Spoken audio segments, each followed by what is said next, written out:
The credit belongs to the man who was actually in the arena, whose face is marred by dust and sweat and blood, who strives valiantly, who errs, who comes short again and again. Because there is no effort without error and shortcoming. But who does actually strive to do the deeds?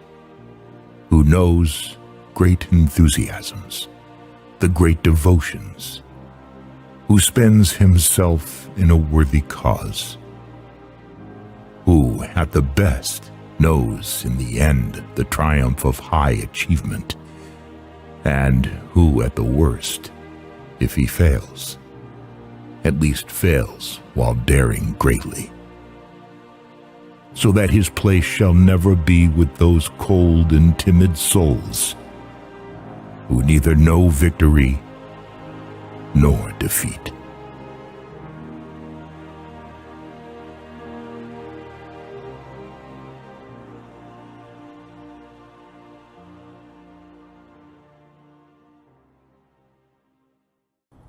Spartans! What is your profession?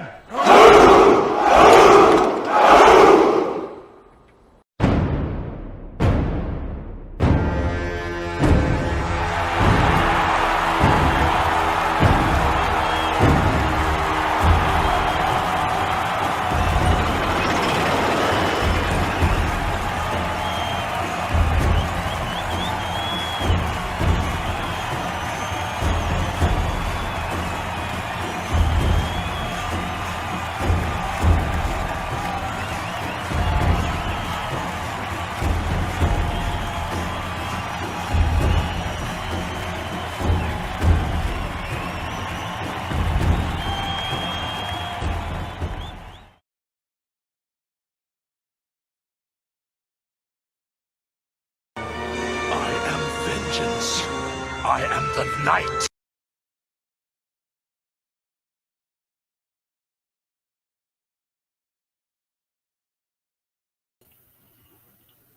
Really? Really, internet?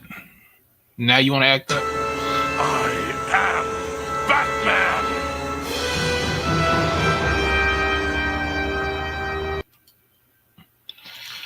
Alright. What is going on, folks?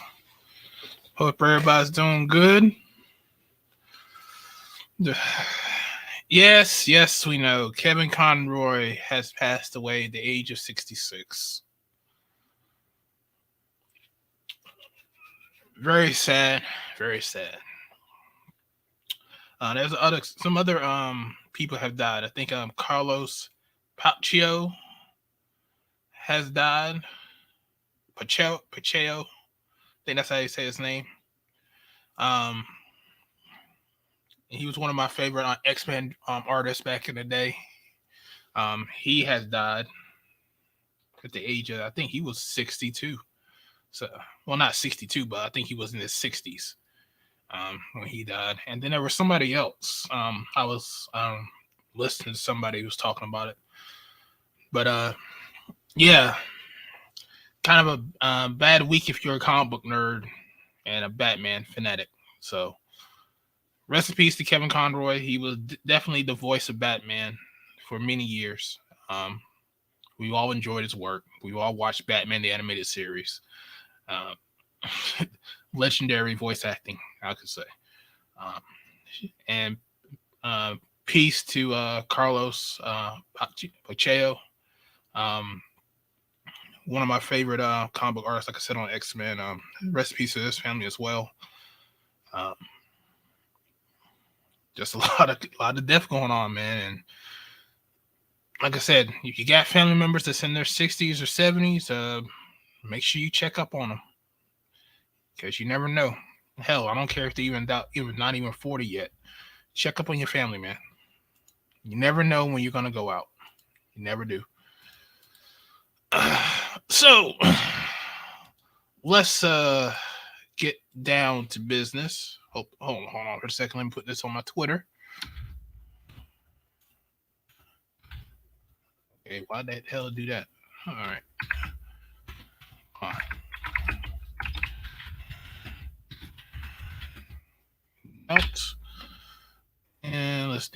Bam. All right, so got it on my twit. Here we go. All right, so let's read the comments. It says, "Good evening, everyone." Yes, rest in peace, Kevin Conroy. How's the new job? New job's going good. It's just a lot to learn right now. I have to get used to it. Basically, that's all it really is. I just have to get back used to doing the job. I've been thinking about it all day about some stuff I made mistakes on, stuff I need to work on as far as that's concerned. So I developed me a plan of attack to do the job so that way I can be good at it. And I've talked to a lot of the people at the job and give that kind of a sense of like where they think things need to improve on, as far as like the operations of the store. So I got a lot of good information. So I will be implementing that stuff starting tomorrow is going to be some more training, but as soon as they let me go, I'm going to start implementing some more stuff to better help this the business. So that's what I will say. But yeah, it's going good. Just, with any new job, it's going to take you a minute to get used to it and get used to your surroundings and knowing where stuff's at, how you're supposed to handle this type of situation, that and the third. So, I mean, it is what it is. Yeah, the comedian Gallagher died. Yes, he did. The watermelon smashing guy from the 80s that was real big. Yeah, he died. I think he was in the 62, man. A lot of people died in the 60s.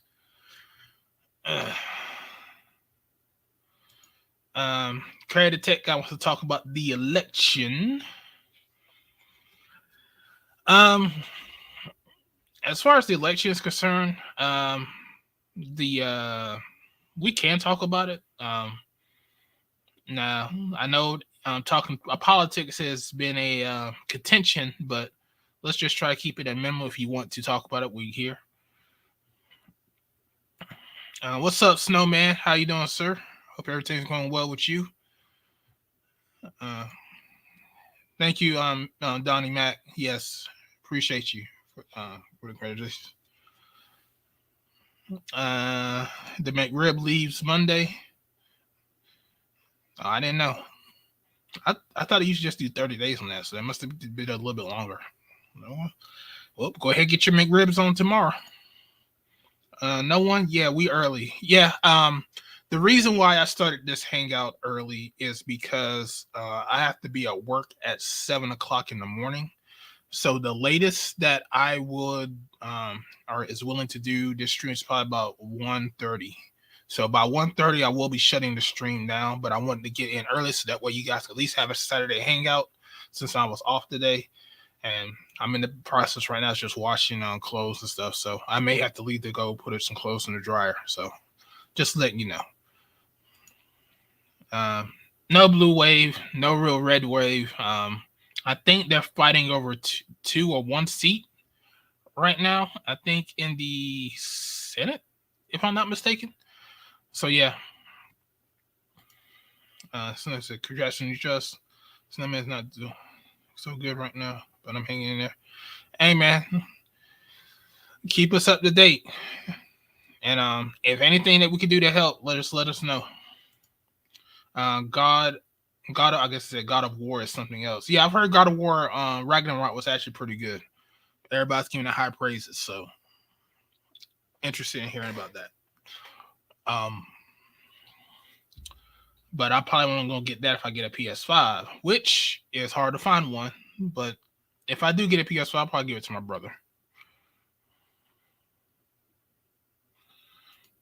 I think that might be my thing. I'll probably just give it to my brother.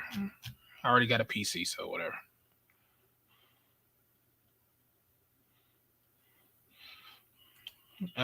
Thanks for these hangouts, like-minded good brothers here. Hey, no problem, man. That's the reason why I get the Coliseum up, because I know people did love these hangouts and debates, and we are. It's one thing when I start leave And I thought it felt like a void that was missing in this space because the Coliseum is part of the Black Manosphere. There should be a Saturday night hangout now. So that's the reason why I did it, because that it would be a void if this did not continue to exist thanks to BGS. You can hop on real quick, and if you want to post your cash app, you can, Snowman. I have no problem with that. Art of MR Rage, you ain't ish for that man, not Panther. Hey, listen. Look, I already knew it was a lot of people were gonna watch it just to see if it was gonna be good or not. Now, the consensus that I've gotten back is that I've seen a lot more people rag on the movie than they have liked it. I think I've only seen one video where somebody actually liked it. As far as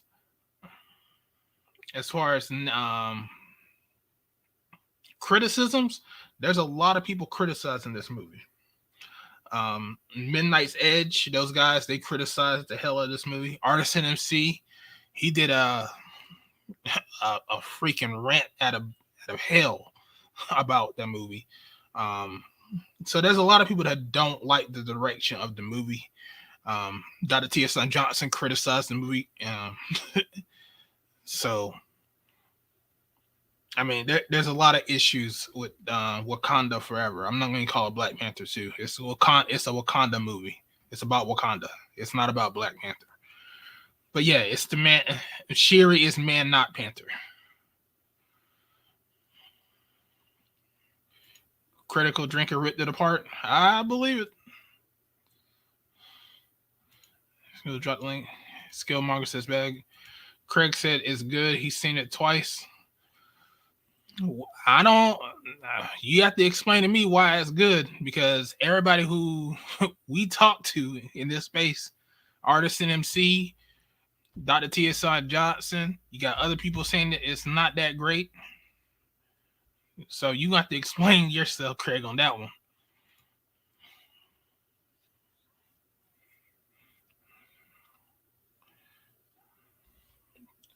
So we are going to have that conversation amongst many more. But like I said, rest in peace to all the people that have passed away this week. But, and like I've always said, if you want these hangouts to continue, please drop a donation on the Cash App. $Art5382 for $1. $1 keeps the hangouts going as long as I possibly can. And like I said, I'm only asking for $1. If it's anything more than $1, then it's on you. But I just asked for $1. $1 hangout charge. And that's it. But without further ado, we're going to drop this StreamYard link, because I really don't have too much. I didn't really watch Manosphere content this week because I was trying to focus on my new job. So I don't know what's going on in the Manosphere as far as late. So y'all gonna have to put me on game, because I've been focusing on trying to get good at the job. So if you guys want to get the link to hop on, there it is. And here is the Cash App, $Art5382. And we're going to start this. And like I said, 1:30 is the cutoff time. So no matter what, I don't care how good the conversation is, I'm cutting it off. And I get off work around 2. So if you guys want another stream, it depends how good this one is. So we'll see. All right. We got Snowman in the building. We got Craig, the political guy. And we got AB Media. What's going on with you fellas? What's up? Hey. I hope you guys doing well. Yeah, good to hear from you. Congrats on the new job. Definitely rest in peace. I did not know about Gallagher. Wow. Yeah, I read that the other day. Yeah, I did not know about that. That one slipped past me. Yeah, definitely. I still remember him smashing those pumpkins on those HBO comedy shows he used to back in the day. So yeah, got a lot of laughs. So that's how I got to know him. Yeah. Halftime score: top-rated Georgia leads Mississippi State 17-12. That's in Starksville. Top Oh, that's 25 score. Oregon trails Washington. 6th-rated Oregon trails Washington at halftime, 13-10. Illinois went down 31-24, so they'll be out of the top 25. Mhm. They've Second lost 2 in quarter. a row, haven't they? Yeah, Illinois? they've Yeah, lost okay. 2 in a row. Second quarter score, 15th ranked North Carolina leads Wake Forest 21-14. I called that game to be like a 50-point game when I did my college football show this week. Interesting. But 50 points. Well, they're I'm on their looking, way. yeah, I was looking at the last 2 years they played each other, both at Kenan Stadium, and it wound up being 50. Last year, I think it was 58-55 North Carolina. Oh, good Yeah. Lord. Oh, wow. Hold on. I do remember that game. It was, yeah. Yeah. I don't And blame you, though, about the history. in fact, on both of those games, the last 2 years, Wake Forest held a 20-plus point lead both times Yeah. and I choked believe them both away. I believe. And now they're playing this game at Winston-Salem, and Wake Forest is on the move right now. Oh, But cool. let me Nothing thank but Art. college rivalry. Let me thank Art for allowing me to post my Cash App in there, because it's a situation where we are in some dire straits right now, especially with winter coming. Not being able to get disability because of some I'll say it plainly, because of some bullshit, because of a technicality. And I've called 3 different lawyers. Not one of them will take my case. Not one. Oh, geez. Wow. Because of that technicality, because from the way Jody explained it to me and the way the lawyers explained it to me, I hadn't paid enough overtime to receive disability benefits. And before I can make the argument that there were people that paid less than me and they got disability benefits, I got cut off. That's unfortunate. So Definitely keep you in our prayers, man.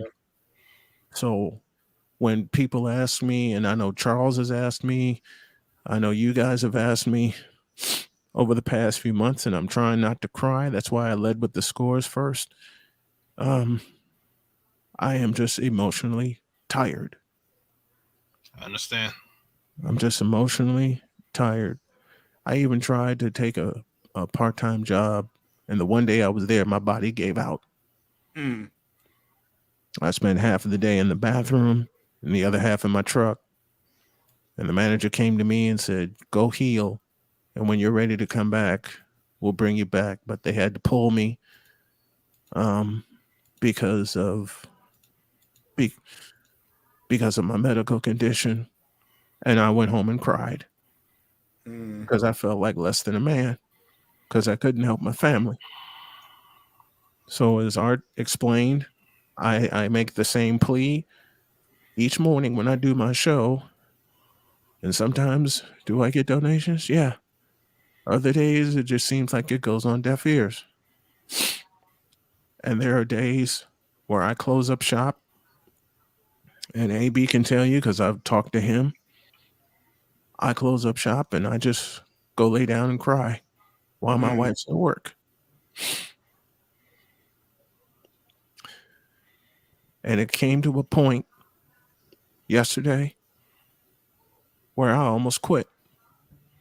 I nearly said, fuck it, after I shut it down. And I nearly erased everything that I put on this computer to do the show. But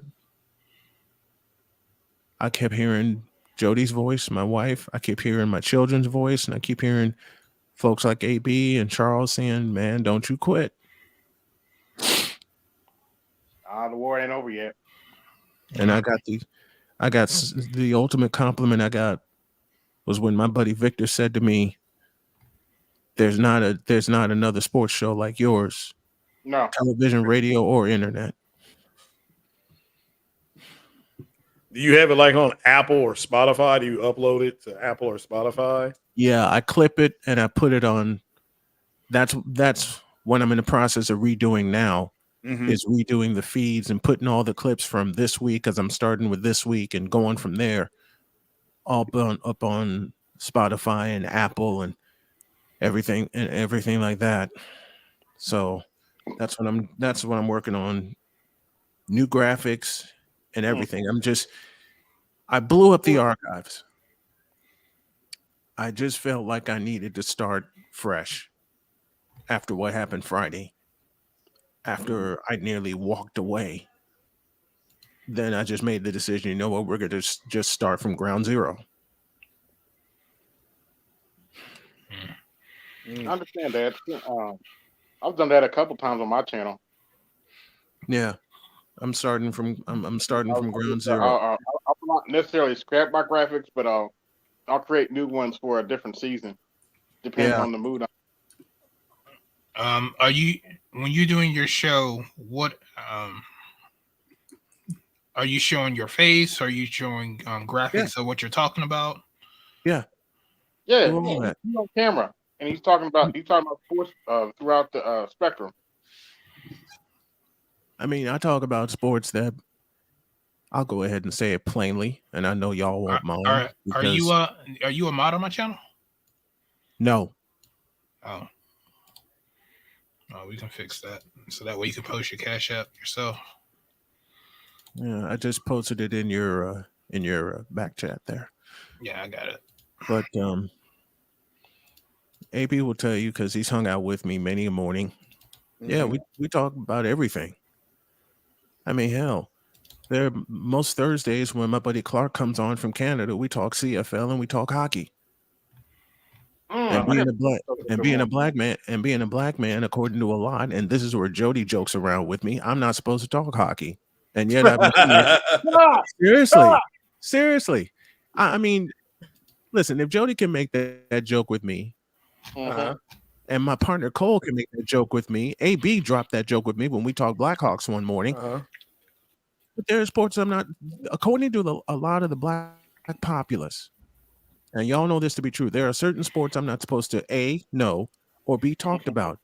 Two in particular, hockey and the Canadian Football League. And yet, I know them both. You're breaking up a little bit. I'm sorry. No, you good. And a third one's baseball. I'll be the first to talk baseball because that's the first sport I ever loved, thanks to my dad. Yeah. Hey. Yeah, I enjoyed the World Series, so I did watch most of those games. UNC and Wake Forest are now tied 21 apiece, 4 minutes left in the second quarter. Well, you called 50, so they're at 42. I sure did say 50.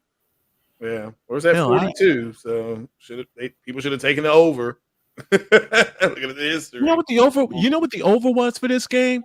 75 and a half. Yeah, based on the history. Yeah, they're on their way there. I said they said 75, and when I talked with Artie when I did my college football show, I said take the over. We both said take the over. Yeah, stay away from those halves. The last 2 years, just based on the last 2 years. Yeah, in the ACC, nobody plays great defense. Well, maybe Florida State plays good defense, but the two conferences where defense sucks. The two conferences where defense sucks are the ACC and the Big 12. Yeah, Big 12 is bad. The Big 10 is spotty, but yeah, I don't disagree with that. Yeah, if you want to make money on the over, always bet those games. Yes, overs on those conferences. The overs on those two conferences are overs. I'm sorry, Art. Go ahead. No, it sounded like you cut out right there, but go ahead. Georgia just scored to lead off the third, and they have now doubled up Mississippi State. It's now 24-12. I'm gonna go watch Georgia play next week. They play University of Kentucky. So I'm gonna go watch them play next week, next Saturday. So, well, post your channel. Are they at Sanford Stadium? Are they at Sanford? That's here in Sanford Stadium. What? Or are they Kentucky game? No. Okay, so they're at Kroger Field. Yeah, they'll be at Kroger Field next week. Post your channel. So they're at Commonwealth Stadium, aka Kroger Field. Yeah. Okay. You want me to do it in the back chat, or you want me to do it? You do it in the main chat. You are now a mod. Okay, I'll do that right now. You're probably gonna hear an echo until I turn this volume down. Are you good? Okay, here we go.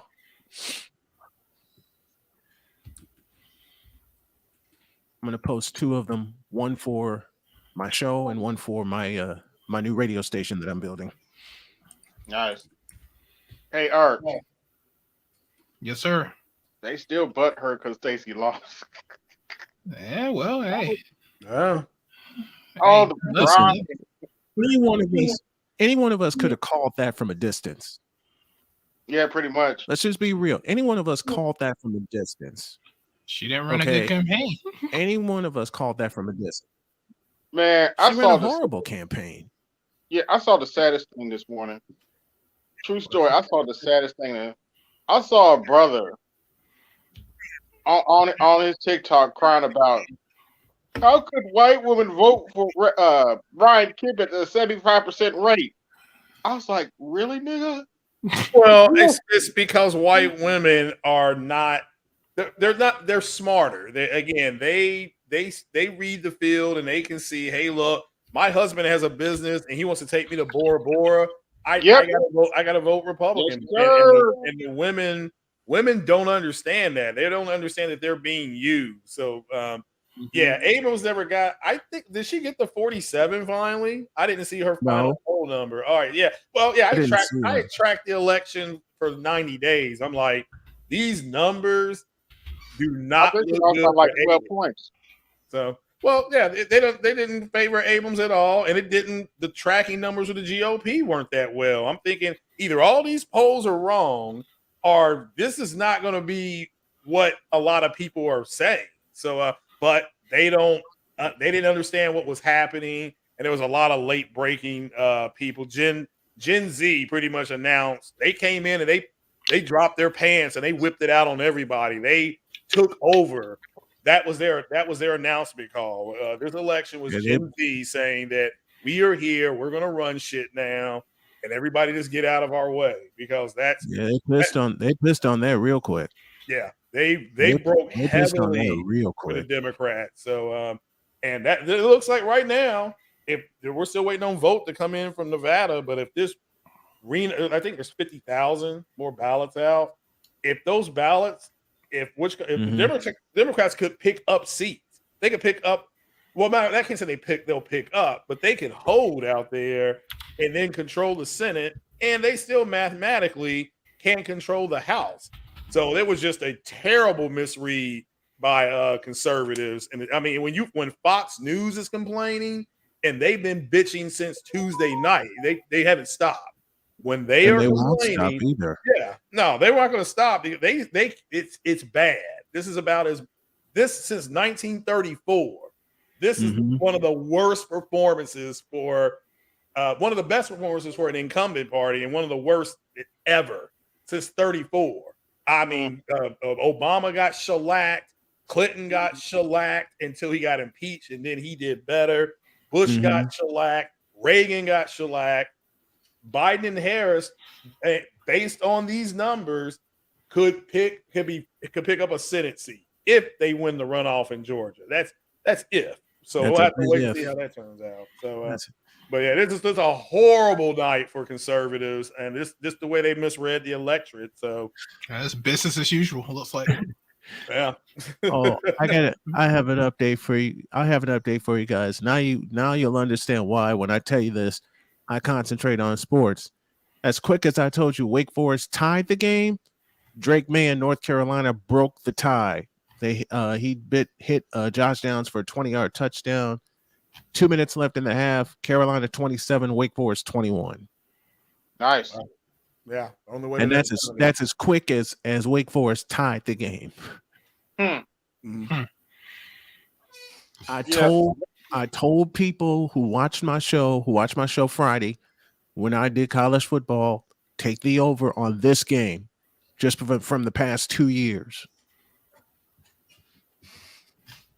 Rest in power, Kevin Conroy, man. That was a part of my childhood. Yeah. Yes. Saw that this morning. He'd been in bad shape though for a while, but yeah, he looked. If you looked at him recently in his recent years, he did look kind of sickly. So he probably was sick. Yeah, and George Lucas, he hasn't had a lot of public sightings either. So some people think there could be some, but have to wait and see. I know he'll be on set next week or week after next for Andor season 2. They're already going to start pre-production on that next in a couple weeks. Well, his woman probably nagging him to death.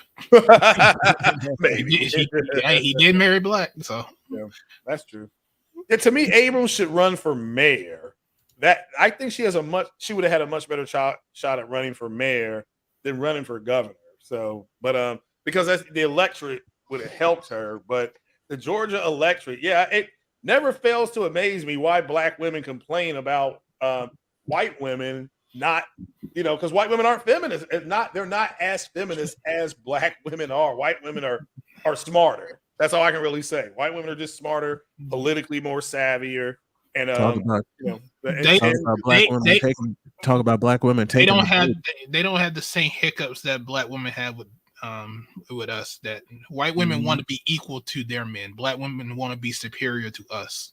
Yeah, yeah. That's the issue. Which is why I got the hell out when I did, and I'm glad I did. I think Dr. T. Hassan Johnson, when he was on Shez Sarday's podcast, I didn't go back and listen to that when he said that. And to be fair, Crimson Cure talked about it too. He made a good point, and so did she, is that black women are actually getting butter biscuits from the Democrats, whereas black men don't get anything. So when Dr. Johnson said, them trying to get black men to vote when we're not getting anything, it doesn't matter who's in power, because it's the same for us. It will always be the same. But so yeah, I thought the way he explained that to her was the best way to just explain it. It was very layman. It was in your face, but it was very layman. And shout out to Crimson Cure because she called it butter biscuits. I've never laughed like that before in a life. But it's like, yeah, as long as black women can get butter biscuits, they're gonna keep charging black men to do communal tasks, like when he was talking about Ice Cube's Plan with America. That's still communal, but for black men, but black women aren't doing that. They're doing what's best for them as black women. So yeah, there's a separation there. And them trying to say that they were going to give $10 million, I'm like, that is a joke. I mean, that's a joke. It needed to be more like $150 million.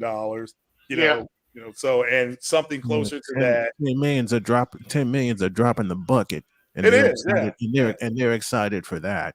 Yeah, that was nothing. And so yeah, I've seen those videos that some people did put out, but it just people totally misread the electorate. So it's going to be a lot of people ranking like Republicans and stuff like that. They're going to lose their jobs in the states. Because they're like, how could you misread your electorate this bad? So probably because they probably didn't expect Gen Z to pull out the way they did. They did that, yeah, and that was the wild card. The wild card was Gen Z. Well, and also the Dobbs decision. So, because my state, Kentucky, we had for abortion, and it won. Like even though Kentucky's a heavy red state, it's a red state. We have a Democratic governor, but the Democratic governor is going to go out there next month or sometime in January and sign that law because that's now a state law. They got it on the ballot and it passed. It passed in Kansas. That's about as red a state as you can get in, So and out there. Kind of might be another issue then. Could be, yeah. But this is a misreading.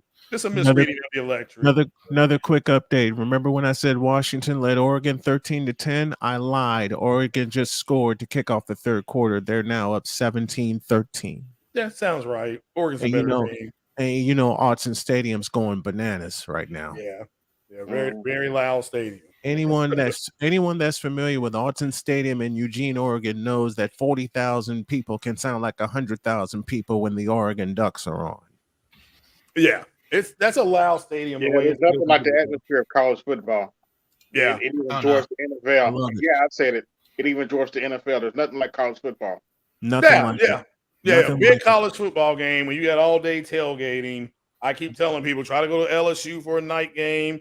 Try to go to a game in between the hedges, and try to go to the Arizona State, USC, UCLA. USC, UCLA. Yeah, this Where yeah. is that game at the Rose Bowl this year? USC UCLA. That I don't know. I do not know. I assume it will be. But I'm I don't thinking know. it's at the Rose Bowl this year. It could be. Yeah, they I'm could have thinking opened it's it at back the up Rose again. Bowl this year. And if that is the case, USC is in for a surprise. That'll be a good game. That's a rival game. I went to a Florida State game back when both of those teams were good back in the 90s, and that was loud. That was in Gainesville. That was an extremely loud stadium. Oh, I know your ears were hurting after that game. Yeah. I know your ears were hurting. I know your ears were hurting after that game. I did Illinois Northwestern some time back during the Gary Barnett era. And as a matter of fact, it was 1996 when Illinois led Northwestern for most of the game, and then somehow Steve Schnurr brought the Wildcats back, and they wound up winning that game 27-24. And I never got my ears back in full after that game because no one expected Northwestern to repeat what they did in 1995. Part one, part two, no one expected 47,000 people to fill up Ryan Field, or at the time it was Dyke Stadium. Both happened. Okay. Yeah. Julian, appreciate you for the cash app. And it says for the time. Jesse. Appreciate you, Jesse. And John B. John B. Cool. I don't know, maybe. Maybe. But appreciate you guys for donating. But yeah, go ahead, guys. I'm gonna do something that I've only done a couple times before. I'm gonna do a play-by-play reaction for Sunday Night Football tomorrow because it's the Chargers and the 49ers from Levi's. What time is your show? I'm gonna start it at 8:00 since kickoff is at 8:15. Okay. Kickoff's at 8:15. I'm gonna start it at 8 to get some chatter going because I'll recap. I might even start it earlier to recap the happenings from earlier in the day. Wow, sounds like a good show, man. Yeah, if you do a play-by-play, that'd be good. Georgia just scored again. It's now 30-12, and they're starting to run away. 9:19 left in the third quarter of that one. I'm pretty sure that you can show the video. No, I cannot show any video or play any audio for any live video or live audio from that game, or the NFL will put a lightning bolt through me. Yeah, and I'm not having that. So that's why I'm doing the play-by-play. I've seen other channels do it, but I had some success when I did it one other time. And it was a Monday night game with the 49ers and the Rams. I just hope people come through and show some support for the cause, because the biggest reason I'm doing it is to somehow support my family. That's one of the biggest reasons I'm staying on here, because I know what the potential this is for. I see that. I know the potential. Plus, I love hopping on these channels and hanging out with you guys. Whatever we're talking about. I missed the Coliseum back when I lived in LaPorte, some 6-7 years ago. And now to have it back, sometimes I can't get on because it's late and I'm wrapping things up for the night, and Jody and I have crashed. So yeah, like I said, I only did it this early because I have to get up at 7 o'clock in the morning. So right. Oh, well, it's 7. I think my shift is 7 to 2. Ouch. I mean, it's fine. Been there, done that. I mean, it's different than working Thursday. I can tell you that. Now, this first week, it was kind of rough because my hours from working the third shift for 12 years to doing like first and second shift work, it's like completely fucking different. It's just like, I would get home, I was sleeping all the fucking time because my body has to get acclimated to the new hours. Right. Right. Right. So I think my body has started doing that now, so I may be all right next week. But yeah, I was every time I came home, I took a nap because I was fucking tired. There was one day I just stayed up the whole fucking night and just went straight to work. I tried that once upon a time and it backfired. I couldn't go to sleep because, well, I couldn't go to sleep either.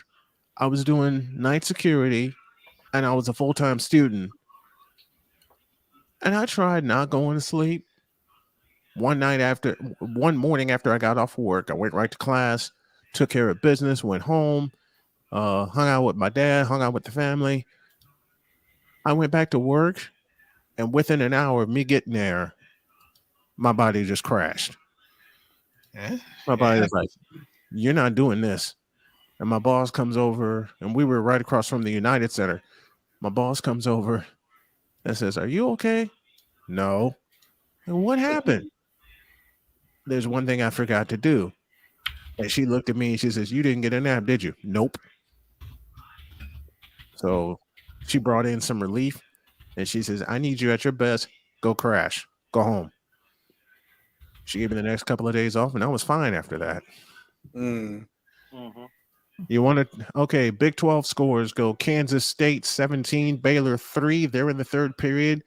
And in the weirdest score of the night, and I'm not making this up, halftime reads TCU 3, Texas nothing. Well, it is strange. Yeah, I'm not making that score. And that's an ABC game. I'm not making that score up. Well, that is a strange game. That's for those two teams. So, For two teams that love putting 30 points on the board at night. Yeah. All right, Craig. You need to explain why you liked it when everybody else don't like it. About what? You know what? Oh well, I don't give a rat's ass what everybody else likes and doesn't like. You quoted Midnight Edge. Those guys have been complaining since Brie Larson kicked them in their nuts over Captain Marvel. So I mean, who cares what they think? You can either go and make up your own mind, which is I would recommend anybody do that. Go make up your own mind, or you can listen to everybody else. There's no if answer. It sets up the Thunderbolts. It sets up Secret War. It does there's a whole lot going on in that movie. It sets up a whole lot of ish from the way it sounds. Yeah. I haven't seen it yet. I'll see it next week. No, the question was, why did you like it versus everybody else? Why did I like it? Well, I like the action. I like the introduction of the new character, Namor. I like how they did. Not Namor, it's Namor. Yeah, Namor. Yeah, I'm sorry. Namor. I like how they transitioned the power in their country. You had a major death. And you had a major reveal at the mid-credit cutscene. So it took care of a lot of things, but mainly I would watch Falcon and Winter Soldier. Huge Easter egg, So they had good action. Are you dropping Easter eggs on us and it's November? What the hell's wrong with you? No, I'm just saying there's huge eggs. So and also it's tracking for the early number tracking 179 million. So the once again, those white boys failed on their boycott with Captain Marvel, and it looks like the black boys are going to fail with their boycott on this. So it wasn't just black boys. There was a lot. That hashtag recast the child was it? Well, when I did my video on my Geek channel, there was a lot of women commenting on that, saying that they need to recast the child. Well, I think if people go see the movie, I'm not going to spoil it. Let's just say that gets answered. And I'm just gonna leave it there. You can go watch it if you want. You can. We already know. We already know because Dr. Tia Son Johnson and So it's being done. It's done. Yeah, it's being done, and the question now is whether they just age everybody up and do it, or whether they have him be part of the Young Avengers. We'll have to wait and see. Again, lots of stuff got set up. My advice: you can either go see it yourself, or you can listen to everybody else. Either way works. So yeah, I saw a sneak of it a few weeks ago. I got an early view of it, and then we saw it again today. So yeah. It was long. That was my only thing about it was it felt 20 minutes too long, but they were doing an origin story, and it was cool. They're doing part of the Doom War. There's a whole lot in there, guys. So whole lot in there. No more. Don't say no more. Yeah. Yeah, there's a lot in there. If you want to go see it, go check it out. If not, don't. But it's up to you. You can be a grown man and go just check it out yourself. But I understand you don't want to go see it. As far as the male representation, I'm going to say this, and I don't care who gets mad. Any black man looking for representation through a company owned by white folks, they got bigger problems. These characters are not real. They were created by, my understanding, the majority of these characters were created by Stan Lee. The majority. I mean, I know he had help. Stan Lee and Jack Kirby. Well, okay, but why, as a black man? This is just a rhetorical question. Why are you looking for a representation? I mean, black people don't own Disney. They don't. So, and somebody better go tell these people, because my theater was sold out, and I was in an XD theater, which is the one where your seats are rumbling. Sold out. So and sold out into tomorrow. And so people better again, make up your own minds, folks. If you don't go, don't go. But I don't get why you're letting other people influence you. But that's just me, to each his own. Why I liked it, I like the action, I like the setup of major implications going down the road for phase 5. Because this does close phase 4. So, but I'm not going to tell you what to do with your money or your time. Definitely, guys. Your money, your time, that's money and time on you. Me personally, I'm a grown-ass man. I can make up my own mind. So. And I'm a grown-ass man, too. I'm not going to watch it. That's fine. Yeah. That's fine. Yeah. I'm debating.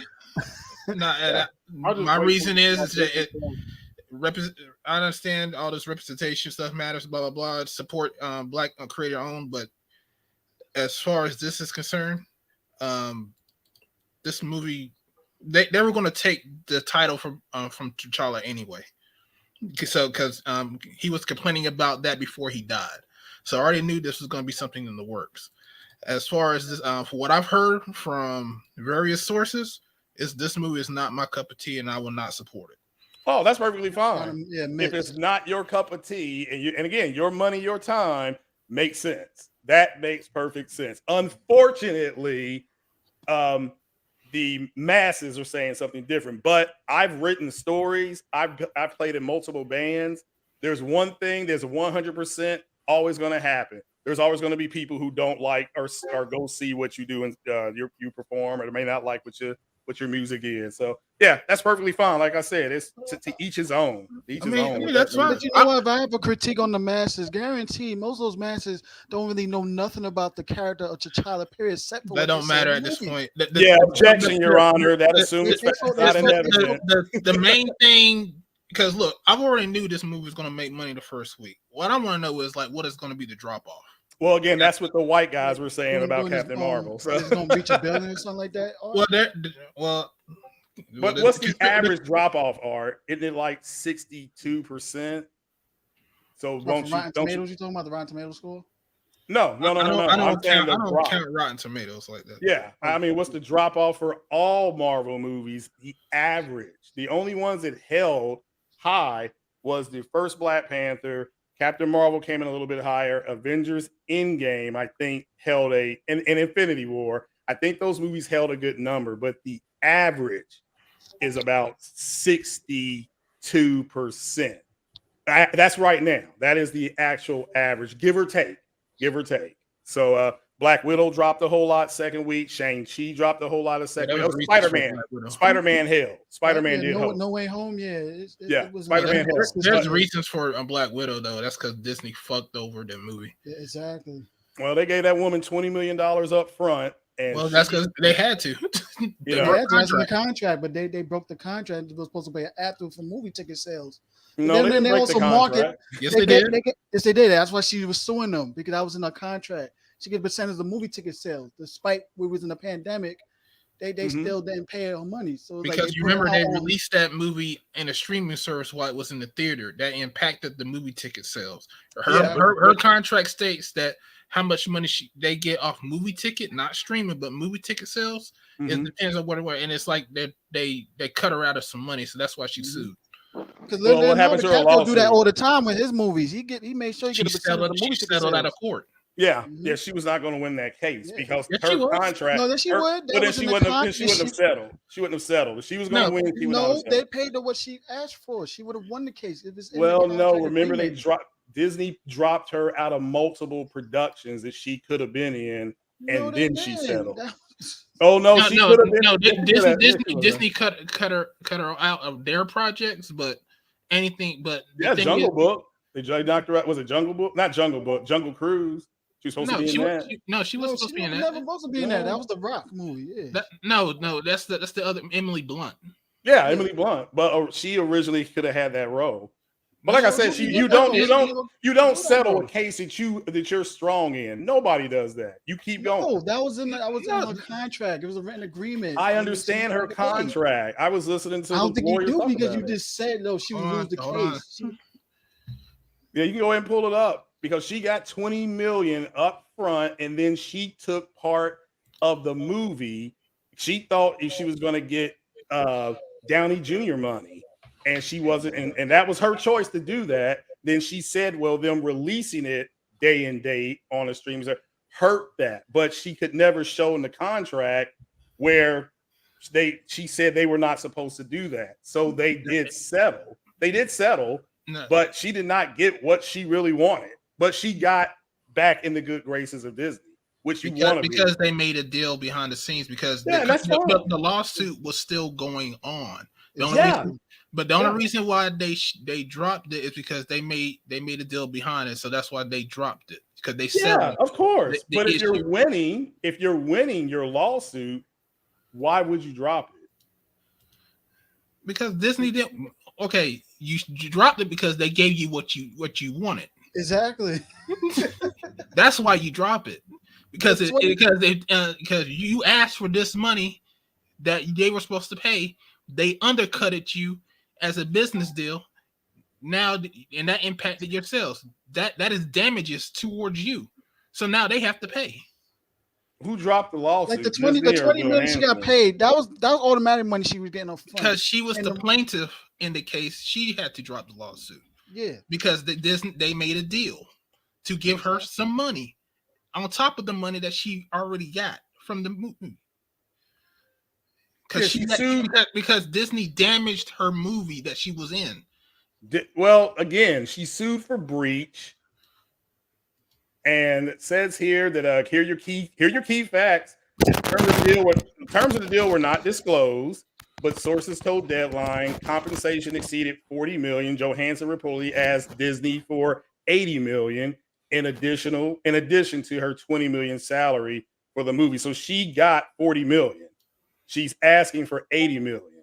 So I call that a big loss. But hey, $40 million ain't nothing to sneeze at.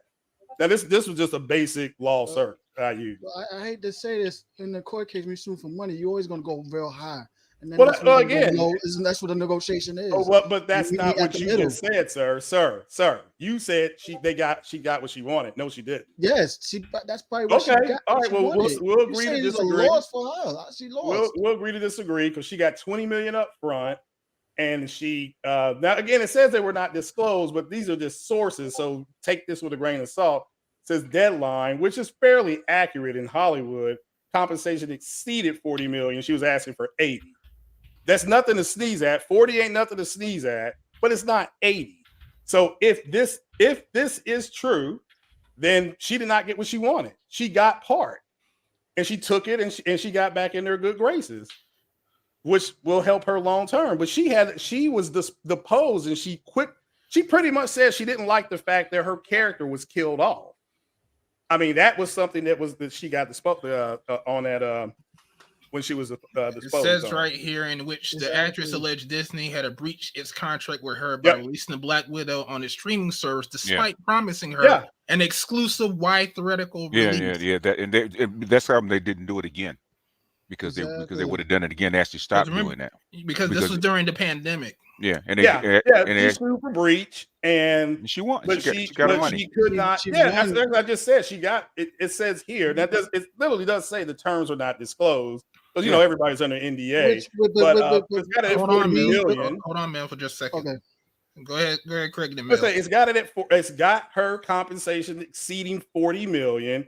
Johansson, this is reported, asked for 80 million. Yeah. In her addition to 20 million. So she's asking for 100 million. She got 40. Again, 40 ain't nothing to sneeze at. So that happens all the time when you sue. Yeah. I'm not saying that she didn't sue. I'm saying that she didn't get what she initially set out for. But that's what lawyers do. They I agree. That's what I'm trying to tell you. I never said that. I never said that's not what lawyers do. Yeah, but just saying it was a loss though. But Craig, you know that Disney was wrong because right after that they stopped doing that. Yeah. Oh yeah. Well, this doesn't mean that they. Well, okay. Yeah, the mouse don't play. I never said they were right or wrong. This is not about who was right or wrong. So in other words, they would have done it again. The thing is, she filed that lawsuit because it was in the contract. Just like if you're going to stream, there's a certain amount of days that's supposed to be in the theaters before you stream, right? In other words, they violated that contract. I think you're supposed to get like 60 days in the theaters before they streamed. In fact, right after that, they did it with Spider-Man. They did it with a couple of other movies where they delayed the streaming. Yeah, it's just like in any business. Yeah, they knew they fucked her out of some money. Yeah, it says here this is and also too, like I said, 80 million. That's probably like extra money to add on top of that, lawyers' fees or a little so-called penalty they want to add for breaking breach of contract. They always do that. But 40 million might have been the actual original thing that they was going to pay her anyway in our contract. Yeah. Well, and here's what they did. Well, I can't say here's what they did. It wasn't. I'll stand corrected on the movie with Dwayne Johnson. It was Tower of Terror. They had booted her off of that because they're in a lawsuit. But then they've settled the lawsuit, and now she's back in their good graces. It says here, this is released through her, said that she will be included in upcoming projects and a number of upcoming projects. Okay, but this is the thing, Craig. If someone's suing you, wouldn't you lock them out of stuff? Like, why the fuck you suing me for? Oh no, I'm not saying. All right, you're putting your here's the thing. Okay. She wanted a reported 100 million. Yeah. She got all right. Now she's in a lawsuit for potential. She's suing breach of contract, like BGS said, for potential loss. She got 40 million. That's probably what she would have gotten. That's probably what she would have gotten anyway. Yeah. Now let me make this clear: the fact that she settled gets her back in the good graces, and now she's going to make more money through that company. It's a win-win. What she got was basically okay, just like anything else. You go into your lawyer, right? Show them the breach of contract. It's obviously there. Otherwise, Disney wouldn't have settled that quick, right? It's in there. Okay. In other words, she even said it was supposed to be a delay between the time of a theater release and streaming, right? They did it simultaneously, which is a breach of contract. They knew they did that shit. That's how come they didn't say nothing, right?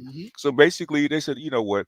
Because now everybody else is fucking complaining because all the other projects that you got lined up are saying that you fucked her, you're gonna fuck me too. Okay, there was a lot of actors. There was a lot of actors complaining about streaming. Well, no, the actual streaming, she was not going to get any of that. Exactly. So, we know that now. It's just a movie sale ticket. It looks like her lawsuit. I'm just looking at her lawsuit right here. Yeah. It looks like she was suing for that being law, but she didn't get it. She got 40 million. Okay. Look, Craig. Craig, listen for a second, right? I'm listening. Yeah. Basically, you sign a contract, right, for a theater release, right? Okay. In the middle of the pandemic, you got all this, you got the streaming service, right? Okay. Okay, your money, your contract, the money, the residual money you get is the part of your money is tied to theater tickets. Okay, theater tickets, right?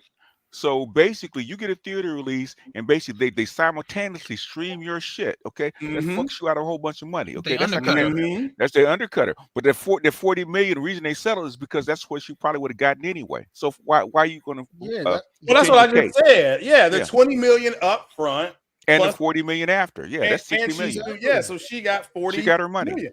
She got her money. So She got her said money. it was still a law. and she was somewhere. asking for $100 million, and she got. Okay, she could have asked for $1 billion. $1 billion. Yeah, that Well, happened. I get what you're saying, but it looks like they came to a mutual agreement here. That's what we She's back said. in good graces, yeah.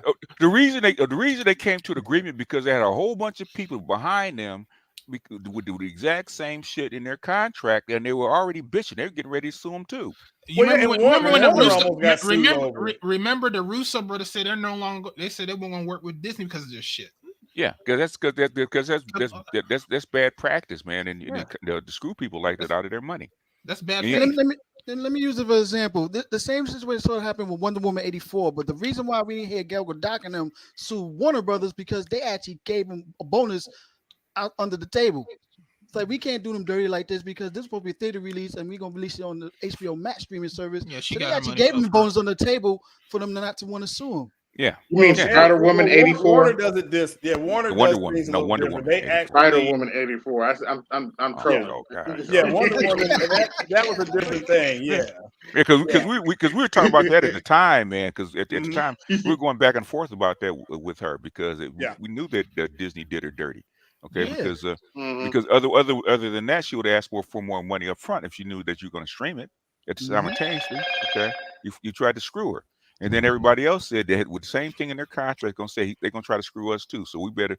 So they had a whole bunch of other lawsuits lined up with these contracts. Either rewrite them or you're gonna have to do something. That's because right after that they shut that off. Right? They said okay, they gave them what was it 60 to 90-day window before they streamed. Yeah.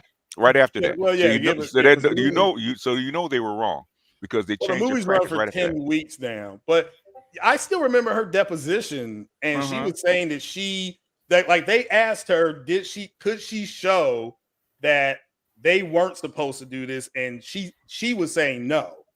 But she still believes it cut her out of future earnings because she got none of the screen. Okay, it got none of the screen. She can't expose everything out in the public like that. I understand that. I understand that. In other words, basically, okay, no matter what it shows in the contract, right? If your contract is tied to box office tickets and your employer actually starts streaming simultaneously to compete with your box office, basically that's a freaking breach of contract. Okay, that's what she claimed. Yeah, and that's what she sued for. Yeah, that's what she sued for. And she got $40 million out of 100.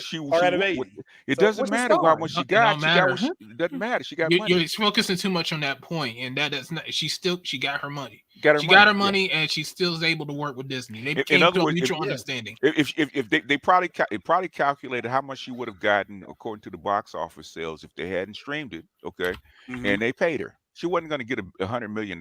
She got what she got her $60 million. Yeah, that's what I was saying. She took part of the movie thinking it would do a bigger number, but she felt it got undercut. So it did. It's not felt. It did. It's not a felt. So when they went to court. And she said, I want this. And they were like, we're going to give you this. And they said, okay, fine. Thank you. Drive through. Let me ask you this, Craig. you put that in front of a jury trial. What do you think is going to be the result? Oh, we don't know what juries are doing. Oh, yes, you do. Oh, come on. Yes, you do. Yes, you do, Craig. Stop bullshit. Yes, you do. Yes, you do. That's obvious. I mean, that was a civil case. I'm glad it came to a good it did. Ending. It came to a good ending for it sounds like all parties. Oh, yeah, she got her money. She got her money. She got her money. Well, they gave her $40 million. Yeah, that's about right. That's about what you should get. And that's like if she shut the fuck up. Yeah, plus the future projects. Yeah. But she got into future projects. Man, if I get $60 million, fuck the future projects, man. It says right. Give me $60 million. I got fuck you money. Yeah, that is true. The actors that sue studios that didn't run and then they work together again like a year later. Didn't she get nominated for a couple of Academy Awards? She can work anywhere. Yeah, she did get nominated. And it says here that Johansson's $80 million on top of her base salary of $20 million to compensate for her lost bonuses. Well, like I just said, nothing is fully disclosed. So because they're all why are they compensating you then if you didn't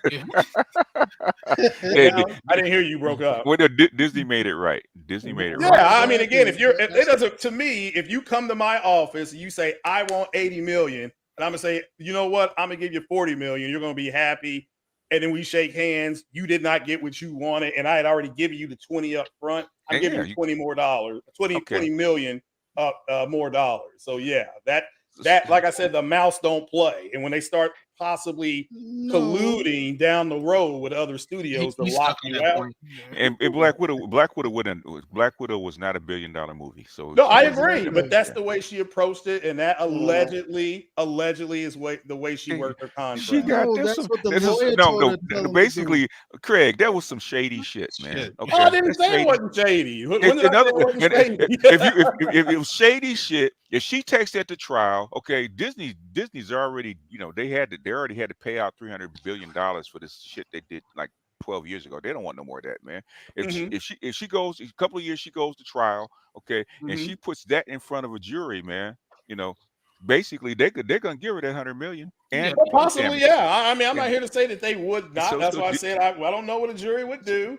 And we don't know all the details. And remember, that stuff wasn't disclosed. So that's why Disney said give her money. Yeah, give her $40 million. Let her walk. But you keep saying that she. No, he's stuck on the point that what she asked for is not what she got. That's if that was the case, who would settle? That's why it's called settle, because you're not getting what you asked for. You're getting something else. Yeah, that's the whole.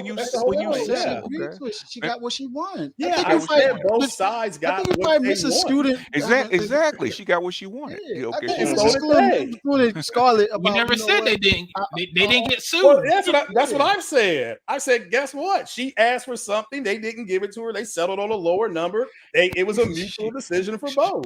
It's called negotiation. You go high, I go low. You always go high. I understand what Charlie is. I follow the trade. One at a time, y'all. One at a time. Craig, we followed this from the beginning when it first happened. I remember listening to you all. And we knew we all said she was gonna get her money. Yeah, you all said it would settle out of court. I'm like, that's what it's gonna do. Yeah, it did.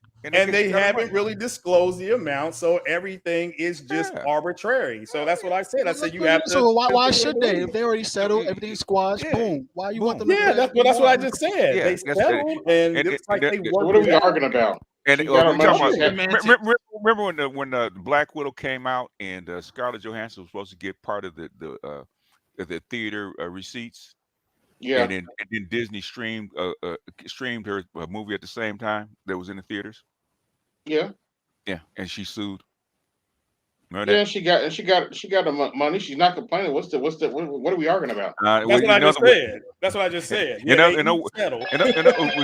Did she get the extra that they asked for? Like, of course, any lawyer that's going to sue, you're going to double the amount. Yeah, the thing is, lawyers make their money. Is that nobody knows the full disclosure because everybody's NDA'd up. She can't say nothing. All we can do is go out off of reports.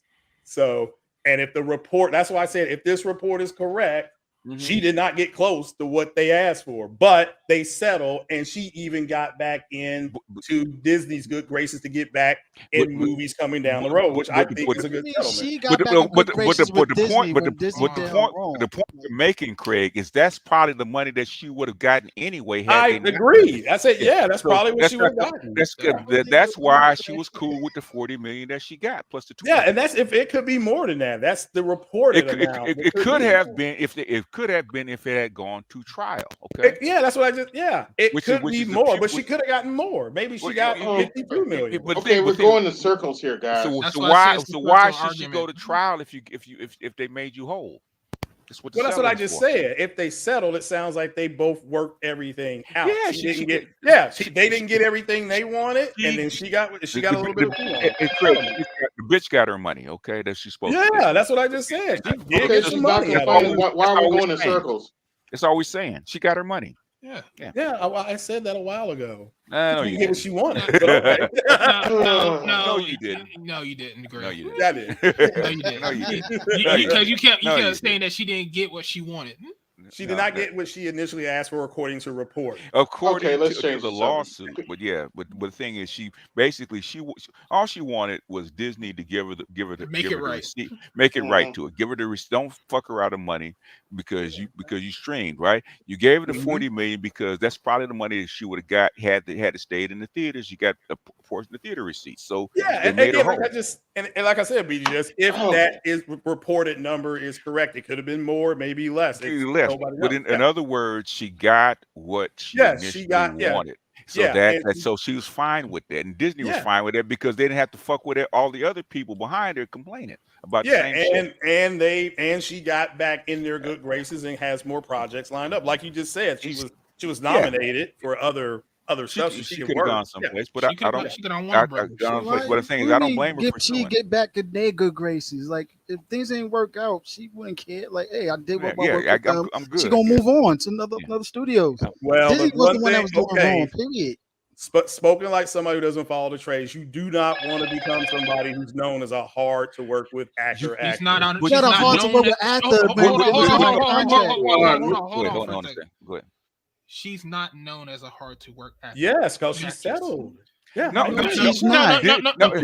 Let me ask you Okay, this, Craig. God. Let me ask you this, right? Jeez. Okay. Let me ask you this, Craig. Okay. If you got screwed by Disney, right? Got screwed by Disney, every other actor and director is going to look at the same goddamn thing that she got. Everybody in the trade says she got fucked. Okay. That Mhm. doesn't mean she's gonna be listed as a hard to work with actor. She's just standing up for what the contract was because Disney tried to fuck her, and they were happy. I tell you, all the other directors Exactly. and producers and actors were happy that she did it because it stopped that bullshit. They didn't have to fight it. They're happy. Oh no, I Because never it said they stopped it. were not happy. I said bitch didn't get what she wanted, but she got happy. She got what She's she was. fine. She Yeah, got that's what I just said. That's what I just circular said. No, you argument. didn't. For the And love I of agree with Saying two different AB. things. Yeah, All right, it's a all right, all circular. right, all It's a right. circular Can we All right. talk argument. about something else, please? Stop kicking that tail. Yeah. Stop kicking that tail. See, this is what happens What's when the you watch next? Wakanda Forever twice. Exactly. Yeah. Not my fault that you all didn't know had all that together, but I got you. Oh, Fellas, fellas, let's No, you let's know, give let's give a moment of silence to this great voice actor of Batman, Mr. Kevin Conroy. We said that earlier, Yeah, but we we give did. another Yeah, one. absolutely. Sad. He Yeah, looked. that was you part know, of my handshake. childhood. Well, he had 30 years of work, man. So you know, Yeah. it Yeah. is what it 66 is. years old. We're still trying to find out how he died. Some say it was cancer. It's cancer. It was cancer. He was It sick. was? Yeah, Okay. I just Yeah, hope he didn't 66. suffer. Yeah, we 66 talked is a earlier good about how he run, was man. looking You know, sick. it's not in the 80s, but thing is 66 is not young. It's a good run. It's not young. Yeah. It's like, yeah. Look at Chadwick. Chadwick died of cancer at what, 41? 40. I got a Yeah. cousin who died at 39. He didn't even make 40. Yeah, Mhm. it You happens. never know. You never But know. I've seen parts of Wakanda Forever, and it is a chick flick. Okay, I have two contentions with Wakanda Forever. It was a decent film. Okay, it's a superhero movie. The thing is, I know you're pandering because you got to use his face to actually sell the movie initially. Okay, Mhm. fine. My thing is, if it's going to be a chick flick, man, make it a chick flick. Okay, put her up front and let her know this is going to be a chick flick. It's going to be written for women, blah blah blah, right? And Latinos. Okay, that's fine. Okay, the thing is that you know, the thing is, it's not just them, right? It's not just Black Panther 2, right? It's all the other shit that Disney's been doing by Mhm. selling a project with a male face, man, and centering females. Dudes are getting tired of that shit. If it's gonna be a chick flick, make it a chick flick, okay? Yeah. You know, call it the World of Wakanda, which basically what is the What whole it shit was was. based on. Yeah, That's how I the thought World it of Wakanda. was going to be when we had this discussion like a year ago. So I'm like, yeah, No. like Yeah, no, but basically they changed it. and the thing is, what we wanted, if you're not going to replace Chadwick Boseman, bring Killmonger back Mhm. as the Black Panther. But the Well, thing they is, did in a way. So. no, they didn't. Exactly. They didn't. That's the only scene I saw. They They posted that online. Yeah, they Like, didn't. They didn't bring him back as the Black Panther. Okay. Oh no, he's dead. Well, I mean, he got stabbed in his heart. So yeah, But he he had the herb in him, so he could. Yeah, he did. He did have that. Man, they bring all kind of people back in comic books, man. Yeah, bring fucking back. they did, but yeah.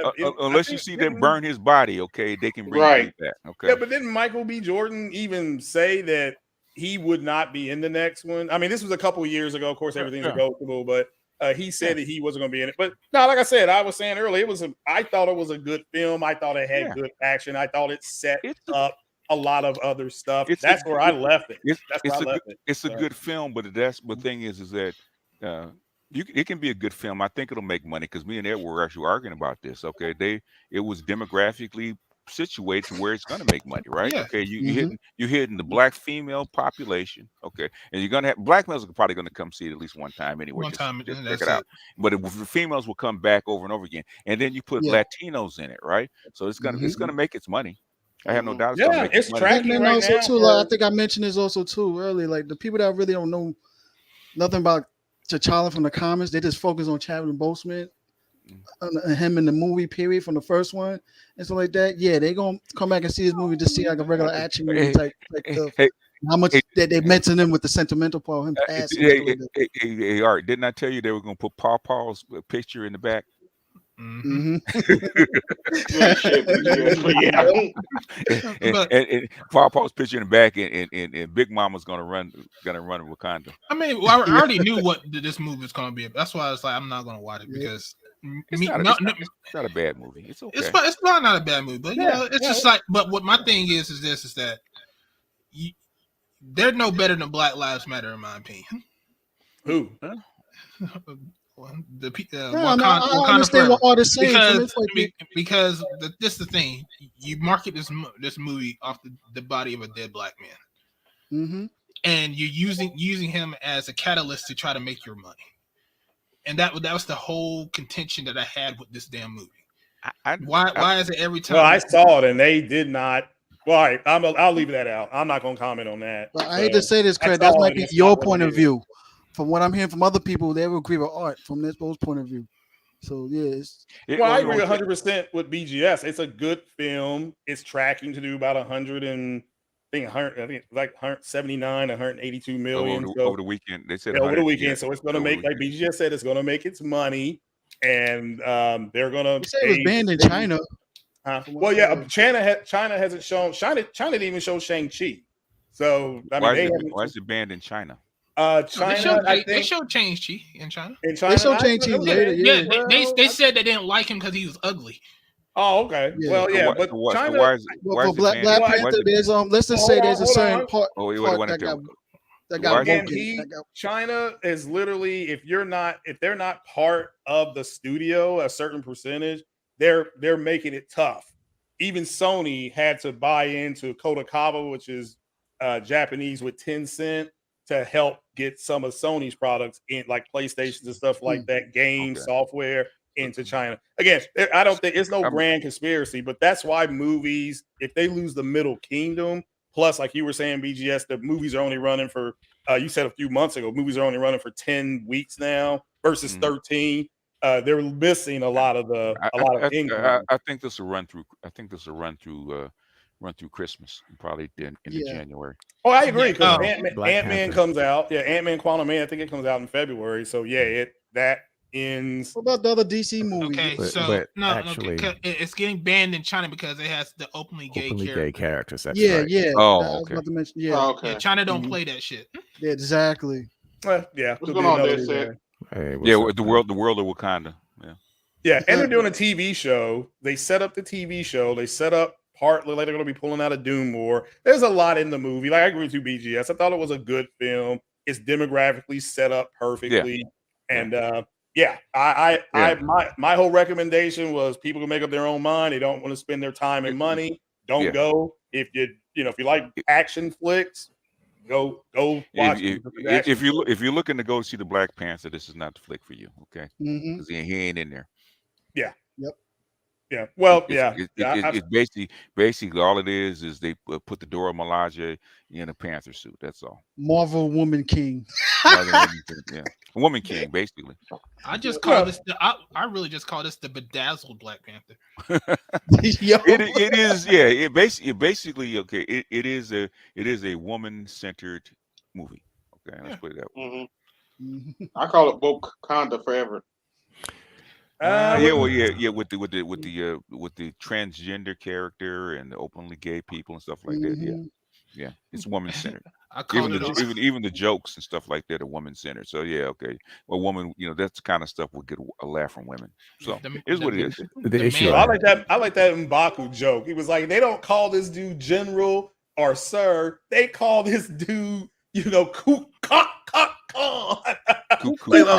like some baby noise. Yeah. No, my name is Namal. But I busted out laughing when he said that. Go ahead, Dissa. The issue I have with Black Panther, especially culturally, because Coogler went to Africa. And so I think it's sort of an insult to add these openly gay characters. It is. And that part bothers me to no end. It is. I think that's mostly Kevin Feige's decision because he wants to add a lot of representation so much on this phase. That's Disney. That's Disney. Yeah, that's Disney That's overall. Disney, yeah. You know what I feel? If you want to do it that way, do it. And secondly, in the X-Men movie, we have more of the mutants in there because that will play part of Okay. You think, okay, you could first of all, you have to stop thinking like a fan, right? You have to start thinking like an executive because your bottom line, you want to make fucking money, right? Yeah, exactly. You already made this stuff woman centered, so basically you're gonna piss off the guys, right? So you do two things, right? You appeal to the women that actually centered the Dora Milaje and the female Black Panther. Second thing, you centered the gender fluidity that women like and shit like that. And then to make up for what you're gonna lose with the black men, guess what you do? You bring in the Latinos. Okay, so if you bring in the Latinos, that'll make up for what you're gonna lose with the men. So they really gonna give a fuck about the men in this the legibits and all that. But BGS weren't there, and I could be wrong. Aren't two of the Dora Milaje in the comics? Are they not? They're in the comics. There was the World of Wakanda that was written by two gay women. And was it Ta-Nehisi Coates, right? Yep. Okay. Hold on. My bad. It had 6 issues, and they canceled it because of that shit. Okay. So he pulled, well, in this case, the director or Feige, whoever was Coogler directed it. He pulled off of some kind of source material. He wasn't. Did you ever read the books World of Wakanda? I did not read World of Wakanda. If you read World of Wakanda, which is set up, which basically this is like pre-World of Wakanda, right? Because World of Wakanda is after Namor has basically came in and halfway destroyed Wakanda. Okay, so this is after Namor has basically come in and left, right? So basically, this particular movie is based on the what happens just before World of Wakanda, and you do have the gay characters and all that kind of stuff. Okay, So I was asking for clarification. So basically, he's pulled elements from World of Wakanda. Okay. Yeah, I know he pulled part of Doom War. I've seen that. What Doom War is Namor attacking Wakanda. Yeah, and the flooding they set up. Go ahead. But the female Black Panther, centering the Dora Milaje, because the Dora Milaje in World of Wakanda is centered, right? And that's where you have the legitimate stuff in there. So if you see the legitimate stuff, especially with the Dora Milaje, that's what's World of Wakanda. That's where it came from. Yeah, and Disney came out proper, not just Feige. This is when Iger was there, and he said, we're going to have more diversity. We're going to have different people, different whatever. And if you got a problem with it, then, we want you to come see our stuff. But you don't want to, then that's fine, too. We understand. So, but like you said, BGS, it's a business. It's a business decision. So, it's a business decision. So that's why I said, that's why I kept saying it's not a male-centered movie. So if you're expecting that, even a little snappy joke, because, what's her name? Riri Williams. I started to kill her. I was with Artisan. I said, okay, I killed it. Kind of remind me of what's his name? What's her name in the series? What's it? Lana? Halo? No. Oh, they Halo too. But what's the chick's name in the She-Hulk? No, She-Hulk. Oh gosh, I didn't even bother to watch that. I mean, man. I saw that one episode you gave me. I was like, no, I'm done. That is a what? I've seen it, man. That's a dumpster enjoyed fire. The Daredevil episode and the last episode. But I can't tell you. But watching She-Hulk and then watching the reviews and them trashing it, it gave me some kind of guilty pleasure though. Because I laughed my ass off. Yeah, that was some bullshit. They could have better writers. That's the first time I watched the series. and I was like, I can't keep. I didn't even watch every episode. I was like, why when am I they watching did this? when they did bring in a different writer outside of the standard ones, right? The episodes actually made sense. Were actually decent, right? They weren't great, but they were decent, right? Yeah. But they want to center on that, the feminists, the poor. I'm independent. Exactly. No, the poor. I am stomped down by the patriarchy feminist trope, right? Yeah, Poor little me. exactly. Tired of She that. really, they really put that in that sentence all around that so much. She even mentions so much like every episode, like crazy. I was like, "Damn, it's cringeworthy right here." It is cringeworthy. It does Yeah. basically. It's, The fourth basically, wall breaking, that's a cat in the comic book, but the way they executed, I didn't enjoy it. it's Until a Daredevil farce. showed up in the last episode. How many got fooled when they did the Disney screen? I thought y'all was on the. What's the It name? was. It was Yeah, a that farce. fourth wall break was an epic fail. I'm sorry, I did not I like that mean, wall. yeah. Well, they didn't make any difference. They could have broke the fourth wall. Just give me some good writing, man. Yeah, that's what I'm saying. I get there was breaking the fourth wall, but the way they did it, I was like, this is stupid. What you guys, that's what it what you is. guys have to understand is this: a lot of people writing this shit really don't like it, and we got a hint of that because of The Witcher. A lot of those people that was working on The Witcher on Netflix did not like the source material. They didn't care about the source material. They wanted to do their own thing, and that's why all this contention happened on set. That's why Henry Cavill left. Yep. Because Henry Cavill is a nerd. He's a geek, and he wanted to be faithful. And they weren't gonna be faithful. He was gone. Well, Yeah, you got to remember Warner- also the go ahead, Dad, say, my bad. the original Aragorn from Lord of the Rings was not Viggo Mortensen. No, It was another cat. What was his name? He was in that second Interview with the Vampire. He didn't play Tom Cruise, but he was in one of the follow-ups, Queen of the Damned. Yeah, and he was going to be the Aragorn, but he didn't work out. Well, that happens a lot. It's called artistic differences. It was more than artistic differences. This dude just didn't care for the source material. He didn't care how much of anything. It's like that. Like, remember the Dragon Ball movie? That director didn't even know nothing about the source material, period. I was like, and I was saying even Bryan Singer, when he did the X-Men movies, he didn't have none of the cast look at none of the source material. And it kind of like the second one is like my most favorite one. That's two. And what was the one? First class. Yeah. And Days of Future Past, but no, did he direct the first class? No, he directed first class. No, Days of Future Past. Only two, but the other ones is like when he directed is like, yeah, you can tell he didn't really look at the source material. He did certain characters in that movie. Wait a minute, man. Don't talk about Super Mario Brothers like that. I was talking about X-Men. Why you bring up Super Mario? It's like a damn garbage shoe. I watched the documentary of that movie too. You know, John Leguizamo and Bob Hawkins was drunk the whole time. I would too. I believe it. It can't be no worse than damn Double Dragon. Oh my God. I can't believe you remember that movie, man. I forgot about that one. Street Fighter was way better than Double Dragon. Man, I forgot about that one. Or that second Mortal Kombat movie that made parts of my that life. don't exist. Double Dragon. That don't exist. That don't exist. Think of that second Mortal Kombat movie. About, I got to think of the second Mortal Kombat movie. If y'all ever played Mortal Kombat 9, and that scene where Sindel kills everybody, I think they did that on purpose because of the scene in the Mortal Kombat Annihilation movie. That could be, yeah. Because it's the polar opposite of what happens. They capture her. You can't beat up on women like that. Yep. Shit. Well, I don't know. Because it was my live stream to see what happened in what is it called? Oh god damn, I can't remember his name. Punisher. When he was beating them chicks up in that damn bathroom, I was like, whoop that ass. I was talking about, I can imagine you, boy. You lit on the side, whoop that ass. That's what I was saying. Whooping her ass. How dare she go against the Punisher thinking she was badass? Oh man. So BGS, what are your thoughts on them still crying about Stacy? Oh my God. They had to lick their wounds, man. They knew just Stacy didn't have a shot, man, because we talked to the guys in Atlanta. And, I think she cried. Yeah, I think more guys didn't show up to the polls, than actually voted. So Right. Well, I'm just gonna say this. Hey, man, the reason why she's gonna continue to run again, Lord. you already know that.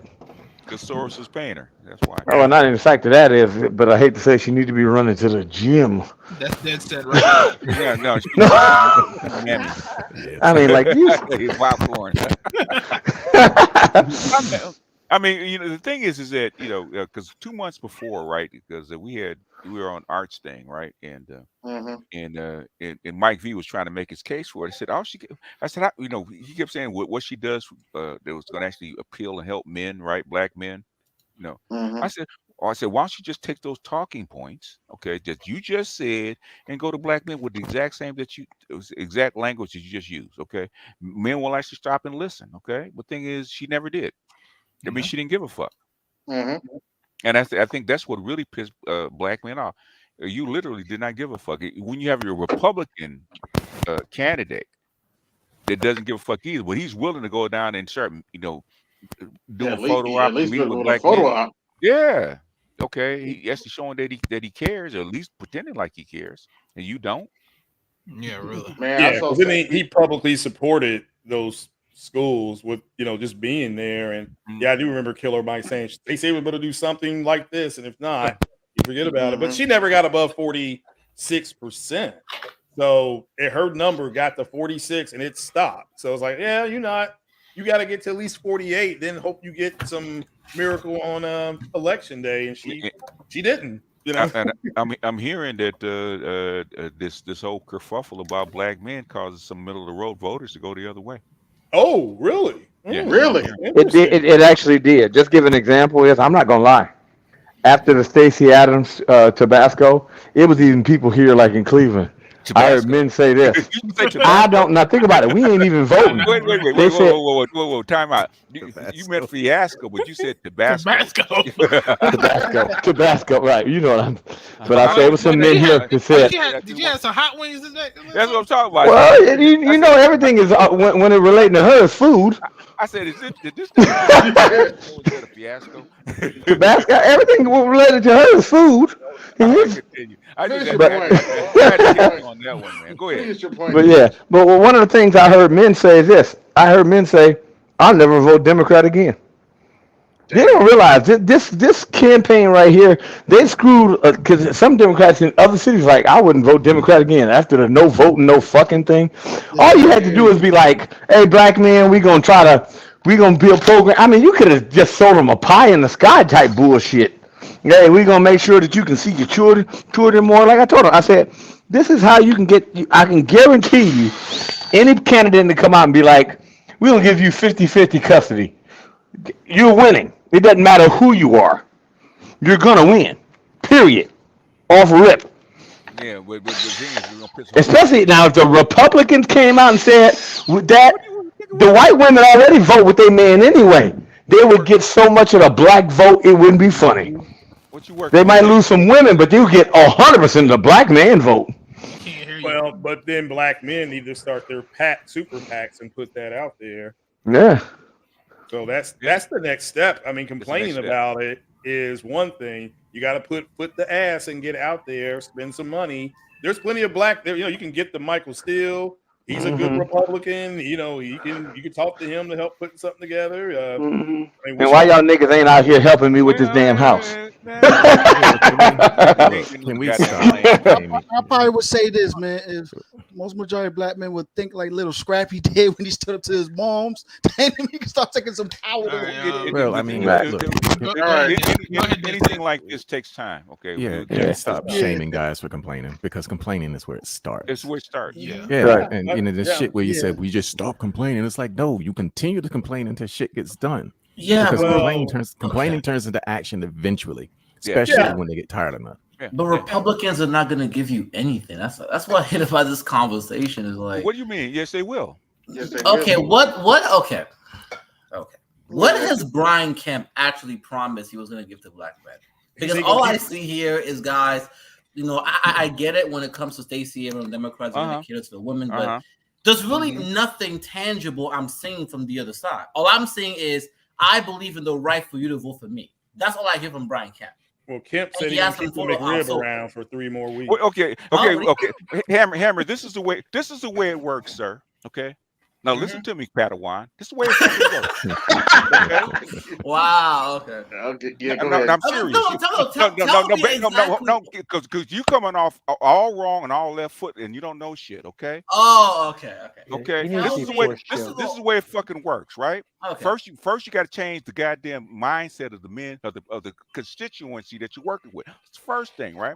They have to have the proper worldview. Second thing is you got to start formulating what you really want. That's the second thing. Third thing, you got to start making some noise and bringing people to your side. Okay, that's all fine, but once okay, again, and then the fourth thing, you have to pose a credible threat. Otherwise, they won't listen to you. Guess what we just did, sir? Okay, but Republicans already have the white vote. They don't need your vote. Why the fuck did Brian Kemp, after hearing us, go down and start talking to black men? Why did he do that? Well, because obviously he's trying to sabotage his opponent, but the reality is that he's trying to appeal to who? Yeah, he's trying to black vote, but here's the thing. Look, he's not offering you anything. Hold on, Hammer. Have you ever seen a methadone clinic? No. I've not seen. Do you know what a methadone clinic is? No, but I don't know how to answer this question. You know what's asked? I'm asking a question, right? Somebody tell me. Hold on, exactly. wait a minute, Hammer. Guess what? When basically when Ice Cube offered his plan for Black America, guess who listened? Yeah, Donald Trump has things, but that guess who listened? Yes, Donald Trump is the one who what is he? He's a Republican, right? The Republican, but guess who did not materialize, did it? Guess who didn't listen? But the thing is, if neither one will listen, guess what you have to do, sir? You got to pose a what? You got to pose a what? You got to pose a credible threat. In other words, if nobody wants to listen to you or take what you want seriously, then you got to hurt them a little bit, right? You know, I heard your exchange between Mike V and you. I think on New Style. Shout out to the brother. And you know, I do agree that Mike V was not being honest about Stacey Abrams' campaign. The one thing I did agree with him on though is that the reality is that black men don't have any real influence on the GOP side.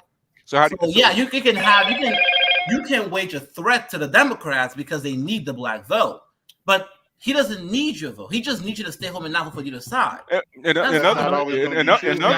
other words, if you start making noise as a credible threat, guess what the other side is going to do? That's like he came out and started talking to you. Okay, that's like he started doing photo ops because now he needs to appeal to you. Before he didn't need you. Okay, now he does. I'll put it to you like this, Hammer. Okay. I'm pretty sure the Republicans already know that there's a schism between black men and black women. Yeah.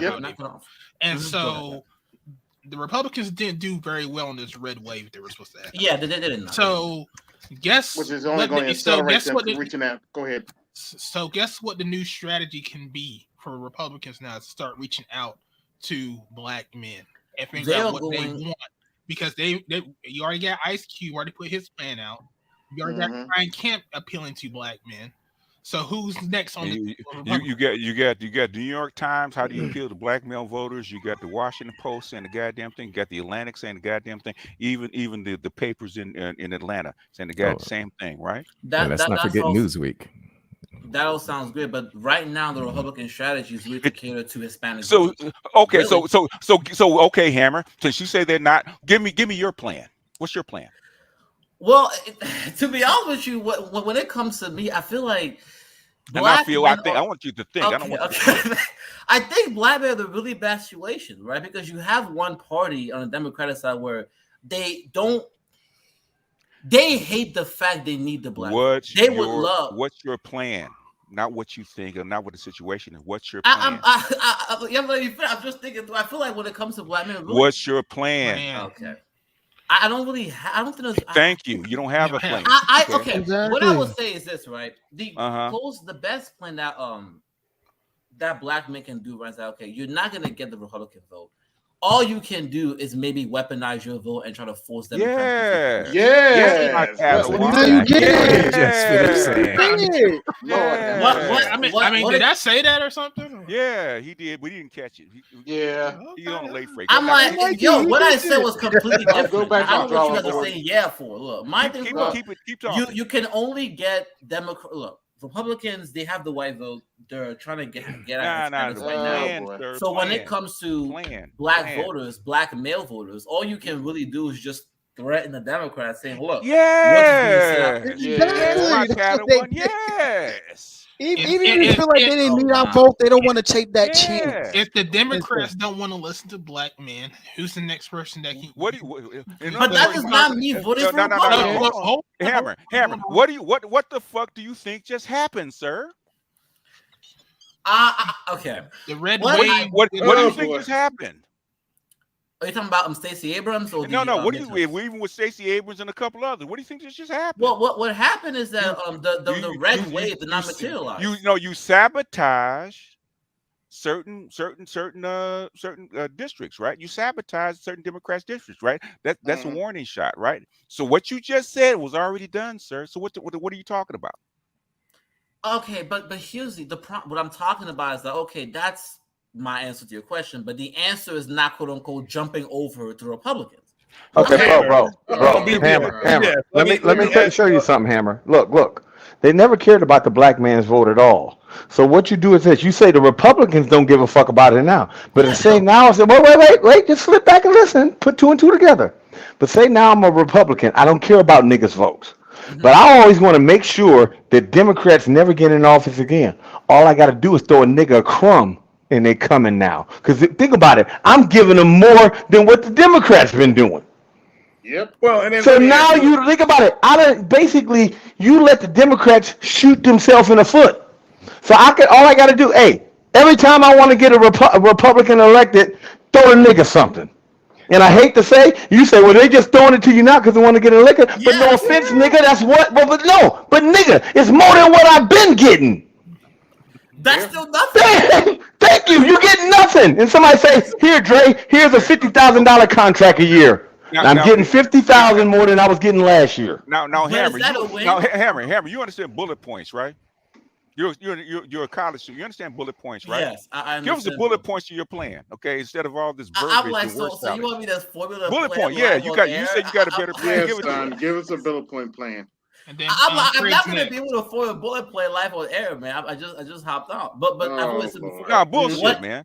Bullshit, Hammer. So you came in shitting on everybody, right? That's what you did. I did not come Yes, you did.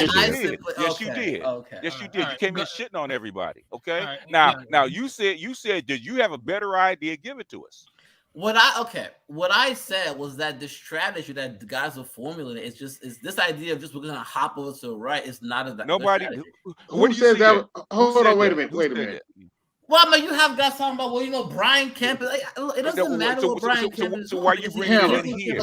Hammer, what solutions can you provide? That's what we're asking. This is the problem. We ask people about solutions and they can't give a solution. So Hammer, what's the solution? What would you do different? First of all, I'm doing this right now, live on air, but I would say the closest that you could do for black men really is to just will hold your vote. I would say force Democrats to lose. No shit. But it has to be nationwide. It can't just be on one singular race. Well, how do you get? So how do you get 20 million stray cats to form a singular block? Tell me how you do that. That's going to be very difficult. No. How you do that? It's very difficult. How long do you think? That's very difficult. How long do you think it's going to take? Thank you. I'm like, if the black male voting block is like the black manosphere, it's going to take years, or if not, it's going to take years. So what do you do right now if you can't do that? I'm like, Hammer, pay attention. Okay, see this right here? We hear what you're talking about. I made this 3 or 4 days ago. We hear what you're talking about. I didn't vote this season Not all of us are just swimming over Right. the Republican Party. Right. You're behind the times, son. I understand that, but just like when it comes to Mike V, when you hear these arguments, that's how it sounds like. But no, bro. The enemy of my enemy is my friend. You ever heard that saying? How does it sound, Hammer? Break it down to us. How does it sound? Okay. The thing is that I understand that they're gonna cater towards females on that side, but it seems like when dudes talk about the the Republicans, yeah, but they're doing that. They don't want your vote though. Yes, they do. Hammer. They don't want to give you. They showed you. Okay, what percentage of guys are actually flipping over to the Republicans? I will say on election day was very little from black male voters. So in other words, even here on YouTube is very little. So what you have the fantastic crowd, so and and they're small, okay. But you have what 16%, what 15% that vote Republican that are black men. Oh man, something like that, like 10-15%. Okay. All right, baby. All I'm gonna say here is okay. I'm happy Stacey Abrams lost, but one thing I do agree with Mike V on, and I'm supposed to say me. One thing I do agree on is that all you can do now as a black male voter, and it's going to be hard, is you're going to have to you can't go to the GOP side. All you can do is withdraw your vote. Go to any. Why can't you go to the other side if that's what? Because they don't want your vote. Or they're not gonna, yes, they do want your vote.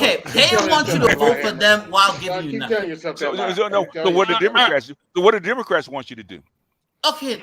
The Democrats are gonna. Okay, the Democrats operate on what I call flat blackness. In other words, they give black women Democrats want you to get in line with Big Mouth. Okay, hold on. Black female and black male vote. So they have to live both. In other words, this is the same thing that I asked Mike V during that discussion, right? Okay. So in other words, flat blackness, they're gonna give black women something. There's gonna be a big old slice of pie that's gonna be a liberal slice of pie, right? And black women are gonna get a slice, right? Yeah. Okay. And what you're saying is black men need to be satisfied with the crumbs that come off the black woman's slice. Is that what you're saying? No, what I'm saying is that, look, you need to exercise where your strongest points are, and that's going to be in the Democratic Party. You have no strength in the GOP. If you're going to make this... You know what you're doing, Hammer? Sorry, go ahead. You are low-key shaming black men for making another I am not... Okay. That's what you are doing. Yes, that's precisely what you're doing. Okay, does anyone in the chat think I'm shaming black men? Yes.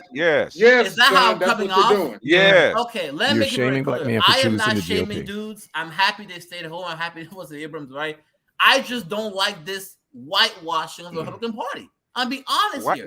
If you don't want to vote, wait a minute. What are you talking about? Son, we know the Republican Party is full. Go ahead. What are you doing? What I'm saying, okay. What do you hear about what do you hear about us whitewashing the Republican Party? Where you get that? Because people are trying to make it Republicans are going to offer you. Oh, for the love of God, Republicans are full of shit. Everybody knows that. Who said that? Well, that's how you guys are coming out. Okay, you know what? Okay. Wait a minute. Okay, what did we say that makes you think that we're letting the Republicans off the hook and whitewashing the Republican Party? Well, because the way you guys are talking about all the stuff you could potentially get from Brian Kemp and Republicans, nobody said that. No, another. Come on, man. You have to talking about. He went to a photo shoot. Hammer, listen for a goddamn second, right? Right. Okay. This is Stacey Abrams. Bro. This is Stacey Abrams in particular, not the whole party, right? Okay. What happened was, all the black men were saying, you need to come down and talk to us honestly and represent us, right? Come down and negotiate with us, right?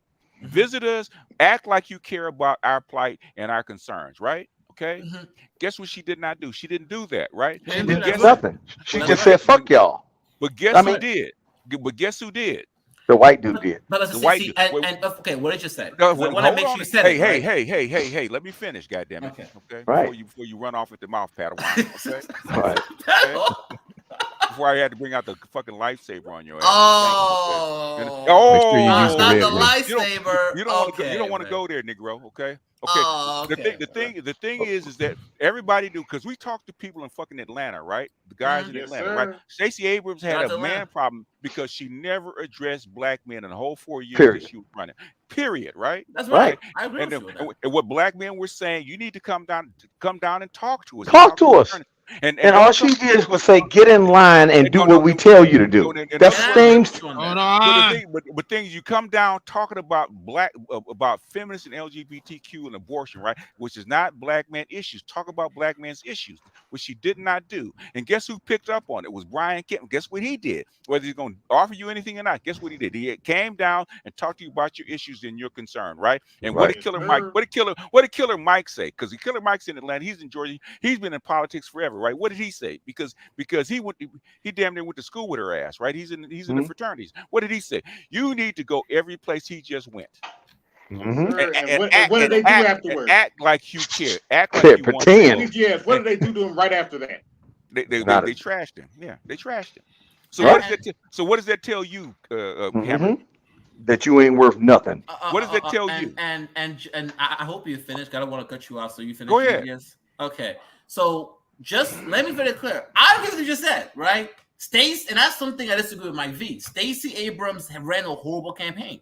She didn't address black male voters, right? So I agree with what you just said. My thing is, just because Brian Kemp is making these photo ops, that does not mean that you're gonna get anything from the other side. No shit. But wait. Here's the question, Hammer, for you. Because I ain't gonna lie, man. I ain't gonna lie, Hammer. All right, last round of questions. I need to get Craig in because Craig. Okay, I'm about to go ahead and get off because I hate to say something. I'd rather sit up here and talk to a nappy-headed broad than continue this conversation. But I'm gonna tell you this, Hammer. Look. I'm gonna just tell you this, Hammer. Here's a question. By her losing, by not doing that, and DeSantis even talking to us, dummy, that opens up the door for either other Democrats to come out and say, you know what? She lost because she didn't appeal to black men, so they're going to have to do something. That opens the door for Republicans to say, well, wait a minute. We can steal the black man vote by giving them, say, 50-50 custody of their kids all the time. I mean, like, literally. Think about it. How they look at it as, the black man ain't asking for shit. Really, compared to what all these women want, we can easily steal their votes by giving them, hey, you can see your kids, or we're gonna for now do this. We're gonna have more programs for you to help. I mean, like literally, they can do something small and they can get them. They don't realize now they're gonna make people fight for your vote. This election right here proved that you're worth it. Watch, you will see in the next 4 years, you will see them kiss black men's ass to get them in the poll. Now, you go ahead and have fun with this dude, because if you don't see that shit, look. I'm gonna go try not to make a baby. Well, you're miserable to death, so I would say you should pull out, man, because you're miserable. Look. Oh, I'm pulling out, plain and simple. I did I put one of my son's numbers. I'm like, a chick wanted to talk to me. I'm like, look, you gonna do it this way or not? Oh, I don't like to do that way. Bye. And then all of a sudden, now you're calling me now, so I might have to leave this house to go get some. So let me go. Hold on. All right, Aquateki, appreciate you. Haru, appreciate you. D. Scott, he says, "Who the hell remembers Double Dragon?" I do, nigga. Anyway, Artisan NC says, "Giggle Doughboy." I don't know what that means. But and final watcher, appreciate you. Craig, go in real quick. Well, I was gonna say, Hammer, you're not wrong as far as what the Republicans are not promising. You have to understand that politics makes strange bedfellows. I've been following this electorate for about 3 months. I've got the content to back it up. What black men, you need to understand there was a split vote in Georgia. So the men did show up, and they showed up for Warnock, but they split their vote. They didn't vote for Stacey Abrams. I'm sorry. So overall, I understand what you're saying, but the men down there are trying to move the Democrats towards them, and you do that by not showing up, like you said. But they do need to get a plan together, whether that's the adopt Ice Cube's plan, part of what Dr. T Hassan Johnson is talking about. So I agree with you as far as, there's a lot of people who will complain, but then they don't put no action behind it. That I understand what you're saying, but where you'll see black men in Georgia really have an effect is with the runoff. Now, which may not mean anything, because if the Democrats win in Nevada, they win the Senate. and they're just going for a 1 seat margin. So that's what's more interesting to watch to see the next 3 weeks there, how the Democrat Party engages or does not engage, because they can't sell with $1,200 that Biden and Harris won. That's not there anymore. So they have to sell something else, and that's where you'll see the electric possibly move. But I understand they did win Nevada, by the way.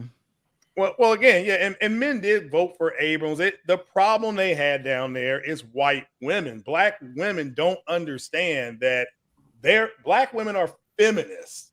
White women are more practical with their feminism. So if they want to go take that trip to Bora Bora or get that new car, they are going to vote Republican, or else their husbands will beat their asses, and they know that. So, and at least they're admitting it now. So, but Hammer, I do understand maybe a little more. Just watch your electorate in Georgia. I don't know if you're down there or not. Don't even have to disclose where you are. I'm in East Coast. DC. Yeah. All right, but all right. So just watch that over the next 2 to 3 weeks. Let's see if this is Warnock and Walker going at it at this point. Yeah, Raphael. And so let's see what this guy. Yeah, let's see what this guy comes up with. And again, the black men do have to have something. Not even if this is 4 or 5 things that they want to be able to go to whatever party. Like Ice Cube said, I'll talk to whoever because I'm trying to get something done. So that's where I think where you're seeing a lot of black men, they're like, well, they only want to work with one party. I agree. There's some moisture there. They should be willing to work with whoever is willing to push part or all the agenda. They may say, Democrats may say, okay, we like the DNA testing. We like the 50-50 child support. But this whole thing on being able to abort do a financial abortion on the child, you can't preach responsibility and accountability and then say, I don't want nothing to do with the child. So they may not back that. So what if that happened with Democrats, with black men? Then would black men be like, we're not getting everything we want, but we're getting part of this sandwich, whatever you want to call it. So that's what you need to start looking for, Hammer. Just try to look at it like that. Try to look 10 miles down the road. Oh, sure, you will get caught up in the moisture.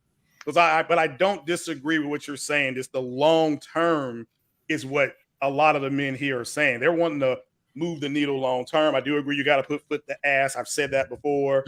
My quote on what Captain Pike said to Kirk: "Your father saved multiple lives, including yours. I dare you to do better." And so, yeah, I agree with that 100%. But that's the next test. And BGS has brought that up, and Dennis Sperling Esquire has brought that up, how the manosphere, like 3.0, if you want to call it, will be much more political. And there's going to be a lot of guys that get chewed up because they don't understand that politics makes strange bedfellows. Trump just turned on Candace Owens. He's ripping Ron DeSantis. He's ripping Fox News. So Trump understands that. He's not a very disciplined politician, but he understands the way power moves. So yeah, you've not heard anybody in the quote black manosphere explain to you the lack of this red wave. You're right about that. They don't have an answer because they don't have an answer because they don't understand the way politics flows. So the answers are right in front of you. People you live in a country that's 50+% women. They did not like this Dobbs decision on abortion. And they came out and they said, F you, and we're voting. And that's where your number in the margins are, especially the exit polls. So that's what Frampton said. The funky academics said the same thing. Yeah, there's your it is white. And again, white women, like BGS has said. I love what BGS said this. White women aren't as pretty as black women, but they're just more practical. And that's all it is too. They can walk in both worlds. So when it comes to the demographics, I gotta echo. That's you. Yeah, it's not me. Sounds like a cat. You didn't show up before you got here. Hold on, let me see something. This sounds like somebody was straining a cat. Yeah, I heard that too. Who got the cat? That is somebody's orgasm. That somebody was having an orgasm. Yeah, no it's nut, no gone now. I vision. don't know what happened, but I was saying when it. In what's his name? He's off. So Yeah, I'm like, whoa, There might have been what was an that? update because Windows had an update and it fucked up my audio a little bit. Yeah, Oh, it fucked okay, me yeah. up too, yeah. Those happen at the weirdest times. That shit shut down my whole PC, man. I woke up, my PC off. I'm like, what the fuck? What the hell version of Windows are y'all running? 11. 11. Oh, Yeah. y'all bought into that shit? I'm still running 10. I ain't touching I'm it. running 10 too. Yeah. I'm running 11. 11's okay. No. You 11's didn't not get a bad. forced. You didn't get a forced restart last night. Hell no. In fact, what I did was I turned off all of my updates. Oh, okay. You that's manually why. turned That's it why off. you ain't That's getting why. that. Yeah, that's why. Yeah. I turned all that shit. No. It's like with anything else, man. Some things run better, some things, Don't. don't. Yeah. So what I was gonna say is when it comes to the demographics of people that have the plurality of the votes in this country, the majority minority in this case, because quote unquote their minority is women. Mm-hmm. Okay, so they decide white women specifically. Yeah. They actually control the politics of this country. Yeah, A lot of and people they don't know that. it. And they know it. They know it. They do know that. You're 100% correct. And you can look at Kansas. Look at the Dobbs decision. Kansas is a red state. The Dobbs decision pissed women off so bad, they broke way for the amendment to keep abortion legal. They did it in my state, Kentucky. I'm in a red state. We have a Democratic governor, but Rand Paul, I think was one of the first senators declared a winner. That's how fast it's. Yeah. All right. So think about that. And in my state, the amendment on abortion legal, state legal. So again, it's a state amendment. So it just that pissed off. What I heard somebody say was that the Supreme Court, which is Catholic, literally issued a religious edict, and it pissed off a lot of people. And guess what? They split. And this is for Hammer. A lot of people did a split ticket. They may have still voted Republican, but they broke on these amendments. They were like, well, I can't have this. So, and this is just an update. The Democrats have, based on this, taken the lead in Nevada. If this holds, the Democrats control the Senate. They already did. You just projected right now. And then the runoff, in Georgia is just for margin. So if that holds, then this has been an utter failure by the Republican Party. And I would like an explanation from the political people within the Black manosphere, because this is an epic fail. This hasn't happened since like 1934. Well, there's a split, right? So you have two things happening. Number one is that when it comes to the Black vote and the Black demographic in this country, when you speak into Black men specifically, our swing vote doesn't have the same pool as the white female swing vote. These are two different things entirely. Correct. Okay. So our vote matters and counts a lot more if white women are still voting in a split where they're generally divided, because they generally do have a divide where they generally vote 50% of their demographic voting for Democrats and the other side voting for Republicans. Okay. And that's Let me interrupt you real fast. Except for during Trump's election. Yeah, let me interrupt real fast, because I agree, you're cooking on this. They have declared, Associated Press just declared the Democrats the winner in Nevada. Okay. If this is true, that's what I was saying earlier. That's what citizens saying. Nevada flipped it. Yeah, they flipped Nevada. So so that's a hold. That's a hold for them. So that's it. The Democrats control the Senate. If the That's what it's saying. Yeah, that's what it's saying. So that's done. Yeah. But go ahead. I didn't mean to interrupt you. That literally just came across the desk here. So go ahead. You were cooking. Go ahead, brother, with the demographic thing. Go ahead. I appreciate it. And then so the second thing is that when it comes to mobilizing the Black male vote and really the Black vote in general, we have long since been voting along party lines almost strictly for Democrats. That has been the case historically for at least the past 30 years or so, give or take, 40, give or take.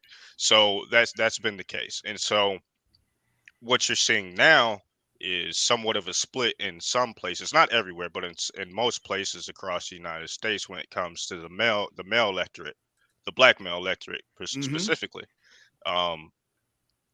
Now we'll be able to see that when some of the when some of the data comes out behind this last election. Yeah, exit polls. Yep. Yeah, Agreed. some of the exit Agreed. polling. Mhm. But insofar as the phenomenon that's taking place now, that's happening because I would say primarily because of the Black Manosphere and some of the work that we've done here. Okay, but that doesn't necessarily mean that the results are going to cause "quote unquote" a red tide. That never was going to be the case and couldn't be the case, especially not in this particular election because of what just took place with Woe versus Raid, amongst a litany of other issues. And then affirmative action and that kind of stuff. Yeah. But there's but the thing, my question then became, and I agree with everything you just said, but why weren't they able to see that coming? Well, the thing is actually this is a toss up, right? Because you have stagflation, you got a war going on, you got all this stuff going on economically, right? Gas prices went from $3 to $6 or $7. You basically your inflation damn near 20-30%. Okay, so now what's more important is it your civil rights, which is your abortion, affirmative action, or your bread and butter issues? Okay, and they had to determine that. So there's a toss up right there. It's not a clear cut thing one way or the other, and that's what. So it came down on that especially the white women decided that these issues, according to abortion and affirmative action, those kind of issues that were not bread and butter were more important. So that's the reason you get the red wave. Because other than that, basically, it should have been blue all the way. If there was no economic turmoil, it would have stayed status quo because of what happened with the COVID thing under Trump. Yeah. So no, I don't. Yeah, that's a good point. I mean, that's a really good point. I just think everything was buried in the numbers there. I was just gonna say everything was buried. Looks like in these numbers. You would have thought with a president at 45%, based on the historical thing, they should have lost. The way I've calculated, the Democrats should have lost 53 seats in the House. And we're still waiting on calls from, like you were saying, BGS, about California. And who knows, Santa Claus may show up before they get these rules in California. But they could hold the House. I'm looking at a mathematical possibility. Under normal conditions, that would happen, right? It would have happened, right? Because of the economics, right? But the thing is, when you throw in the Supreme Court things, it talk about so-called civil rights things, that's the monkey wrench. Okay. That's actually very observant. Yeah, I don't disagree. But see, nobody wants Hold to on. I said this. Oh, sorry. Go ahead. Sorry, bro. Okay, you said that the Supreme Court was Catholic, and I'm having problems with that because Clarence Thomas, majority Catholic. Yeah. Yes, it was like 6 out of 9 of them, something like that. Not that it had anything to do with it, but go ahead. Yeah, but it's just a statement because you mentioned that the Roe v. Wade was affected by the release, but Sotomayor is not really a Catholic. She is a Catholic as far as culture goes, because she marries gay people. She literally does that. Clarence Thomas doesn't really count because he went to Catholic school, but he's sort of light on that. He's still kind of a black nationalist. Yeah. And what's the other one? Roberts? Yeah. I don't even see it. Yeah, Roberts wouldn't have gone. But the thing is, okay, the thing is, we look at surface issues, right? The reason it's had to go down, everybody knows it, because white women aren't having no babies. Exactly. Yeah. It had nothing to do with their religious beliefs. Otherwise, they could have done this before. Because they've had the Supreme Court's had the right has had the advantage for the last 12, 13 years.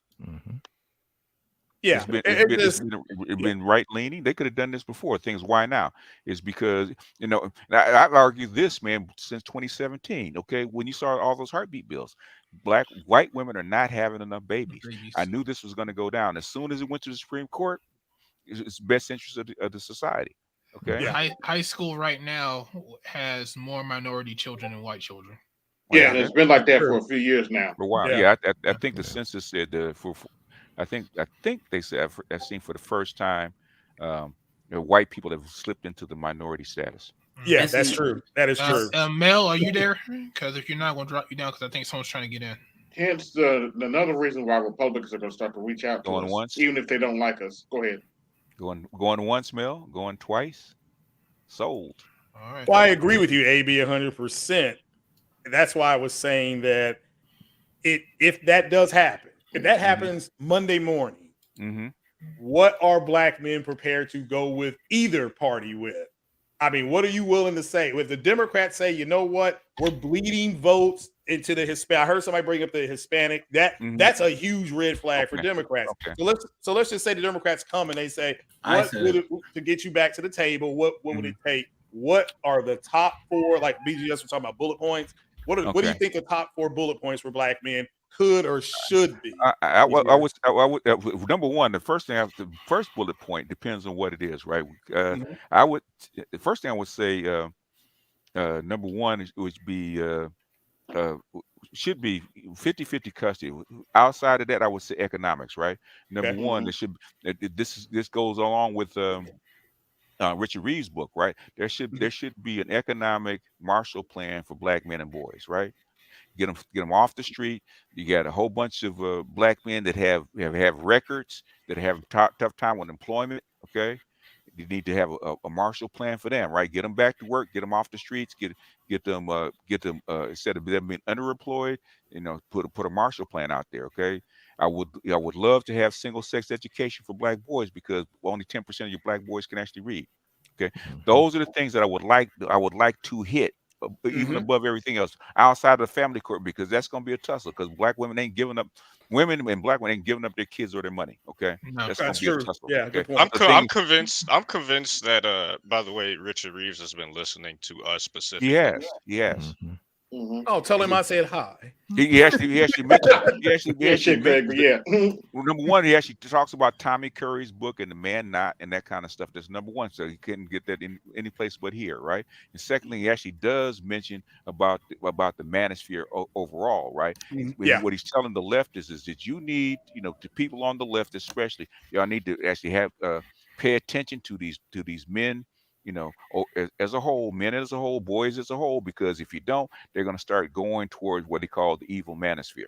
Well, yeah, he said the manosphere, but he didn't mention the black manosphere specifically. But I find it interesting because he mentioned black people specifically. So I'm like, Yeah, whole second. With him, he actually mentions Tommy Curry's Man Not by name. Okay, right. Whole page. Yeah, and interesting. I will say this: I got 140 watching. Wow. I need to get my likes up because I don't even. I got over. Get them likes up, folks. Likes up and BGS tax in effect. Okay. Yes. Oh yeah, you got under 100 likes. Keep them likes up. $1 holler. $1 holler, and appreciate you, nobody, for donating. But yeah, I don't think that. What did he say? I listened to a couple of his interviews recently, just to after skimming through some of the book, man. And it's I think he said something to the fact he doesn't see any good reason for single sex education. Personally, those were his words. Except for black boys. Can I say something outside of good evening to everyone? I just want to.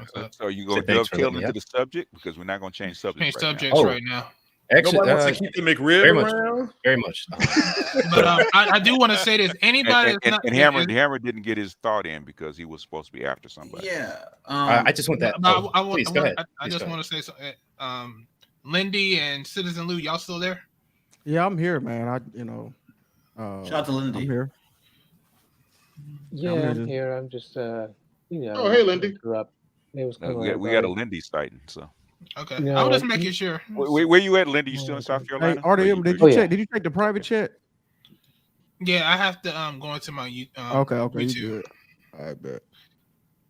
But see, nobody wants to address the elephant in the room, and the elephant in the room really is the fact that look, by 2050, 2060, the white demographic is probably a minority. So yeah, white women can make these moves now, but are they going to be able to still control politics when they're a minority in this country? Nobody wants to have that conversation. But 2060s, race won't matter. Race, I disagree with that. I have a hard time believing that race won't matter. Because you'll be able to change your color, so race won't matter by 2060. And plus, by 2060, white people will not run the world, so they're going to have a big shift. So it's not just about the United States. Okay. The end of Western hegemony, I agree with you on that one. But when you're saying changing color, you're referring to the artificial womb. Is that what you're talking about? Artificial womb and basically designer babies. What do you mean, like genetic, like genetic engineering? They can already do it. Genetic manipulation. Yeah. I don't know if it'll be there, but I don't know if it'll be there by that fast. If it is, you could be right, but I guess It's we already don't know. Hammer. It's already here. They just haven't put it out there. It's already here.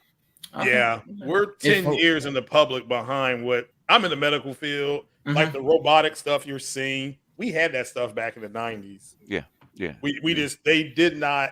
It was just big. They had to make it more practical for us. But we saw that stuff, and then we were operating that stuff at Ethicon and stuff like that. Like, oh well, if you all can make this more like our fingers and make it more curved like our thumbs, we can hold tissue. This needs to be a little more atraumatic. You don't want traumatic stuff going into like the spleen or the liver and stuff like that. So this has to, but the point that BGS is saying that, and he's right, it's already here. It's just a matter of how does it get disseminated into the public, the consumer.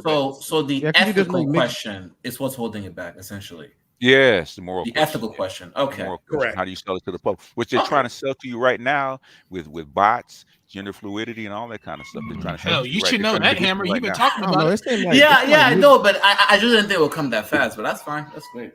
That fast. You're talking about 40 years, man. Okay, so my question is, I'll stop right. Okay. Once they become minority, I'm like, how does that affect politics? Because white women are not going to be able to make these moves if there's less than 50% of the population. I feel like nobody is having that conversation. We don't know. How can you have a conversation about something 40 years in the future? They have no idea what the landscape's going to be. Well, this is supposed to be thinking black men, right? Well, currently, one at a time, guys. How can you make a political determination when you absolutely do not know what the landscape's going to be in 40 years? You're going to have a switch. You have a switch in power, in global power. Number one, right? So the white hegemony will not be dominant. Number two, your race probably won't matter by then. Number three, you probably be a people of color by then. So basically, people of color would be the dominant dominant class in the United States, right? They really already are. If you look at the polls, basically, white people are actually a minority already. So basically, if they're not having babies for 2-3 generations, hence, guess what? Their numbers are going to be really low. So people of color will be the dominant force in the United States. What do you think is going to happen to the political landscape then? You remember when I asked you? I think it'll be black and Hispanic women. That dominant. It doesn't matter what it is. Well, it doesn't matter. It could be anything, right? The thing is, the white hegemony policy will not exist in 2060. Yeah, remember when I asked you, B, just that one time where you think they will make a new category for the mulattoes? Yeah, people of color is that people of color. Yeah, that's what it is. And I think it's also, we can predict that the most organized groups will have the bulk of the political power. Yeah, I agree with that. Yeah. And go ahead, Citizen Luke. I know you try to get in, then PK. Oh, no, I was going to say that I kind of forgot, but I think it was something about the mixed children. I was going to say, I guess you can kind of see that. It's people of color. It's people of color. Yeah. Right. It's a new category. And I was just going to answer somebody's question. I said white women will probably just attach themselves to whatever group that, you know what I mean? They'll probably just segue themselves to a whole nother group and just like how they did with the minority status. That's what I think. I'm just well, they're gonna blend in like everybody else. Probably. That's what I'm saying. Yeah, I can see what you're saying. Yeah, they'll probably adapt. Go ahead, PK. I don't know what I wanted to say. Go ahead, Jules.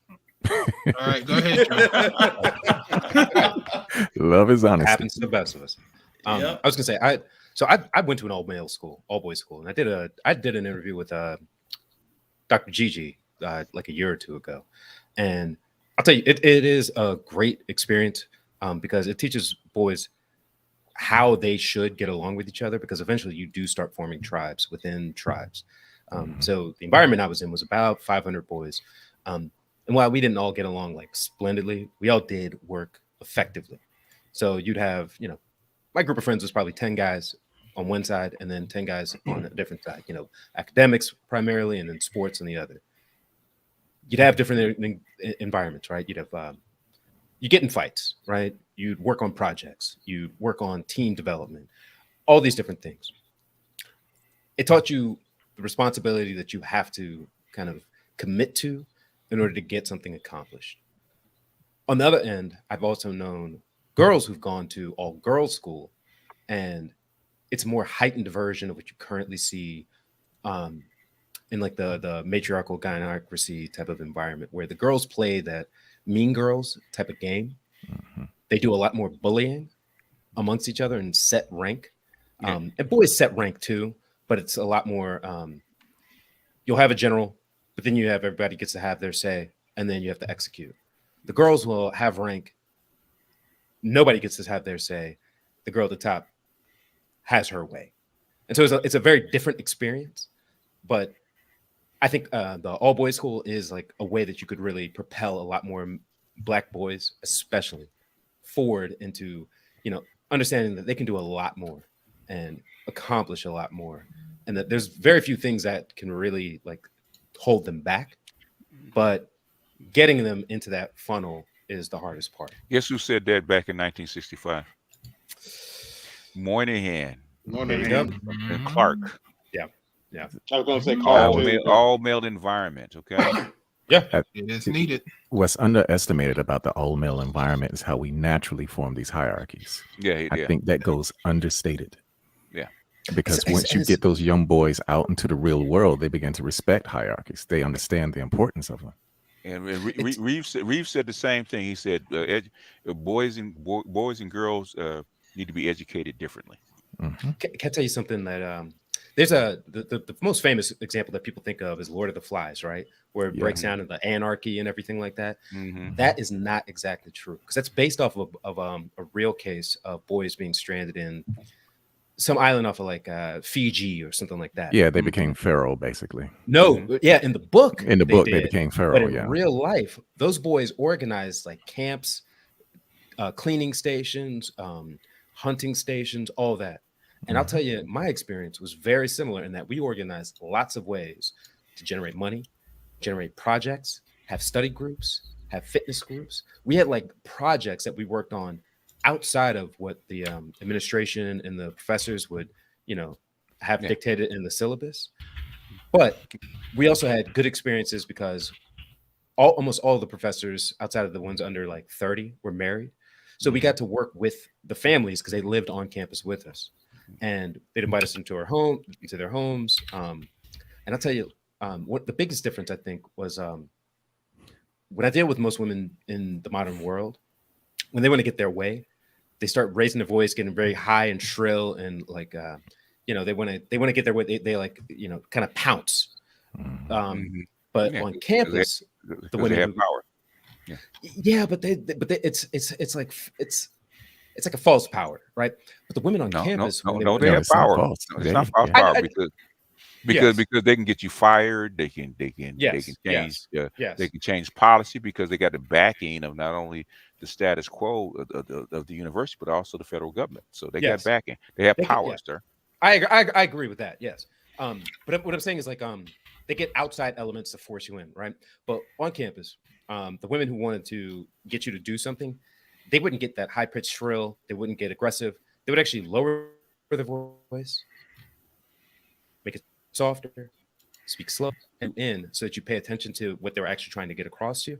And if it made sense, 99% of the time, the boys would say, "Yeah, that makes sense. Let's go ahead and get it done." Because that's the way males do things. Because there's logic, and males focus on logic and information rather than emotion. When they get in a shrill voice and start pouting, all the kind of stuff, that's emotion. And that's how women have been taught to get their way. Men don't operate that way. But Hammer, do you read your newspaper? Because you in Washington, D.C., the Washington Post. You ever read this?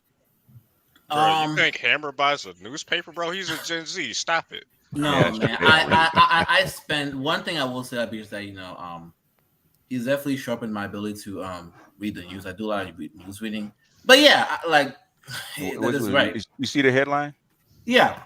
That's does that kind of answer your question, sir? Yeah, but I think the whole point is that look, it goes back to the conversation in regards to the Stacey Abrams thing, right? About how flat blackness. Okay, fine. We know that white women. How does it go back to flat blackness? Let me finish, right? We know that how black women are essentially able to be the dominant group in the Democratic Party, right? So my whole question is that look, once talk. All right. Okay. Listen, once the people of color and African Americans, whatever, become the majority coalition, what I fear is going to happen is that what black folks are going to become the permanent underclass. So even if you are in this majority people of color coalition, so what does that mean for you? Where are you now? Well, what do you mean? I'm the East Coast. Where's black folks? Where are they now, as a whole? You mean in America? Black people are the permanent underclass. On the bottom, nigga. Yeah, on the bottom. I'm like, what are you talking? So what? In other words, what are you talking about, man? Because you just talk. Okay. Like you told you he likes hearing himself talk. Okay. What I'm gonna say here is, I think that for me, one thing I hope is that with the coming African century and Africa bring the demographics from there, that possibly once the Africans take over, maybe in 22nd century, that could potentially spill over to the black diaspora in the Caribbean, the black Americans. But then again, black Americans would just leave because that's the best place to be. But here's the thing, though, as someone from West Africa, how would they feel having 50 million black Americans leaving the country? But I guess that's all in a conversation, right? In other words, we're talking. Okay, you're talking about, but by the time the Africa ascends, you're talking about 100 years, man. Yeah, 100 years. 100 years. So basically, you won't be around to see it. In the landscape of what this world will look like in 100 years, based on the path we're on right now, could look a whole lot different. And all this. Go ahead. Oh, go ahead. I'm sorry, gentlemen. No, go ahead. Go ahead, Beth. Say your thoughts. All this is contingent on whether or not there's even a nuclear Africa as well. Maybe this is even a second scramble for Africa.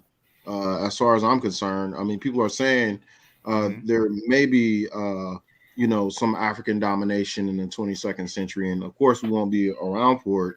But my guess is that it could be a second scramble for Africa. But impossible. They don't have the numbers. Impossible. They don't have the numbers. Impossible. They don't have the numbers. Okay, they don't have the numbers.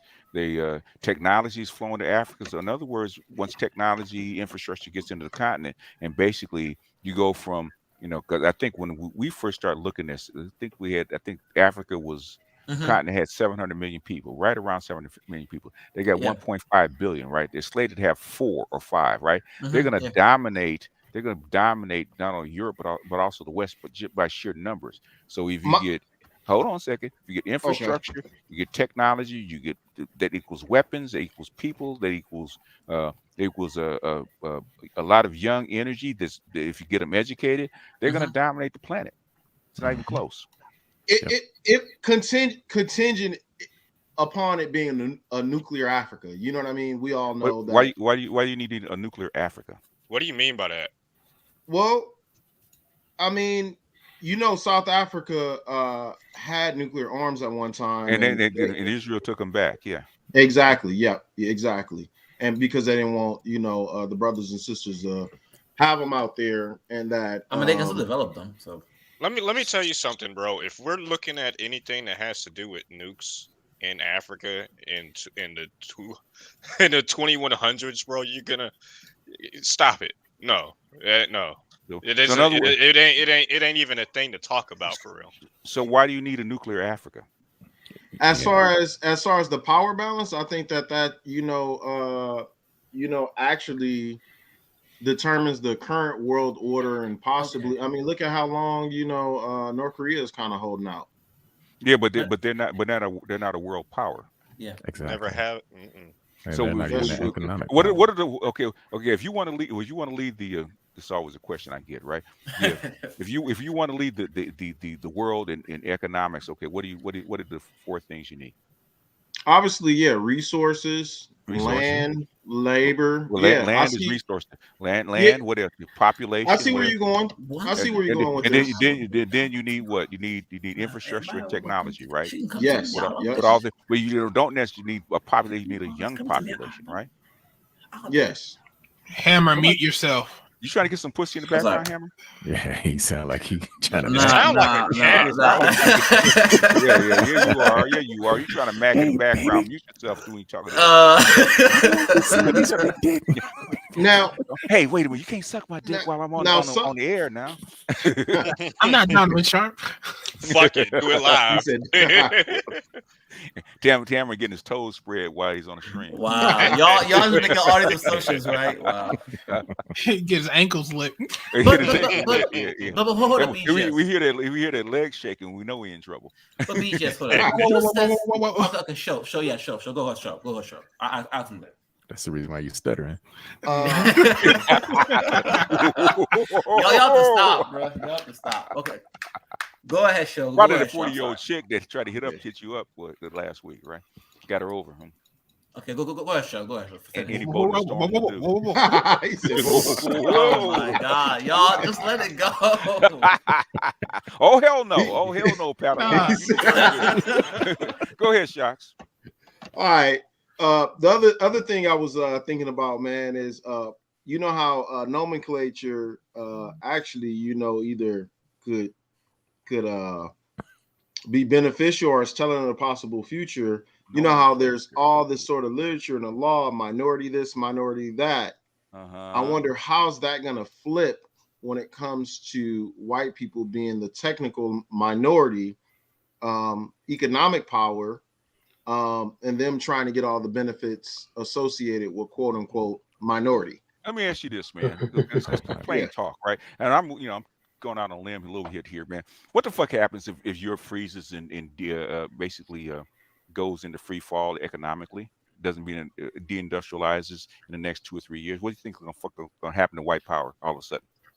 Oh yeah, they're gonna have to go to the global south. What do you have Germany going and begging China Russia to allow them? Listen to me. You have Germany going over to China right now, begging to move some of their industries to where? To China as we speak, okay? Because they don't have enough energy right now. What do you think? What do you think is going to happen if MBS in Saudi Arabia flips and becomes part of the BRICS? The thing's going to happen. Which is highly likely. Yeah. I think there's some wiggle room there because that's going to start a whole bunch of shit if that happens. But that's beside the point. What do you think is going to happen if they happen to do that? Yeah, they're gonna have to move around. What do you think will happen to the dollar if that happens in white power, European power? Drop. It's done. Has nothing to do with nukes, right? Yes, okay. I see. What are you looking at right now? I mean, it's nothing that you have to wait 20 years, 30 years, 100 years to see. You're looking at it right now. What do you think might happen? Okay, because the thing is, I'm hoping that it quite doesn't. They kind of settle this stuff because if not, we in for a wild ride. I'm too old for a goddamn wild ride. I wait till I'll leave that for you young folks when I die. Okay, hey, it's y'all. No, BGS, no. Y'all take it, especially this goddamn Padawan over here. I don't know, man. I don't know, man, because we've had some, like the Chinese and their ancient Chinese wisdom have said, may you live in interesting times. We've lived in some interesting times in the last, give or take 15 years, right? So I mean, it can only go uphill from here, right? Y'all don't know the half of this bullshit that's going on, man. Y'all know half. Yeah. So I mean, like, don't you want to be here to see it? Like, don't you want to enjoy the fun? No. You enjoy suffering, PK? I love it. Okay. There you go. There you go. Okay. And to speak about your point, BGS, earlier, you know how you were talking about the way things are going or whatever the case may be. I came across this peer-reviewed article the other night where they were using AI to sequence all of the proteins in the genome or whatever the case may be. So what you saying isn't far from the truth. They're already doing it, man. It's a lot of hits with that. I tell you a story. This happened before my father died, right? Because he had cancer. He had to go through a lot of tests, right? And the doctors would send him through the test. They run through the test, and 3 months later, he'd get an email, right? Got to come back for additional tests because we found something, right? It wasn't the doctors, the AI that found shit. Okay, they're already doing this. So every test you do, blood tests, scans, whatever, it's always reviewed by artificial intelligence, right? They can catch shit that doctors can't. Okay, if you ever go to blood because every go in for a blood battery, and basically they come back with the results in 30 minutes. Yeah, human beings cannot do that shit. Exactly. Who do you think's doing it? Yeah, obviously the machine learning. machine learning. This stuff has been implemented. We've documented this stuff, right? And guess what? We got to, thank God for Saint Nicole, right? She verified all this shit because she's a bioengineer. Okay, and she says she has to read the literature. She had to go to these seminars. She has to talk to these people. She verified all this stuff, right? So everything that we're talking about has already been verified. Shout out It's to already Nicole, here. the brain scientist. Yeah. Something about interesting times, though. World War II were interesting times. Fuck that. What do you mean? So was Don't you want to be Vietnam. here? Don't you want to be here for World War III, man? Aren't you hype? Hell no. I don't Nah, think. man. You know what? No. I'm not going to No. speak it into existence, man. But I don't think they got the guts for that, man. I think that's why Tulsi Gabbard bolted from the Democratic Party. Well, I thought you liked suffering, PK. What you mean you hope not? No, I didn't say I hope not. I said you hope. No, is that what I said? I don't remember. Yeah, you said hope not. Yeah, That's what I said. You don't mind suffering, but you don't want to die. Hey, you No, don't not want the to suffer dying either. part. That's Not just- the dying part. No. Because sometimes you can suffer so much that you wish you were dead. Yeah, that's true. A That's nuclear blast can ruin your whole day. You know that, right? Worse than a day. I think a couple days. do I would be die nuclear instantly, winter. or does it like melt my flesh off? I want to get vaporized. If I got to go through that shit, vaporize my ass. Yeah, the toxic fallout is the worst part of it all. Did you see the those Japanese people like They 20 were years shattered. after Hiroshima? Yeah, they had like you could actually see inside their bodies, them breathing and shit. Yeah, and the cancers that they got, man, it was Yeah. terrible. Yeah, horrible. That's all right, man. Yeah, so You just guys wipe have me out. melanin, it'll save you. Yeah, exactly. Just Say wipe what? me out. I'll be holding my 2 kids. Just let me go Holding quick. your kids. Yeah. Wow. I stand right next. You stand right next to the wall, so my shadow can be right there permanently. Okay. Shit, I would have a sip of tequila That is and dark. be like, "You damn right." Did you see? There was a recent picture. I don't remember where it was. There was an AI that worked on a picture not too long ago about how the end of the Earth would look. Did you guys see that? Nah. Let me see if I can find it. Let me dig. That's something I would actually go look for. Exactly. You know what I'm saying, right? Look, man, I like stuff. I've seen lots of that kind of stuff, man, growing up. Because Oh, that was under right after the Cuban Missile Crisis and stuff like Oh that. yeah, we because were on high alert. you were still in school when you had to go hide underneath your desk. And on desk and all that kind of stuff. Basically, I was in because that was one thing, because I did like a year or so in Air Force ROTC, right? And that's one thing you have to talk about. You got to talk about about nukes. You got to talk about DEFCON. You got to talk about that kind of nuclear strategy. So I got a pretty good lesson in that kind of stuff for about a year. And any person who's been in the military has been through NBC training. It's part of basic training. Yeah, we went through nuclear defense strategy. That was paramount. I didn't go on a trip, but I was supposed to go to Cheyenne Mountain, actually tour the place, but I didn't go. It was a Christmas trip. I didn't go. They're more than this, but this is what I got. Not safe for work. So if anyone's at work, don't show this. But here you go. Is it safe for you two? It should be. Are you sure? It should be. It's not too R-rated. So this was an AI generator. Okay. Oh yeah, And the it's AI like generated art. Yeah. Yeah. Okay. Yeah. There's nothing we haven't seen before. Yeah. It looks like Future of Fallout. Europe. Yeah, Fallout. Mm-hmm. The game. Yeah. Yeah, you read what Weapons Brown. Oh yeah. Had you finished that? I didn't finish it. I got about halfway through it. It was funny though, especially with Peppermint Patty. I like her. Jessica, did you buy it? Nope. It's $20 on Amazon. Buy it. Yeah, it's funny as hell though. It is a hoot. The hell out of Lucy. Basically, it's what if Charlie Brown got into a super soldier program? Mm-hmm. Oh shit! Well, And- Peanuts was my favorite when I grew up, so I'm gonna check it out. Sick. And basically, he turns into just a super soldier in a post-apocalyptic world. Yeah. He's got like a metal arm. Snoopy is like a Like beef dog. Yeah. And he just be slapping bitches and I think what was it, Peppermint Patty and Peppermint Patty. Oh yeah, what's the girl with the glasses name? Lucy. That's Lucy. Yeah, they're a lesbian couple. Yeah, that figures. Yeah. Just throw that in there. Oh, Peppermint Patty, the little chick that follows behind calling her sir. Yeah. Well, I mean, that's that was pretty on the nose, even back in what? Charlie Brown's been around since what, the 70s, 60s, early 60s. I don't know. That shit old. Late 50s. Late 50s. Late 50s. Okay. Yeah. That shit older than life, goddamn. That shit was built back when the pyramids was still here.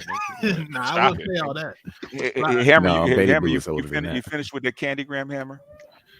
Bruh, y'all stop. There is no Candygram. But I wanted to ask you a question though, because you sometimes very interesting. Because you said that when the African century comes, that Black Americans are gonna leave the United States and go to Africa. I mean, are you sure about that? Because Black Americans had a chance to go to Liberia and they said no. So what'll be different now? It's called two things. It's called infrastructure and technology.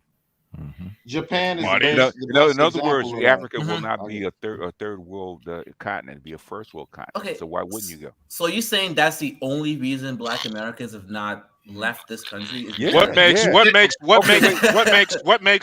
people immigrate? What makes people immigrate to the United States currently? So why? How come y'all didn't stay? Better opportunities. How come y'all didn't stay? Well, how come y'all didn't stay? That's a good question. There was better infrastructure in America. Yeah. What else? What else? Better economics. So in other words, unless you're a pioneer, okay, why would you go back to the continent? Well, that would be. I wish I could go to see. That'd be great, though. No. I asked you a straight up question, sir. Don't dodge. You came here because better opportunities, better infrastructure, first world, a first world country, right? If Africa, let's put it this way: say that in the 22nd century, basically, where you came from was a first world country, had all the technology, all the goodies, and all that kind of stuff. Would you come to America? No, I would have stayed back home. Oh, now you've answered your question, haven't you, sir? Yeah, kind of slow, Hammer. No, my only thing is that it'll be really interesting seeing Black Americans go back to their It's very possible. There was the political analyst. Well, he was a campaign guy, but PJ O'Rourke said that in the 21st century, all your American boys are going to wind up going to China. And I think that might be true for like white American boys, but Black boys, no. When it comes they're not going to go to China because China has a population problem. So them going to China is not going to make sense. They're shipping out. Well, but you get the gist of what I'm saying. It would make more sense. Okay, since it really would make more sense that white boys actually go to Europe because Europe has a population deficit. It makes way more sense for them to go to Europe. Or South Africa, or I'm sorry. South Africa too, but like also South America. Them white boys been not going to just because South America, the thing with South America, any sub-Saharan climate basically is a sub-Saharan climate. They're not going to do very well. White people can't do it. They ain't doing it. Maybe Argentina. I was going to say because Argentina is not a sub-Saharan climate. Yeah, anything south of Asuncion is going to be good for them. Like that, if you go to like Paraguay, Uruguay, Argentina, Chile, anything south of that, I guess like 30th parallel.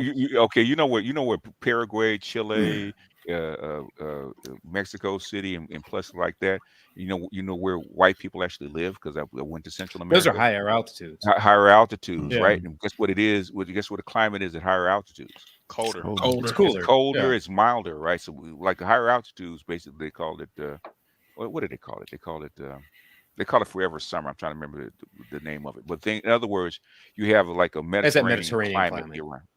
So year-round. Yeah, but like Asuncion in South is like that in general. That's why like all those Dutch Boers were able to do that in South Africa. Why do you think you see in Brazil and in Colombia when you go down to come out of the altitude and go down closer to where the water is? Okay, sea level. They're all black. Okay, they get eaten up. Yeah, they're all black because I went there and I was there for like 3 months, right? and there's very few white people when you descend down out of the goddamn mountains. Okay, all of a sudden the color of them people start to get really, really dark, really, really fast. The melanin, baby. Melanin. They don't make it. They don't make it after the age of like 20. They just stop going down in that area. I mean, I've seen it. Goddamn hot. No.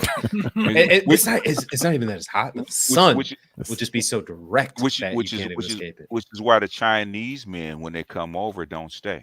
Okay, it's too goddamn hot. It's because it's too.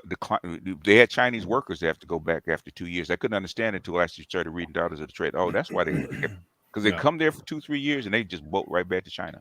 So why is that? They need to move these excess men out of China. How come they don't go? They go, but they can't stay.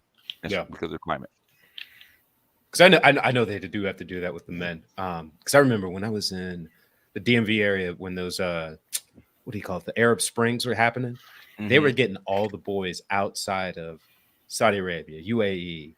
Think of all those countries because they were expecting them to riot, and so all these ESL schools are opening all throughout the East Coast to get those boys out of the country. And it was a bunch of like 17 to like 25-year-old boys, young men. Just get them over here, learn English. They paid them $2,000 a month, paid for them to learn English, but they didn't have anything to do when they went back. But then it kind of diffused that situation because the alternative is you have a Libya happening throughout the Middle East. Yeah, kind of. It's a possibility. I'm not gonna go into Libya, but kind of. But you get what I'm saying? That young energy can like overturn a lot of stuff. That's all right.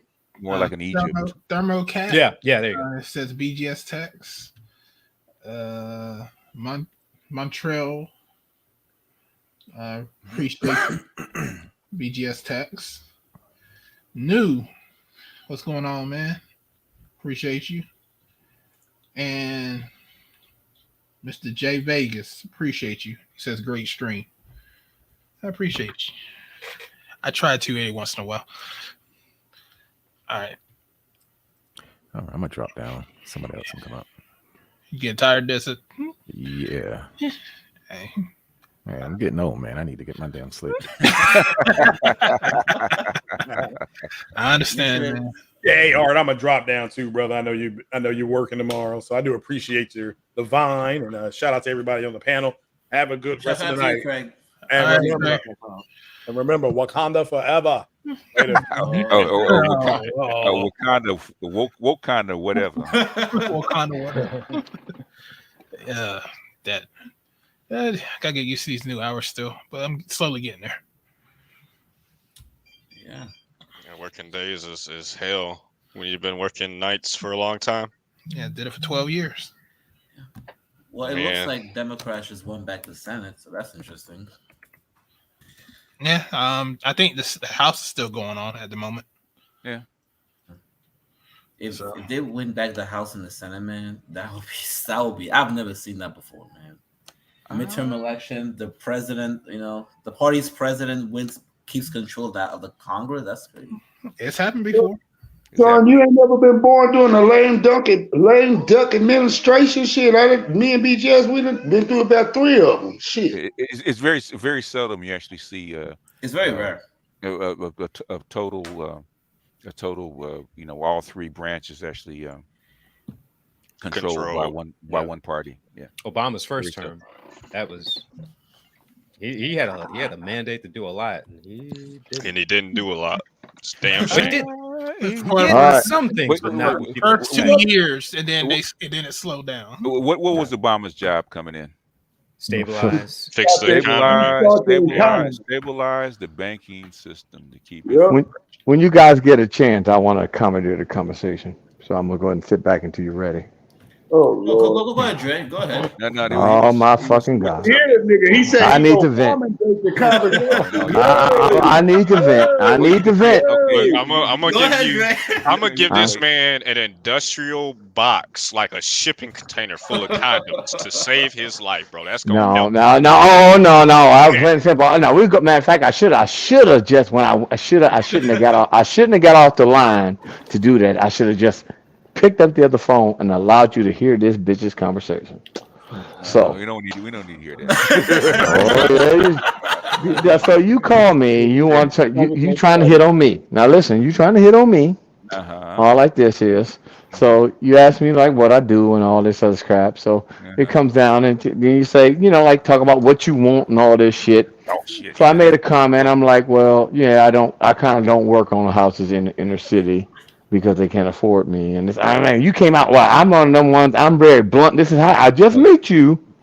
I'm very blunt. I tell it like it is, and I don't really hold back and this, that, and that. So you come out, and I don't really like to be interrupted when I'm talking. And I'm up here like, boy, you're not selling yourself to get no type of play. So the shit goes. Then she asked me to talk. So she asked me what I do, all this crap. So I said, well, I normally don't work on houses in the inner city because they can't afford me. Oh my gosh, that's so fucking disrespectful. This, that, and the other. I said, ma'am. My taxes on my house alone run me almost 10 stacks. So if I'm working for $100 a day, $200 a day, that ain't enough money. I mean, I'm gonna go broke. I mean, like literally, you can't even pay that. I'm like, oh, I just think that's so disrespectful. I'm like, but here's the question: if I don't make any money, you're not gonna get your pussy wet, right? Wow. Oh my gosh, you just say it like that? Well, I mean, you know what's funny? You don't. No, we ain't done. So I think I'm just like, after we talk all this shit, I'm like, you know what? I realize that we're not going to work out. You have a nice day. I'll talk to you later. I mean, I won't talk. I said, I hope you find what you're looking for. I just got a text from this motherfucker. Think about it. You said at first you didn't want nobody to have your fucking number. I said, cool. I didn't show no miss. All of a sudden, you call and I get your number. Because you rejected Then you say, all right, did that? Okay, then I say, I'm not really. Okay, no. Matter of fact, here, I didn't even read the text. Let me get the text. This bitch wrote me a paragraph. I'm going to read this shit online. I didn't even read it so we can give full motion so you can see how I feel. Okay, here we go. You know what's funny? I'm grabbing my other phone. Here's the text right here. The funny thing is that we know he didn't really say ma'am. You know, he said bitch. No, I actually did say ma'am. No, you know why? Because I hate to say, ever since BGS and y'all got on me, I'm trying to work on that. You wouldn't even be surprised. I'm going to church in the morning. So that go to show you how I'm trying to tone it down. Okay, now here you go. Here's the text right here. I work for a government agency that helps apply for government assistance. I've worked for the government helping teaching and counseling and clients for almost 16 years. My heart is for the less fortunate because I grew up without. No matter how much I have, I know it can be taken away at any moment. I just pray that you learn to help all people because everyone needs help from time to time. May God bless you and change your heart. I said, here's a question, dude. Your motherfucking bitches wouldn't be, you niggas don't give a, here's a question. Y'all ain't giving pussy to these motherfuckers just because, what? Why don't you bless these niggas with some pussy and change their heart? I mean, think about it. That don't even cost no fucking money. But I'm supposed to sacrifice and not have nothing, don't have nothing, and work for free? Come on now. What the fuck is wrong with these women? Go digger, go digger. She wasn't nothing but a gold digger. No, but she telling me, and I'm just like, you know what? What the fuck is? I'm like, you know what? Now I see why I pay for it. And I ain't gonna lie, I can have 3, 4. I can pay. Look. I can have 3, 4 a week. And I mean, I ain't gonna lie. As soon as I come, she can go, leave. I like that. Yeah, I'm just like, it's just. I mean, you actually sit up here. And it's like a person ain't even trying to get on you. And then it's like, oh, no, you can get my number now. I'm like, dude, I don't want, okay, fine, I'll let you talk. I'll see what you're talking about. And it's like, oh my gosh. And I'm like, I see why your ass you don't have no man. I mean, this shit is just, I mean, whew.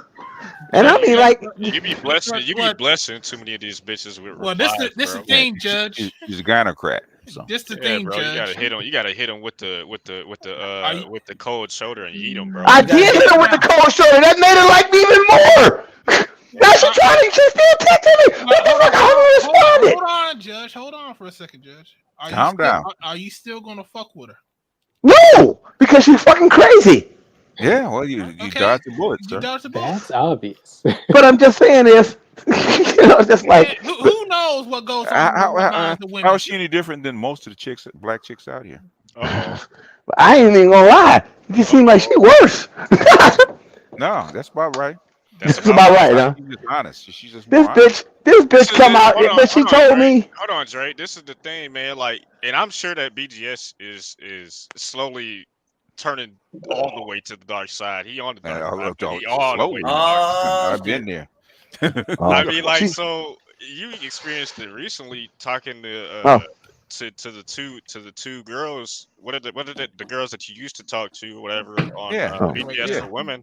Yeah. And it's like, you know, even the best among them, they all on that same type of time, man. All of them. I do that kind of stuff if I talk to them on wax so that you guys can hear it. I already know what it is. But this is one of the things I'll sit here and laugh. But it's like, don't be talking to me. You got to be willing to listen to what I got to say. How the fuck y'all think y'all gonna get a nigga coming out saying that immediately? I'm like, these bitches don't even roll into the shit. At least, get the nigga whip with the pussy first. Come on, I'm like, what the fuck? These are new days, man. Those days are gone. I'm like, God damn. This ain't the 90s, Dre. Where you been at, bro? Where you been, man? But I'm like, I hate to say something, man. I ain't even gonna lie, man. I mean, I don't want to come out like them and just be like, but yet we're the one where they're saying abort all and kill all black men. I mean, no offense, the way they're acting, you would picture like if any group said, okay, what group said get rid of that whole other group, considering how, based on the treatment of the other group, you would have think that we would have said crap like that, but we don't even. I learned a long time ago, Dre. Yeah. You can't drink the bathwater because it's too dirty. Shit, man. The bathwater, shit, it ain't even water, man. It's probably just straight up dirty joint compound or something. It's got that type of consistency. Dude, it ain't even fucking water no more, man. It's like sludge.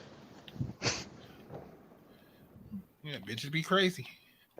Man, I don't even know. I don't know, man. Like, I would rather. I've been on a different type of time lately, but I mean, in terms of like in the past, if a bitch get to acting crazy, bro, I don't even reply, dog. I don't. But no, you were talking. I mean, like literally, I wasn't. But you took so you try to hit on me. Is it on the phone or in person? Yeah, she was trying to kick down like literally. On the phone or in person? On the phone. Yeah, I would have hung up. Yeah. I did. That's what I did, but I try to do it nicely because I'm working on being nice. Fuck all that. Just hang up. But think about it. But think about it. We talking Judge Dre hang up. Come on now.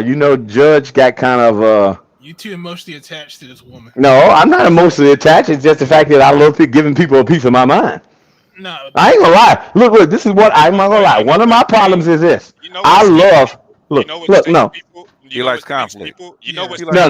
I'm not gonna say I like conflict. Hold on, Dre. You know what stings people worse? When you don't. I know. When you don't. Yeah. I know, but look. But this is the problem. I understand that it works, but you know why? But I ain't gonna lie. It's plain and simple. I like to fight. Period. I'm not supposed to. I said I wasn't fighting no more. BJ, I've not got into a fight since that conversation, so I've been working pretty good. And I've avoided one already where I could have fought easily. I've avoided it. So you got to give me a kudos for that. I'll give you kudos for it. Sir. Thank you. I want that. See, I'm working on becoming educated lame. But like I said, wow. Okay, now but it's just getting to the point to where it's like, it's like since I can't fight no more, I ain't gonna lie. I like to hurt your feelings. You entertain strags now, huh? Mm-hmm. No, I don't entertain them. I just like to hurt your feelings and walk away. I'm not gonna lie. I don't even talk more than 5 minutes. You can hurt their feelings way worse by just not saying nothing. Yeah, but I ain't gonna lie. I ain't gonna lie. Like some people like to hurt them and do that. Look. Remember, I like physical pain. Listen, he likes to play with his food. That's what he does. Right. Place like this. It's like some people. I prefer to enact physical pain on my enemies. I'm not gonna lie. I prefer physical pain, because mental pain. I ain't gonna lie. When I'm kind of like one of them. I remember Angry Man did a show, and he said, like the women are like statues, and you hit them, and they just destroy them. I ain't gonna lie. I like to hit them statues with hammers, man. I mean, like literally. I like to see the pieces fall because I know. Think about it. When you say something and you say something cold-hearted like that, that destroys them so far to the fact that they're thinking about that for years. Where I done forgot about this conversation. That bitch still thinking about it right now. That's too much work for me. I just hang up. Well, it's too much energy, as you say. But remember, I like to fight, so it's like a transfer of energy from the fighting because I can't hit them. That's why you like Right. conflict. I mean, like this is the problem. I mean, like I said, like you see, even I'm one of those. I said, I know, cause even my cousin say, "No, it's just Dre. Trust me. Oh, you going down that road? I'm just letting you know. Unless you want to fight, don't go down that road with Dre. Cause Dre actually loves that." Dre, I got a question for you, man. Yes. You're in Ohio, ain't you? Yeah, I'm in Ohio. Do you smoke weed? No, but I need to. That's what I was told. My boy told me that's your problem, nigga. You need to hit the weed. Cause he stays zooted. And he's like, that's your problem, Dre. He said you get off like most people get off on that. He's like, shit, your ass is like type of person. Beat a nigga's ass, then go fuck some pussy. Now he's like, that's a perfect day for Dre. Yeah, fucking pussy might be his downer. Oh no. I mean, oh, shit, man. Women talk all that bullshit. You beat somebody, you beat somebody's ass, they want to fuck you even more. Okay, Dre. Well, you know it's true. I don't know, man. You know, when it came to Tiffany Cross, when she got No offense. No, we talking you. Can we go to somebody else's opinion, please, when it comes to that? No offense. No offense, Hammer. I ain't gonna lie. Hammer, it's like when you come on the panels. Now, this is just being honest talking about you. It's like somebody. Listen. When Hammer come on the panels and debate on the thing, it's like a bitch who got like that super good wet pussy, and that pussy that just hug you, make you feel like a child. I mean, like when you just want to suck your thumb. It's like you just got out of the bed with one of them, and she had that opinion. Because I ain't gonna lie, it's like I'm like, oh God, Hammer, it must be a broad. I ain't gonna lie, dude, it's got to be a broad next to you right now that had that opinion. The way you be fighting so much on that shit, dude, I ain't even gonna lie, man. I want to experience some of that type of pussy. So I mean, if she don't mind like dishing it out, come on, look, I'll act the fool for 5 minutes for her. I mean, but this is a bad thing. I done got too much where I doubt you can do that to me anymore. But it's like, man, you done had a broad where her shit was just like, ooh, like here, like let me pull up a picture for you. You done had a broad where you just like, you know. Yeah, but go ahead, Cameron. What are you gonna say about this? Yeah, so what I was gonna say, you know, and this may trigger some guys, but I'm not gonna lie, man. You know, although Tiffany got fired, you know, I would have said, "Baby, look, come over here. You know, I'll give you some money." Hammer, one, you gonna have to slow down, okay? Because you're rambling. Number one, number two, you're talking too fast. Slow down. Man. Oh, okay. So when it comes, I told you that's what that pussy do to you, man. No offense, Hammer. Turn your camera on and let me see what's in your bed. No, it's got to be somebody. It's a broad in your bed right now. Bullshit. You got 10 seconds to turn the camera on and show your bed, or it's a broad in it. No, there is no. There's one in it. All right. Go ahead. But like I was saying, so when it came to Tiffany Cross, you know, it's crazy because after all the stuff she said, you know, her finally get fired was kind of funny. But this may get some guys to turn on me. But I'm gonna say, look. She's attractive to me, you know. I will dick her down, but outside of the stuff that she said, you know, I will say, what are her being attractive to you? To do anything. Nothing at all. And why should we care? What exactly. To? You know what? I'm starting to think. No. I'm starting to think because I've heard this before. This ain't the first time I've heard some shit like that, bro. And it always makes me. It makes me give people that think that way the side eye, bro. It really does. It really, really does. Because the thing is, man, this is the thing. This is how I know you motherfuckers are. Some of y'all motherfuckers, not everybody, but a lot of men are gullible as fuck, bro. You put a beautiful bitch in front of them.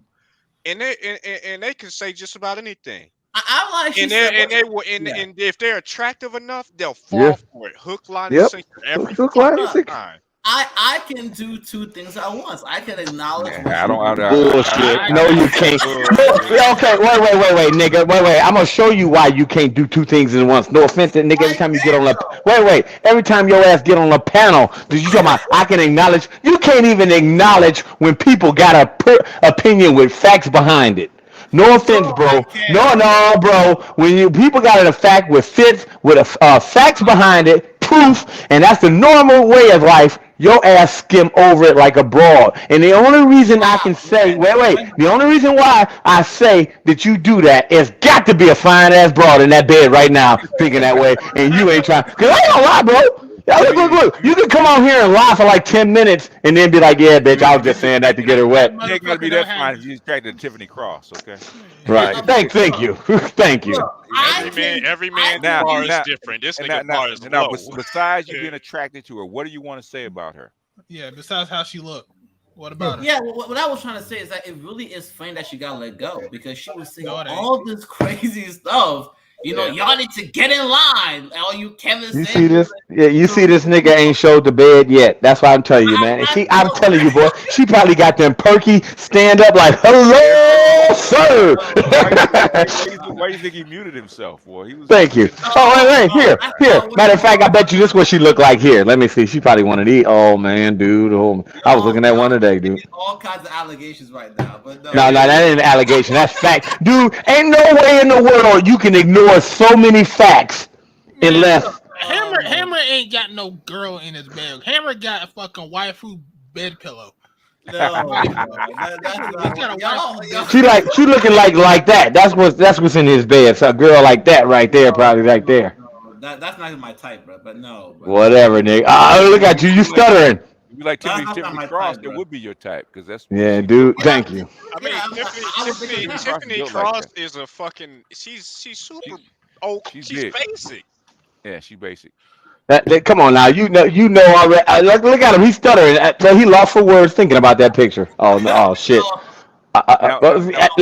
He said, look how quick he said no. That's proof that it's a ball in that bed. Oh no, because he's don't want to make sure he can get laid when he get off the panel. Just go ahead and say, look, dude, I'm taking one for the team. Besides the way she looks, what do you want to say about Tiffany Cross? Nothing. It's just the way that she looks. All I was trying to say, and shout out to Dre, is that it's funny how, because what happened to Tiffany Cross actually kind of proves to me that all the positions that Black women are given is based on the prerequisites that they can essentially bring the Black male. Yeah. And that essentially, if it's proven, if Democrats, white liberals, start to feel like you can't deliver the Black male vote, they'll cut you off real quick. Yeah. And that's what I feel like. Yeah. Yeah, no shit. And so the only thing y'all can do now is just say, look, we acknowledge Republicans not gonna give a shit. But when it comes to Democrats, we're just not gonna vote. You gotta make sense out of that, man. Yeah, wait, hold on. When did that? Number one, clarify your point. Number two, at what point does any of what Tiffany Cross has to say become an issue? That's what's on his bed. That's what's on his bed. All kinds of allegations with the blue hair, huh? Oh, man, you wrong for that. You wrong. At least I gave him a real woman. She might have had some dolled up shit, but I mean some fake titties and shit. But hey. First of all, I don't deal with white chicks, okay? I'm Black woman only. She was black that I showed, and you know that you. Now. See, that's how you know it's a black chick in the bed right now. Oh, no, I don't deal with black because you already. I don't really deal with black. Think about it. I don't deal with white chicks, but I done smashed a couple lately. No. Now, for you to say for you to say that I don't deal with white chicks, that let me know that there's somebody in the bed because the nigga still ain't showed the bed right now, and that's the reason why. I know she told you to vote for Stacey Abrams. No. But yeah, look. All Black men can do now is recognize that white Republicans are not going to give you shit, but say when it comes to Democrats, we're not going to vote, and we're going to force it. So you went to Tiffany Cross to come back to this shit. Yeah, you just basically did a fucking 360. How did I do a 360? You went to our point, and then you went back to your point. No, the original point. How did you do this? It's called hammer logic. No, I just brought Tiffany across to kind of highlight the black women's position in Democratic How do you Party. know Republicans will never give a shit? Because guess who started civil rights? Back to this argument. Guess who started the civil rights movement in the 50s? The army desegregation. Eisenhower. Guess what he was? Isn't that when the flip happened? Guess what he was? Republican. Man. But didn't the parties flip during that time? No, it was later. It was after that. The party. It was like a minor flip, but a minor flip. Okay. No, the party. What happened with the it was actually the Democratic Party that split. Yeah, because of FDR realignment. No. We used to have conservative Republicans, conservative Democrats. 65 after the Civil Rights Amendment, and then the Voting Rights Amendment. The second one. It's called the Southern Strategy. Yeah. Yeah, but that wasn't changed. It's that, and then we also used to have liberal Republicans and conservative Democrats. No, but it was much more. Who thinks in office right now? Right. Obviously, but he's like a blue dying dog. breed. Yes, I understand that, and we do have blue dog Democrats. Like, who's in office right now? Thank you. Yes, but like he's also 81. He's Still late same 70s. thing. And how long he been in politics? Well, guess where he's sitting. Also, Mention is also a blue dog Democrat, right? Yes. Yeah, and you'll see a lot of those in like Western North Carolina, like the Appalachia region. Throughout the South, you'll see a lot of them who are kind of for the poor, but then also business oriented. So I definitely understand what you're saying. Your point. What's your point? Is that you will have those types, but it's not necessarily that the switch happened. It's that a switch did happen. They talked about it. No. I'm not saying that it didn't happen. I'm saying that from post Reconstruction, 1870 to about 1940-ish, there was a cohort of conservative Republicans, conservative Democrats that stuck together, even though they were in the minority, and they basically had a lot of what does filibustering. What is that? Okay, let's put it this way. Let's put it this way, right? And this is something we've gone over, especially with Gigi, man. You guys got to start fucking reading, listen to what we're saying, right? Okay. 70% of your GDP prior to the Civil War is where? Came out of where? In the South. In the South, right? Mississippi. It's South, Mississippi, Louisiana, Texas, and South Carolina. Because of the cotton, yeah. Because of cotton, right? Okay. So if 70% of your GDP is dependent on those agricultural goods and slaves, and you free them, guess what happens to your GDP? It plummets. It plummets. Exactly. So if you are a smart person, you want to get your GDP back on track, what do? You figure out how to get that labor back in the pool, back in place. That's where you got Jim Crow. Jim Crow didn't come out of nowhere, man. Yeah, I know. I'm not disagreeing with Republicans and the Democrats actually agreed upon that shit. I'm not disagreeing with the 3/5 compromise. Correct? Yeah, but what I'm saying is that the 3/5 compromise is. It happened, I think, it's 1820s or something like that. Basically, you South, the biggest population, one of the biggest population in the South was what? Slaves, right? And the thing is, if they want representation in Congress, basically they have to have a certain amount of numbers, right? Because your congressional seats are actually done by what? By numbers of population, right? Yeah. Okay. Hold on a second. Unless you guys know the answer. You guys know the answer? I don't know. I was trying to finish what I was saying, but no. Let them finish. Let BGS finish. Please. Then we're gonna go in order. You asked about 3/5 compromise. In other words, what they're saying is, okay, we don't have the same numbers as the white North because you're not counting the slaves as a whole person. That's where the 3/5 compromise came. Okay, count them as 3/5 of a person, so we can get representation in Congress. That's what it's about. Now go ahead. So we're bouncing. No. We're bouncing all around through history right now. We have actually moved through four different through at least 4 different points in time in history, dude.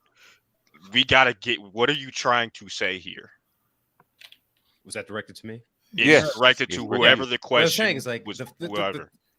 The 3/5 He didn't interject that. That was on me. I accept that. You know, I put 3/5 compromise out there out of being confused. What was the He didn't say that, but I original did. question? It was He didn't about. say about In 3/5 compromise. If you didn't learn it in school, then I don't know what to say about it. in other words, what he's trying to say is, we're trying to say is when did this current edict, when did this flip happen where most of your conservatives are Republicans and your liberals are Democrats, right? Yeah, that's what happened in the 60s. It happened in the 60s. Yeah, it was a slow roll from the 40s. No, it didn't. It wasn't a slow roll. Why you think those Confederate flags came out? Can I finish what I was saying? Finish what you're saying, but okay, You're wrong. Make it plain, man, because you're not being plain. What I'm trying to finish was, even though the 3/5 compromise did undergird some of that, they did not have a numerical number to basically guarantee. The 3/5 compromise had nothing to do with what you're talking about. No, Can I finish? Can I finish?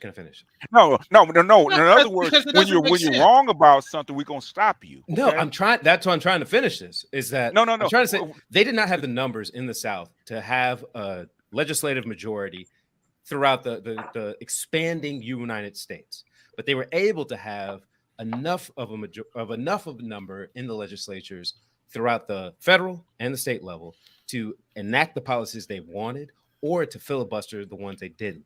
And they maintained that for about 100 years throughout Black codes, Jim Crow. But the big thing was that they had the economic might in order to enable that. So there's a combination of not just the legislature, but also the economics. So there's a combination of one, two. In other words, the Democrats were the ones with the 3/5 compromise. It wasn't the Republicans. Those are Democrats. Yes. I agree with that, but I'm saying is like, all right, so Jim Crow said throughout the antebellum South. Hold on, Jules. Jules, connect the dots, man. Yeah, I don't understand what the hell you're talking about. Yeah, antebellum South. The rate of return for investment. Let's start with this. What's your point before you go back to the story? What's your point? If you're trying to say that the Dixiecrats existed prior to the 60s, that is true.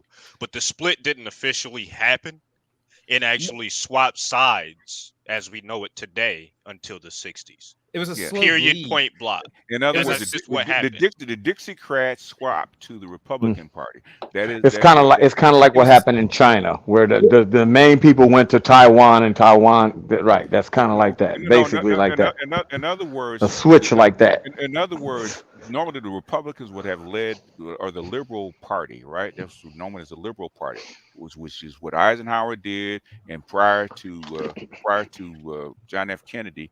We're doing the same thing. The Northern Democrats actually took over and started running the what they call the civil rights, right? And where the Southern strategy came in, and the flip when you got Dixiecrats or what we call Blue Dogs, right? Blue Dog Democrats, right? Is when the switch happened, right? Is when the Southern Compromise happened, when he had a lot of the populists actually went to Republican Party. Because the Democrats actually got identified as a liberal party, so that's when the flip actually happened. Yeah, but what I'm trying to say is the rate of return on investment was about 38,000% at the height of the antebellum era, right? And that's like, think of everything North Carolina and South.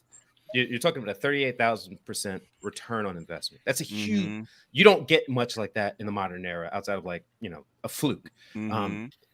The switch happened as labor shifted from manual labor, from a slave population, to industrialized labor, to all the major cities that we now see as democratic strongholds. You're talking the Chicago's, the Detroit's, Buffalo, New York City, all of that stuff, right? Yeah. And so you have a switch of not just politics or party switches, but also labor interests. And I think that's the one thing that never gets like really fully brought up, is that you need to have that. Okay. In other words, basically, and this is what you're trying to say. Basically, as industry takes over, right? Especially in the agrarian South, guess what? You don't need those people. You don't need those people. Yeah, you don't need that machine. And they have to go. They have to move into the cities. Okay, that's what. So that's going to actually say that your country as a whole has to have something to do with these people. What do you do with them? You have to let them fend for themselves, or you have to get them to do the sharecropping if you're like a tenant farmer or like a small landholder. There's no sharecropping. The machines do that. No. That lasted well into the 40s at least. But when the civil rights starts, sir? 50s. I mean, it depends on what timeline who you're asking and what timeline you're asking. You do know come on, man. When did civil rights start? Jules, Jules, you do know me and BGS went through the Monahan report, and I understand that. Yes, I understand. When did the modern civil rights era start, sir? Come on, bro. Come on, Jules. 50s, bro. No. You're both. Can I finish? Can I answer the question? Please. Answer it, man, but answer it correctly. Post World War II, as those GIs were returning. Post World War II, that's when they started getting. All right, I quit life. All right, where's my bleach? Rights to, in other words, it started in 1952 with Eisenhower, man. Post Civil War, or I'm sorry, post World War II. In 52 and Eisenhower in the 50s. You had GIs coming back. They were able to get some. I understand. The further south they went, the less. I understand. Jules, you tell them. You don't have to tell us what history we already know. We know. It started. Eisenhower started the civil rights movement because Truman wouldn't. He made a deal. He made a deal with the GIs that were in his army. He made a deal with the GIs in the army. But the thing is, Eisenhower started what we now know as the civil rights movement in the 50s. Okay, with the affirmative action policies, with the schools and everything that you see, all the Brown versus Board of Education, all the stuff that the Montgomery bus strikes, all the kind of stuff that we see that starts in the 50s, yeah. But I'm saying, like, the GIs that came back from World War II learned from the ones who took a lot of terrible things after the ones who came back in World War I, and they made deals on the table.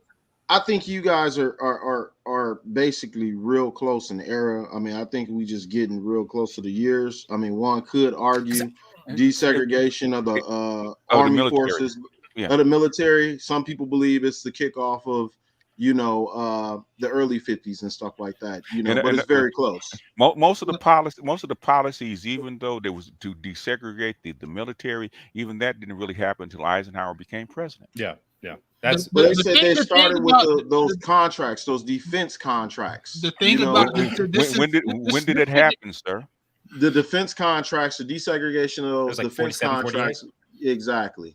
Starting where? They started in the 50s with Eisenhower, called affirmative action. First affirmative action plan was written by Eisenhower. Go back and look at it. This really shouldn't even be a fucking argument because we've gone through this shit. I don't know how many fucking years, and we're still arguing about. No, I'm not. No, we're not. Do not interrupt me right now, man. Mike. What I'm trying to say is that I know this because Jules. I will bring you down. I will bang for my panel, man. And then I just say, let me finish. The fact of the matter is that this fucking instance in time has already been well documented. There's no debating this shit. The simple fact that me and BGS went through the whole damn Kerner Commission, which gave us our damn civil rights, and we're still arguing about this shit. We went through the fucking Monahan report. We're still arguing about when this shit happened and all the shit. This is shit you should have learned in school, high school. Like, seriously, you guys got to start reading. Y'all guys got to start studying. Seriously, because a lot of shit that's been said. Can I speak when you're done? If you interrupt me one more fucking time. This is getting out of hand. What the fuck, dude?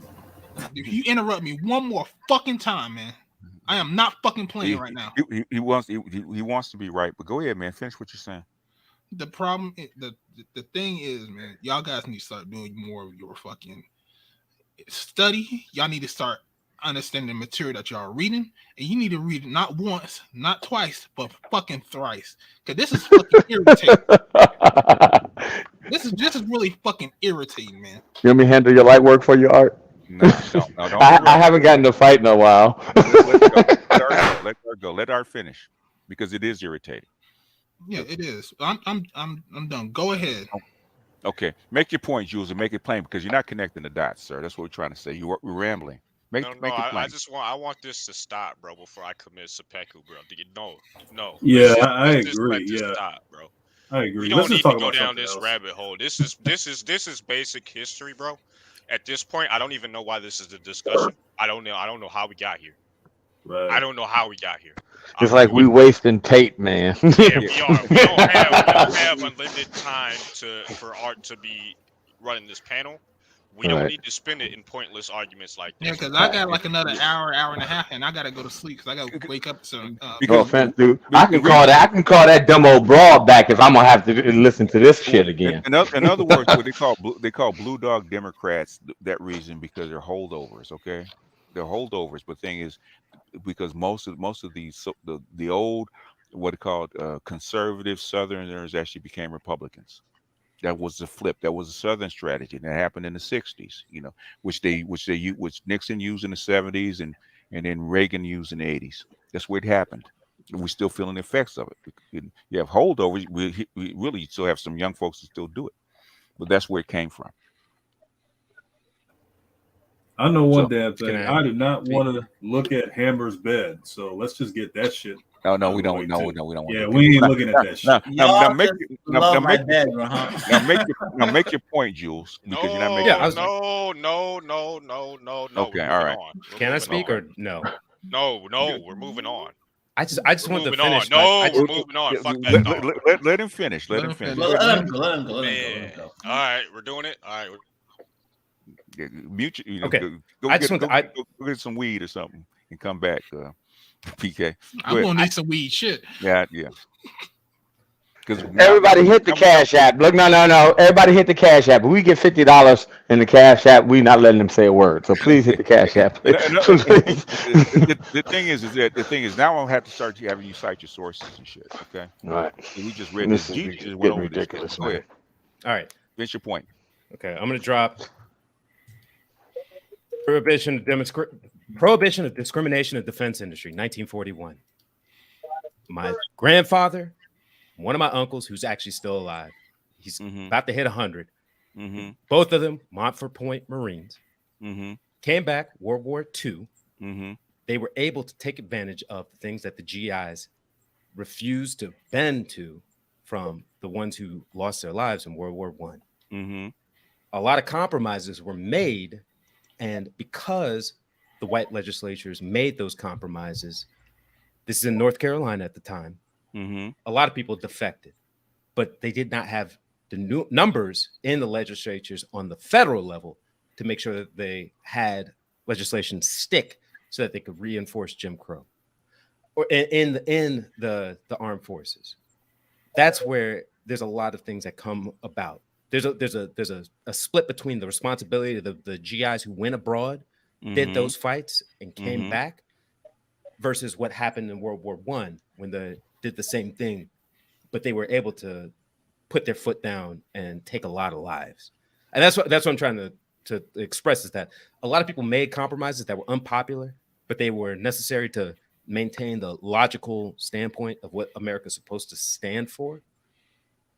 A lot of Black people benefited, not nearly as much. I mean, I have some relatives who I've never met who did not benefit from it. You know, they had the blue ticket discharge that kicked a lot of GIs who fought for this country, fought for Black rights.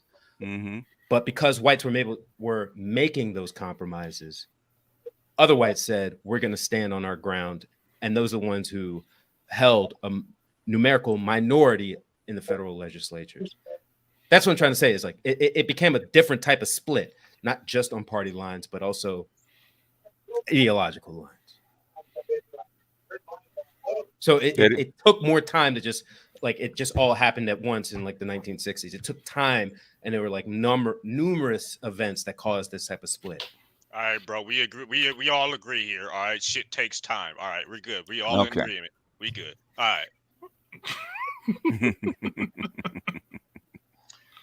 Hey, sidebar question. I keep hearing people say this, and I don't think people really think about what they're saying. They're saying going over to the Republican Party isn't gonna do you any good either. And I don't think people really understand that politics at its very definition is who get the resources, what and how they're distributed, so forth and so forth.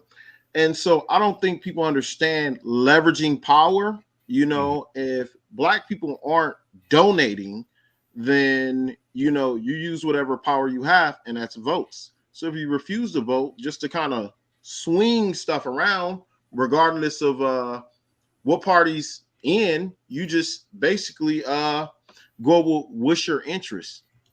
I don't think people think about that. So how much?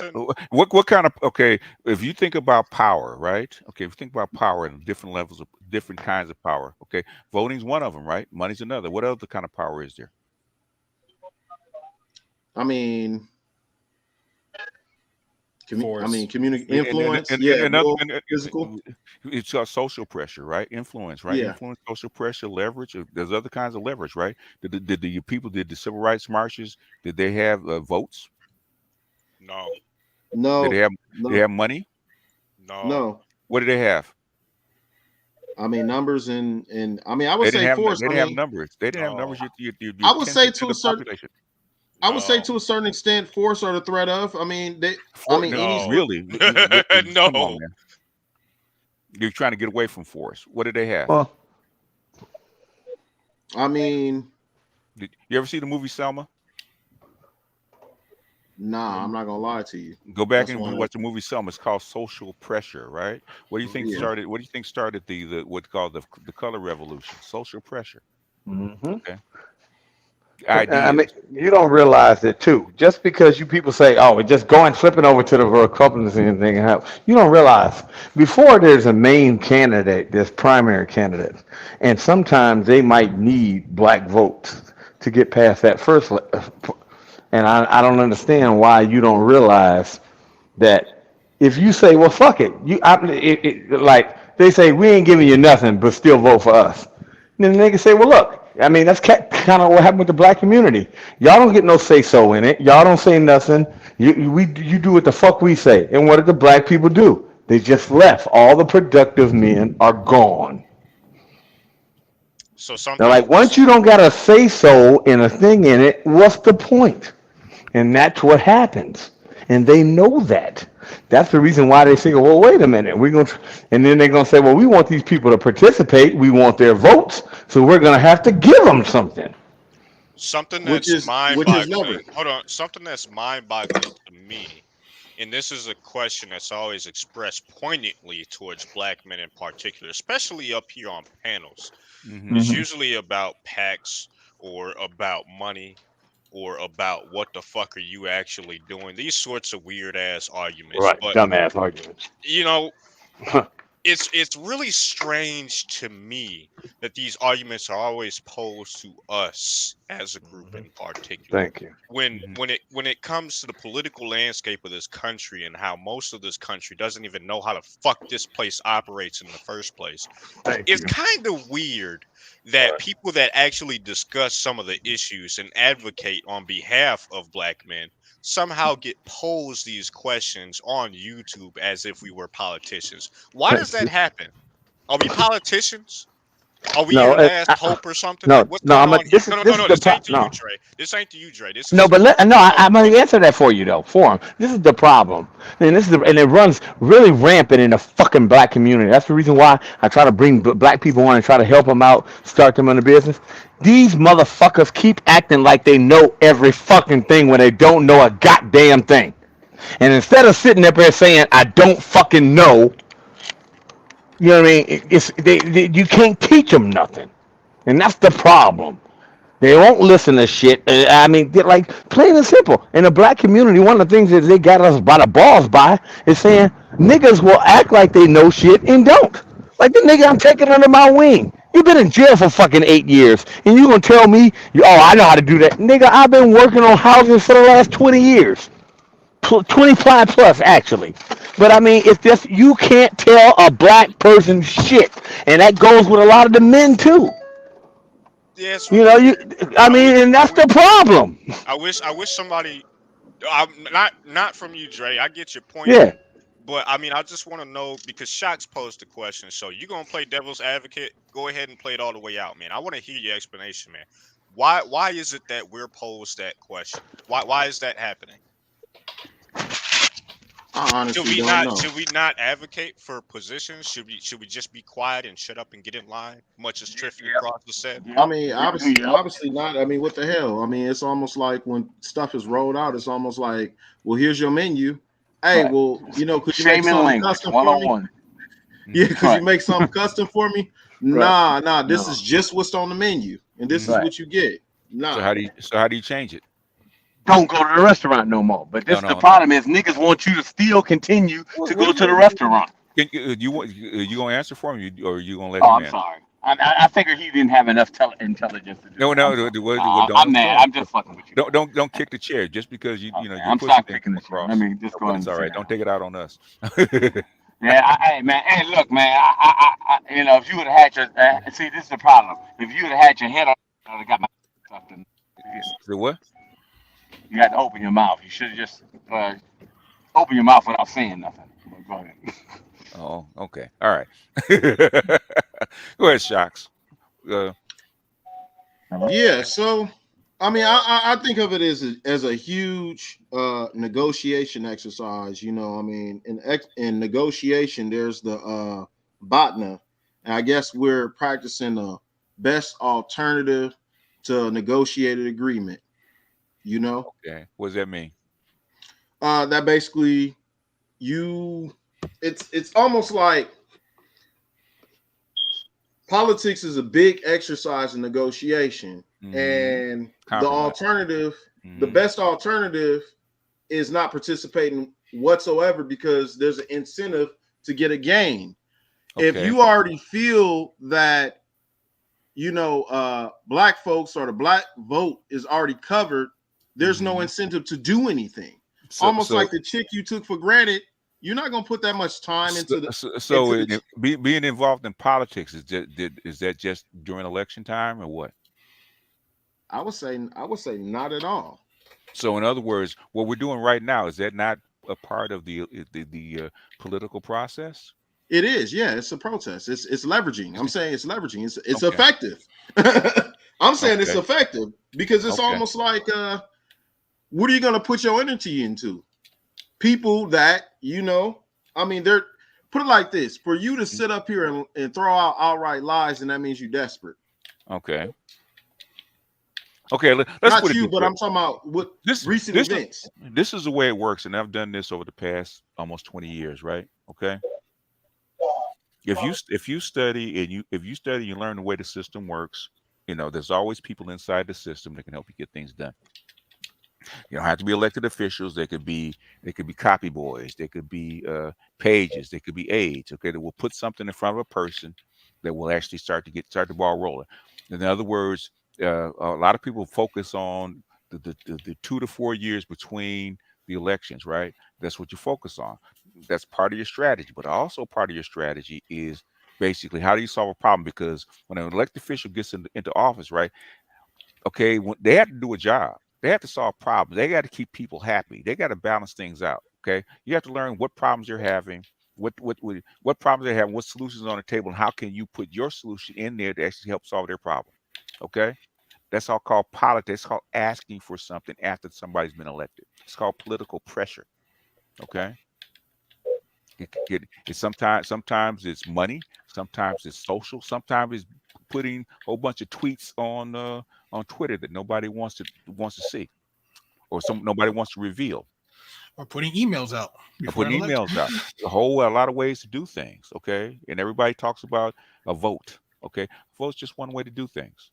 And the first thing before you can get anything, any of your agenda out, right? First, you got to be heard. Okay, and for how many years black men have not been heard? I can't even remember till when. It's almost been like always, bro. So the first thing you have to do is be 6 heard. years? Yeah, 6 years. 60. I said 6. Yeah. 6. Yeah. Sorry. Yeah. Well, really, the last time black men actually heard was the 70s, right after the Kerner Commission. That 1972 was it that Gary, Indiana proclamation? That was like the rise and then quick undercut. I think the end of black men's voices being heard was the 77, 78 with the Bakke decision. Yeah, that could be it. And then you saw what's his name? God, in DC. God, what's his name? He got caught in the hotel room, but he made a lot of black people millionaires, and he made a lot of black people tied in.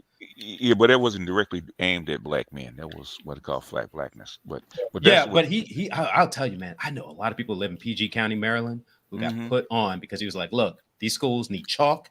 You make a chalk company, and then you start selling this chalk to these schools. Like that's flat blackness. Yeah. Men and the women benefit. I'm specifically for black men. Yeah. Not just black people, black not men. Black people, black men. That's like a black women do not like the Monterey Report or the Kerner Commission because that was designated specifically for black men. Yeah, and they gave everybody the pie except for us. And everybody, that's where the Gucci boots came in after that. But go ahead, Shocks. You want to say something? I mean, I just wanted to put that out there. I mean, it was just something for people to kind of munch on and narrate on. I mean, marinate on. That's all. You know what I mean? Mm-hmm. For the listening audience, I'd say, man. Yeah.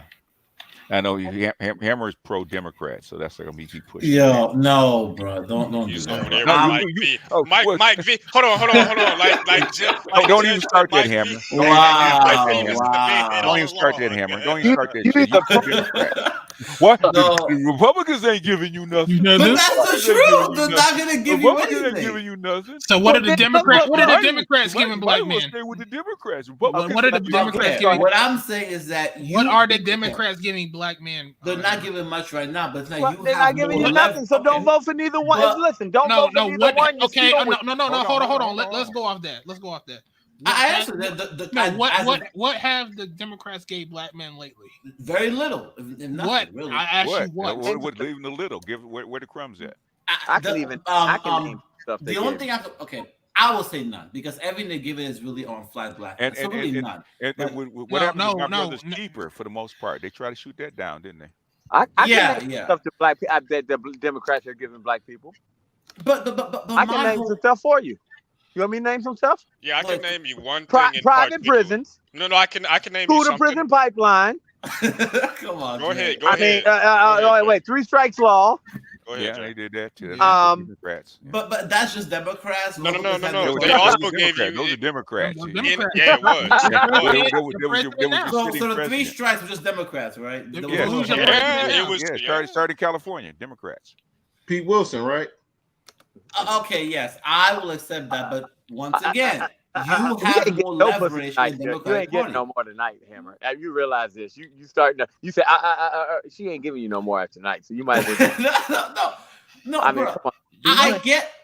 You know why he got that stutter, right? Right, because it was true. He's like, I love you. No, but I'm not denying that that's true. Like Democrats have not given black Americans. They're not. That's true. I'm not gonna deny that's true. That's a fact. So why do you keep campaigning? Because I'm not. My whole point has always been that you have a stronger position within them because they actually need your vote. Republicans don't need your vote. So if you're gonna make this power play, do on the left wing. That's what I'm gonna say. Don't go out here. I'm gonna ask you this, Hammer. I hear all that slurping in the background. What's all that? Why are you doing this, Trey? Come on, man. What's all that slurping?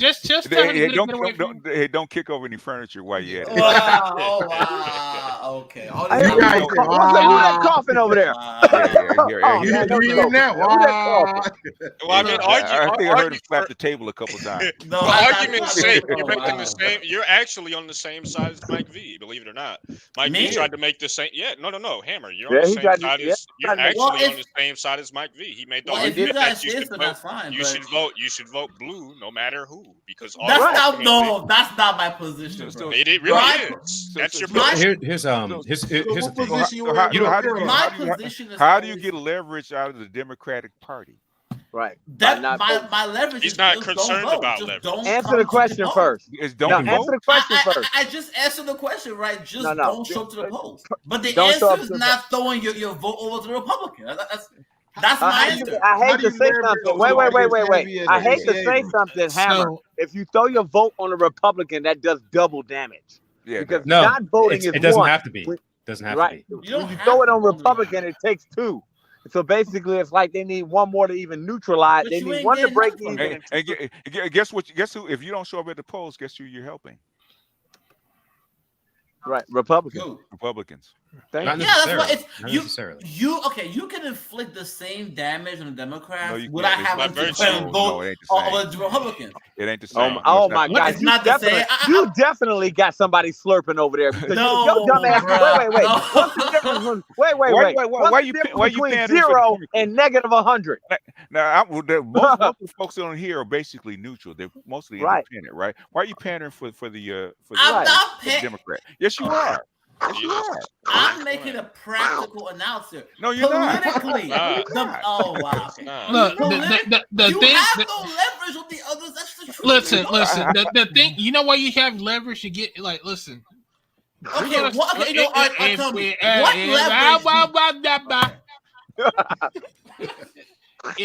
leverage. If let's just say 50% of the black men who did not vote and did vote Democrat went to the Republican side, Republicans would have won.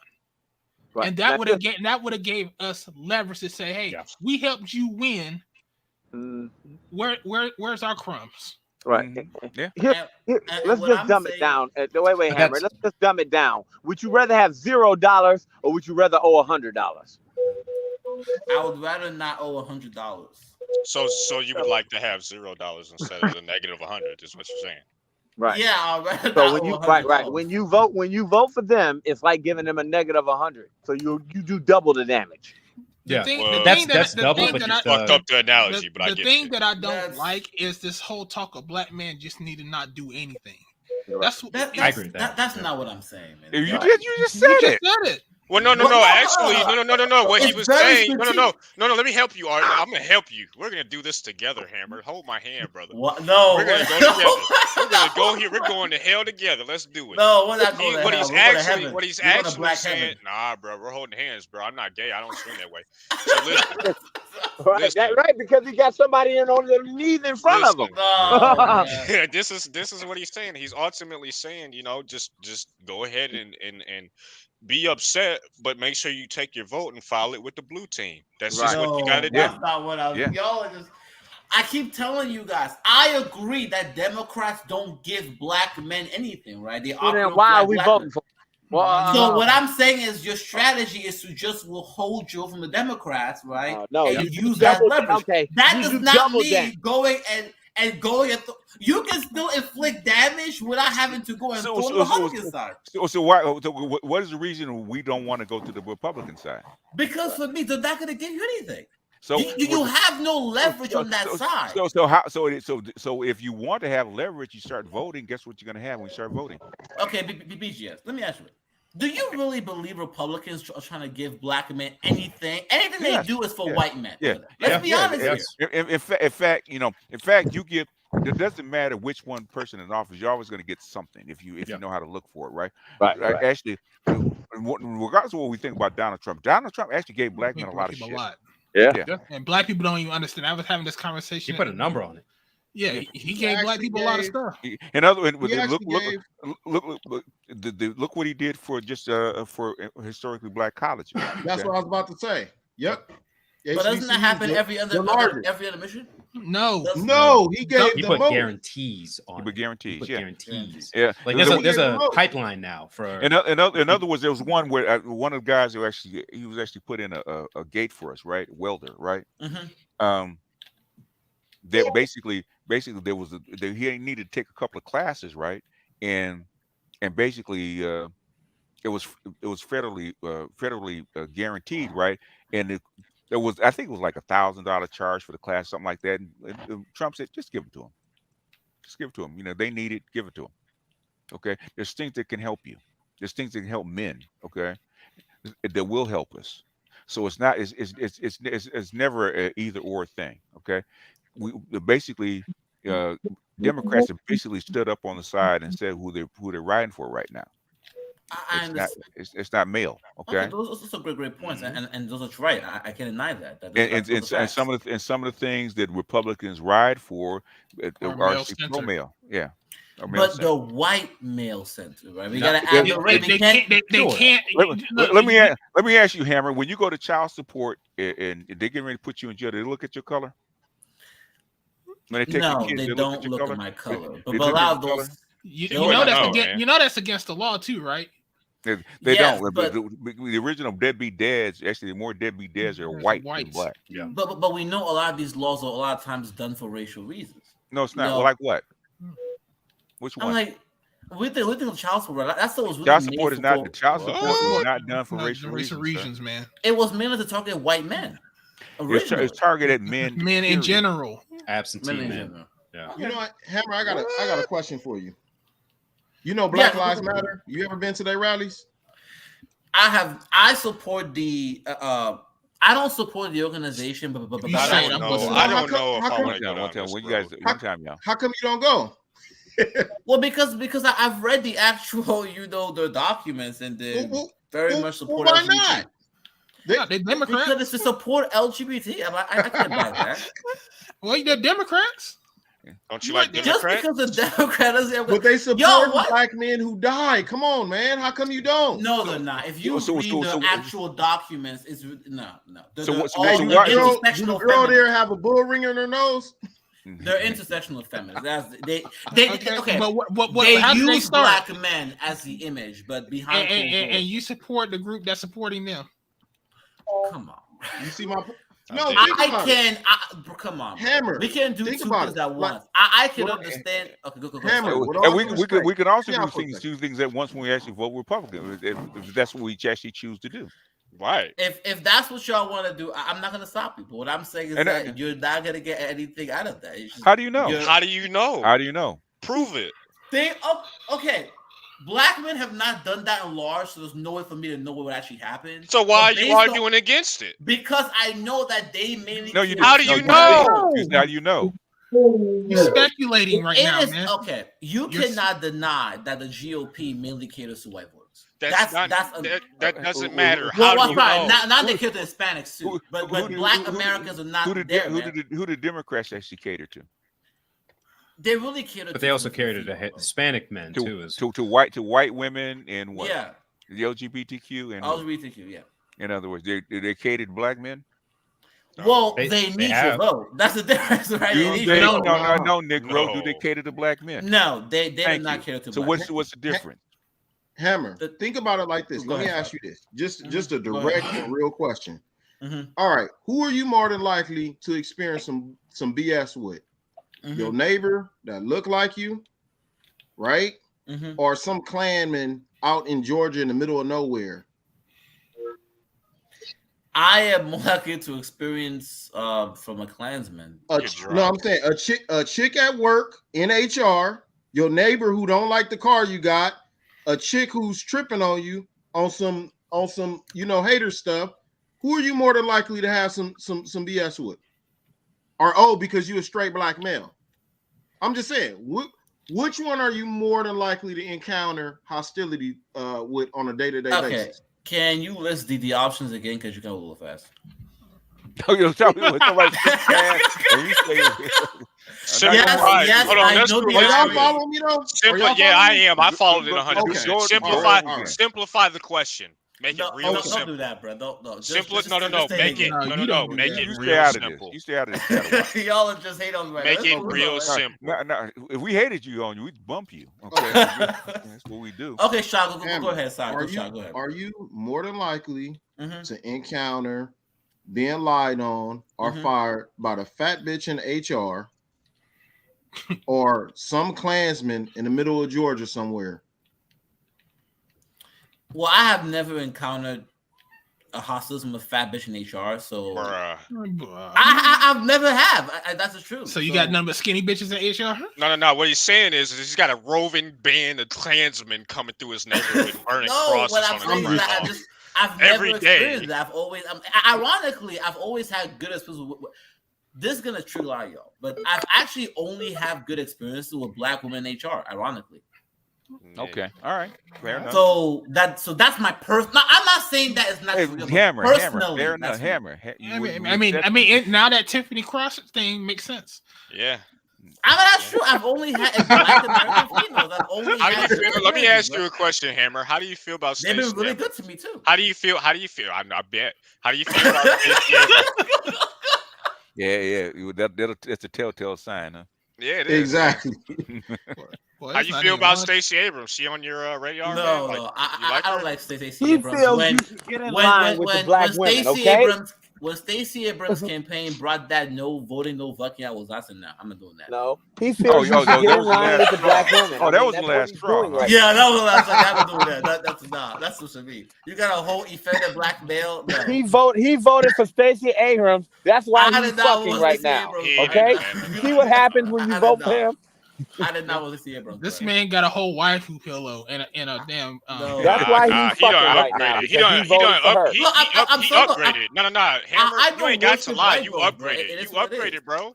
You upgraded the fat black bitches. That's what you like. No, bro. Nah, he got the chick with the bull ring. No, but that's true. I just don't have those experiences, man. Well, the thing is, we've been talking to the Republicans, which conservative side, Republicans, and Democrats, and neither one of you guys can come up with any goddamn answers. Okay, Right, not one. I mean, Not one. I ain't gonna lie, boy. You deflected worse than better than Wonder Woman. No lie. Look, Wonder Woman if ain't you got guys nothing are on you, able man. to get something for Republicans, great. But I'm saying if nothing happens with it, I'm like right now Donald Trump is turning on Candace Owens. So it's like when you got what is Candace? Is Candace Owens a liberal Democrat? I mean, Candace Owens, I think, flipped from being a liberal Democrat to being she had a White Lives Matter T-shirt on not more than a month ago. Is Candace Owens a liberal Democrat? Yes or no? She is. Yes or no? She's no right wing. No, she's not a liberal. She's right wing Republican. Okay, so Donald Trump turning on Candace Owens is nothing to us. All right. Yeah, but what I'm saying is that she went so hard for the right, but at the end of the day, they put her into, they call her a nigger real quick. And so what the problem is that that's status quo. No offense, dude. You a man. You should already know. As soon as you serve your purpose, you're done. I mean, we ain't women. We know that already. But what I'm saying is that be honest about you being a black man in that party. The black women Democrats told you shut the fuck up and get back in line, Negro. Right. That's true. And you was cool with it. Apparently. No offense, Hammer. I ain't gonna lie. All I said was that Tiffany you make was hot and I would take her down. You make me ashamed to be a black man. Because you sitting up here, no, listen. I'm gonna tell you like this. Because you sitting up here fighting this hard and it's not a bitch in your bed. I can see if you was doing no, that's a lie. There is a bitch in his bed. It's a fat bitch. No, but you never know. But listen, it's like this. This is no. But look, this conversation right now is proof what we said. You think that you would be fighting this hard and it's a broad in your bed and you getting domed. And you say it ain't no broad in your bed and you get nothing and you fighting this hard. No, it's a lie, bro.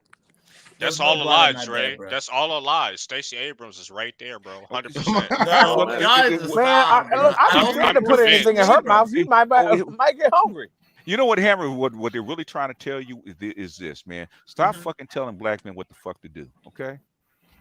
What? If you're telling black men what the fuck to do, that's what you're doing, okay? Right. Actually, but aren't you telling them what to do too? No, we're not. What do we? No, we didn't say that. Did we ever say tell them to go actually go vote Republican? No.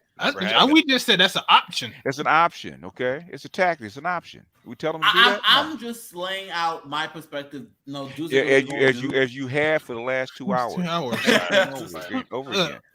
Are you not gonna get back on the Democratic plantation? Your family was a descendant of house niggas. Some guys. No, well, to be fair, Hammer. Stutter. To be fair, Hammer, aren't you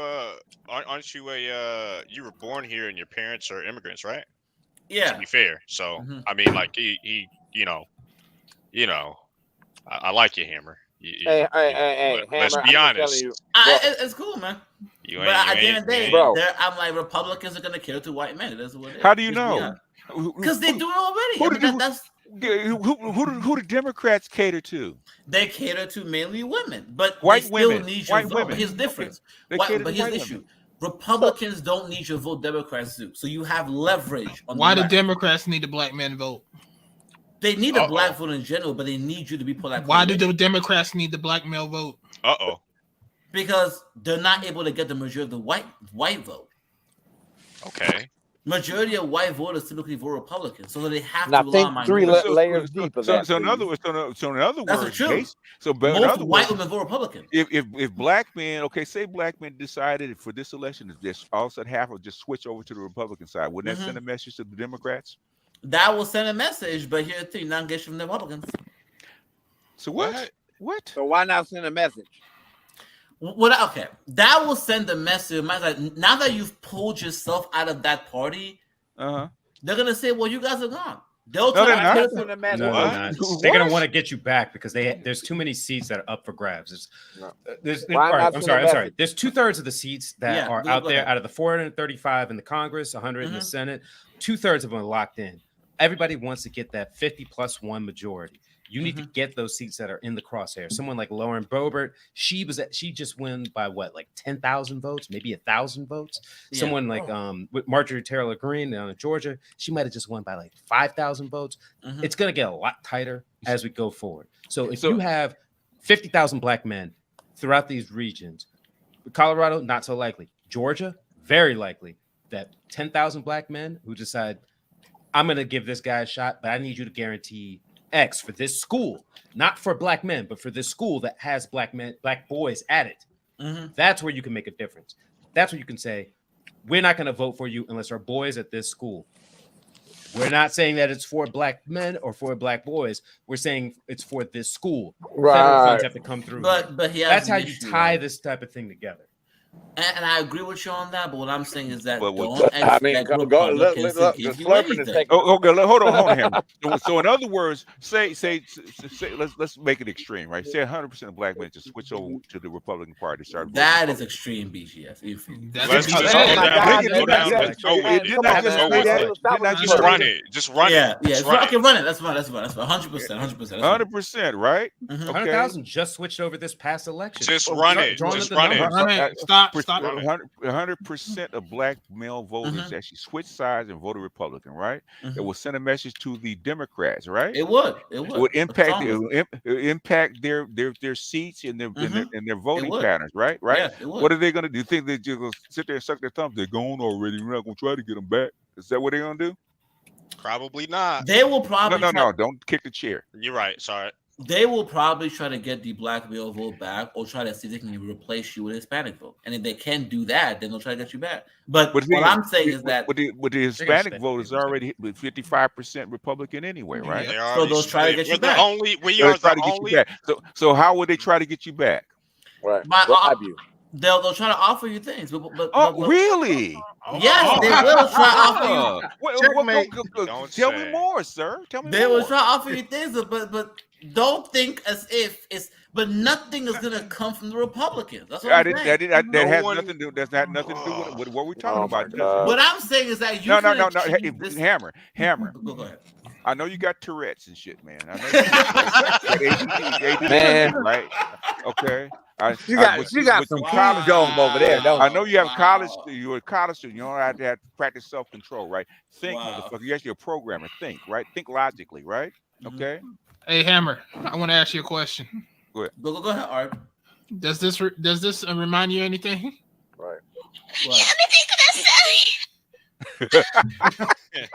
Once again, y'all. I ain't gonna lie, man. Look, dude, I don't even want no pussy that good, bro. I don't even want none that good.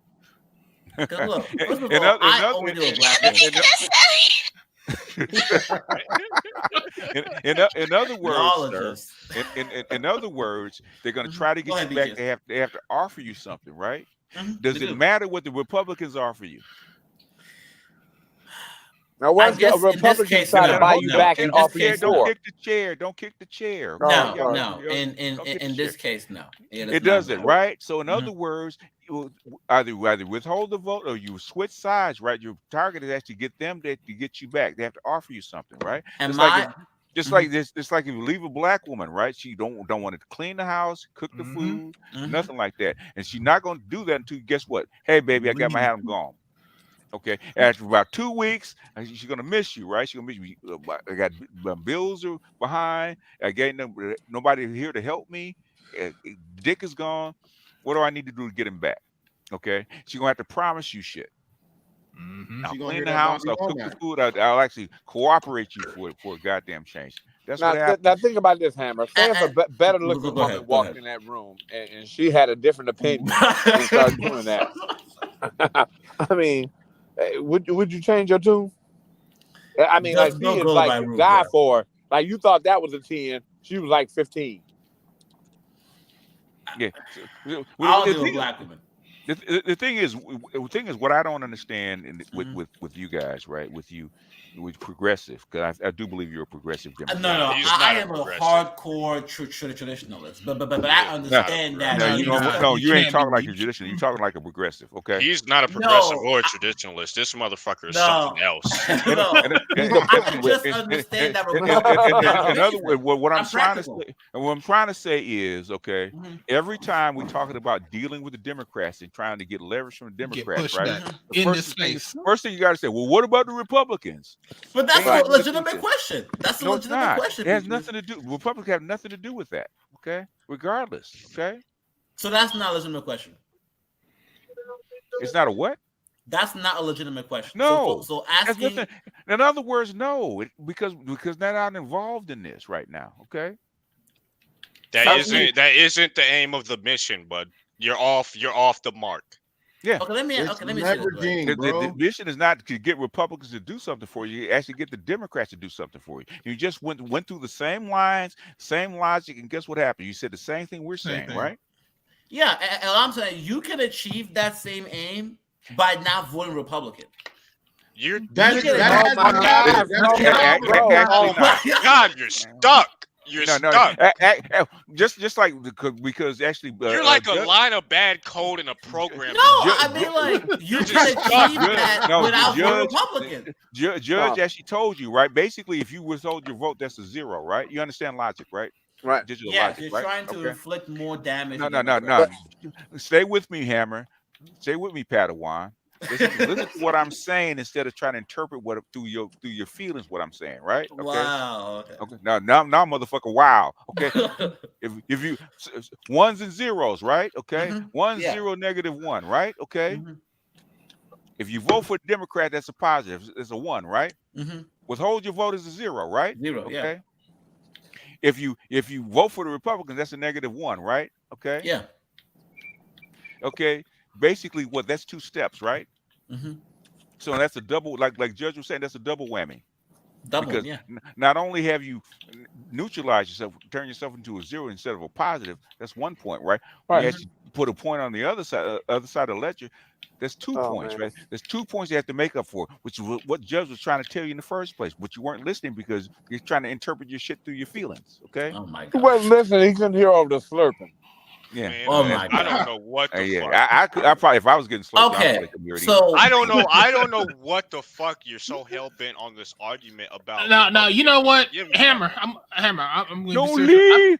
I'm going to be serious right now. I'm going to be serious right now, G Hammer. So what you guys are saying is that I'm going to be serious right now. What you guys are saying? I'm going to tell you something. Okay, go ahead.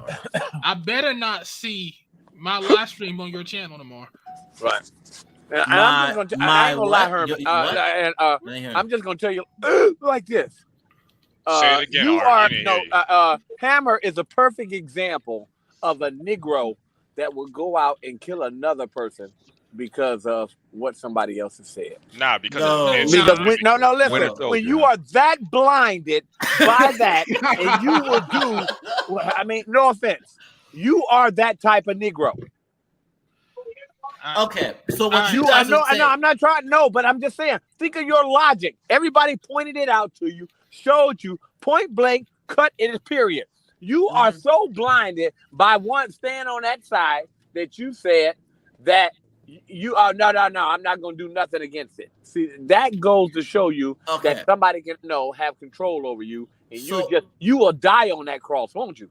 You die on it. The only cross I'm dying on is to stay in the black community. Look. I mean, and what's so bad? You'll die on the cross for nothing, let alone die for a cause. You will die for nothing. Okay, all right. That's even worse. I get it. So what you guys are saying is that if black men were to go to Republicans, you guys are doing it with the understanding you're not going to get from the other side. Perfect. If that's what you're saying, then I can agree with that. That is a another- risk that people are willing to take. Okay. Yeah. Okay. And I'll tell you, I know a lot of people Okay, who come from I get it. Democratic stronghold families who will work for a Republican senator, congressman, and state legislator, state delegate, or the inverse. You know, their family will be diehard Republicans because they get access to power. They get to find out how power works. They get to find out who the people that are connected, the industries that are connected, the legislatures that are connected, the labor groups that are connected, and they get to find out the business owners, and they get to find out who do you get to talk to, and then how do you get that to work? Someone like Dre, his son could be like, hey, my dad knows this person and this person, that person. He got me an internship. I get paid $150 a day. It's good money, but it's not like great money. But I get to learn a lot, and like my dad will just give me $50 to cover my lunches, and you know he'll pay for me to get a shitty apartment. I know a lot of guys who did that. They worked like on the hill, making $28,000 a year, and then they made $15 an hour making pasta, but they got experience. Yeah, they got connections. Yeah, and then you wind up working behind the scenes. It's called it's like an internship. You know. Yes, you get a Rolodex. And I ain't gonna lie, you don't realize the connections are worth more than anything. Exactly, that's why they do it. Dre, do you not work? You work in Cincinnati, Cleveland area? He's Cleveland. No, I'm working like just give an example. I have There's my a lot of camera old on money there. out, You right? see the connection right there. I just picked up another client while we were standing there eating. There's a lot of old money out there, right?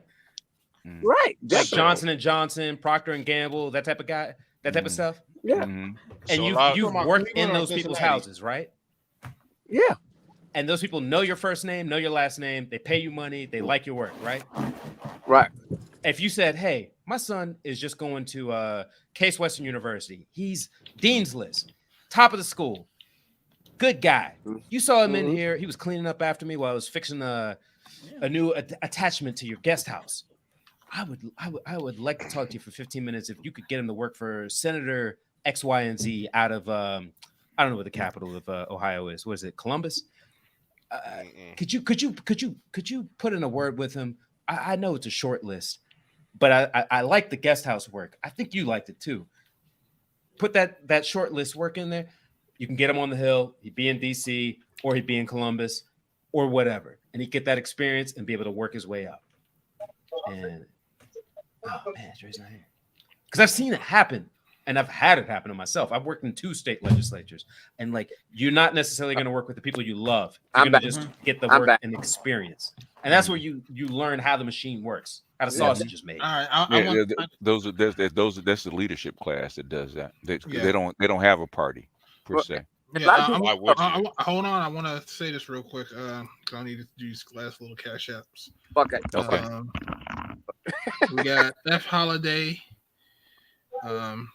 The Rhythm Recovery Fund,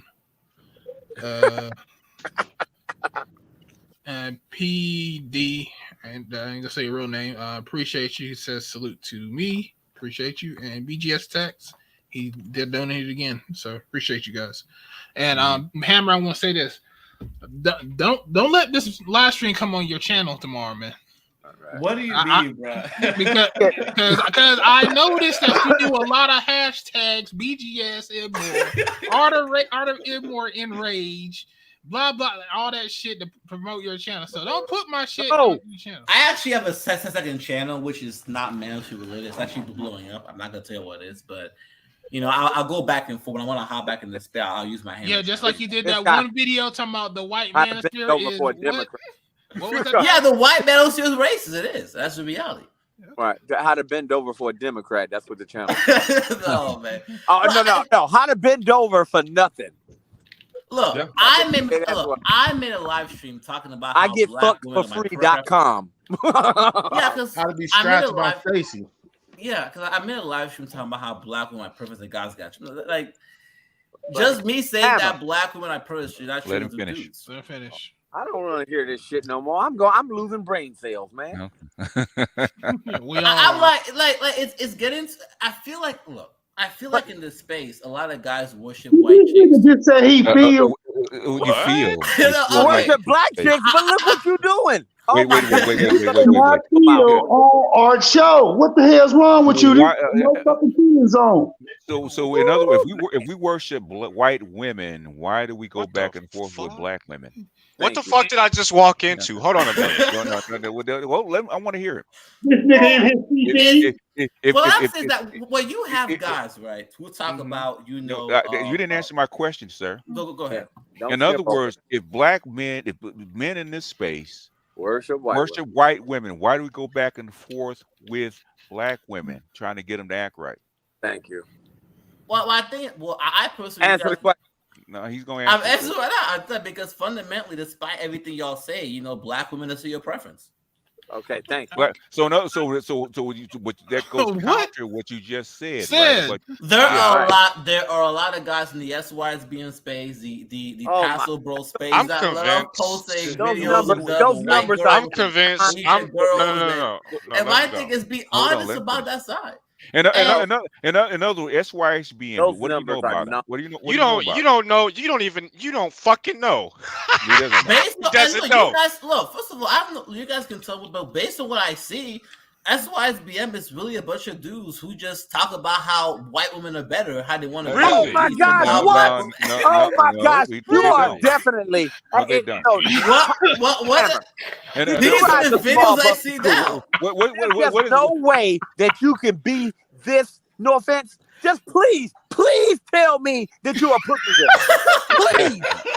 You gotta be trolling. Because Dre's been in this space since the beginning. Hey, she must have been deep throating right now. Like, what is going on? Because there's just no way in the world that you could be this ignorant. Well, you have guys. Let me ask you a personal question if you're willing to answer, bro. And this is gonna be some real shit. I've been seeing. I know. I've been hearing from different people. I'm not gonna name no names. That you've been in talks with people that are actually oppositions and adversaries to the manosphere, at least the black manosphere. So, are you in personal contact with these people? Have you been talking to these people? No, like, are you cool with them? I essentially created a second channel because I want to talk about more political things, geopolitics, like Africa and Asia. It's called Archer. Y'all can see the link in the chat. I've been doing that for months. I just came back here because I said, let me see what's Nick's doing. So I came back over here. Okay. But in other words, how big do you think SYSBM is in this space? Yeah, SYSB. Well, I don't think it's that big, but based on what I'm seeing, it's heavily promoted. Like, so why you tagging the whole space with SYSBM? Because I feel like there was for. Oh God! There you go again with that field shit. Quit saying field. Come on. I'm gonna light your ass up every time you say field. God damn it! You know why he feels that way is because he's a Z, right? And basically, what do Z's do? Z's are not dedicated to black women, right? For the most part. Okay, so he sees a lot of his buddies and the people around him dating other people than black, right, Mrs. Right, Hammer. What I would say is that feel some sort of type of way. Come on, man. I wouldn't say that. Spit it out. Spit it out. What I would say is that they do date, non-black chicks here and there. Yeah, we do. Yeah, they're around. Yeah, we fuck them. Yeah. Okay, but a lot of it is for sexual access. Yeah, we do more than that too. Yeah. So they'll circle back to black women. So what do you feel? What do you feel that the black manosphere is doing? Don't drop your noodles, man. I ain't gonna lie. Okay, right. Hey, that creamy chicken or something. I could be wrong, but based on what you are wrong. But go ahead. I want to know what you feel.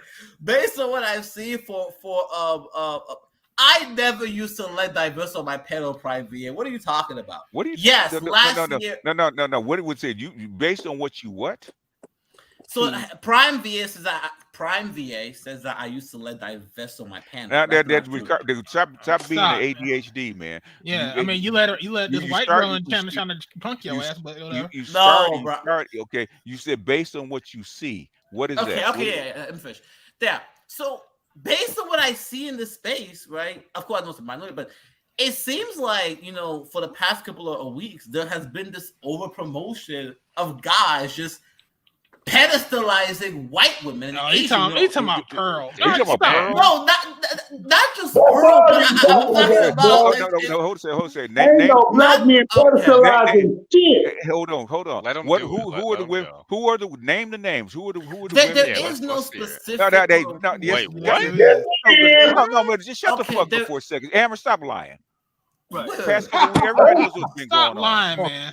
Okay. Why you a liar, bro? Who's the Why white you women do who've been this? pedestalized? You from Nigeria, bro? Okay. No, he's from. It's Have you not, not I'm heard not Ed referring to say a specific. intercultural? I'm talking about there is like in Have you the not heard SY Ed say intercultural? Have you not heard that word before? Most of the guys the SY are not. Have you not heard the word intercultural? Let him dig his own hole. Who are those women we've been pedestalizing for the last 2 weeks? Who are they? Who are they? They're, okay, it's not a specific. No. person, Stop but lying. it- Stop the lying. SY Stop lying. I'm lying, bro. Okay, I want to BGS. I want to hear. Hold on, Ed. Hold on. Let's hear it. You guys actually kicking the chair. I right? want to hear the bullshit. Yeah, I do too. I'm just saying. Hammer. Stop bullshitting us, right? You gotta sip the bullshit slow. Stop bullshitting. A lot of these guys SYSB been doing the same shit for the last 10 years. They ain't changed, right? You said the last couple of weeks. Who have we actually been pedestalizing? Who?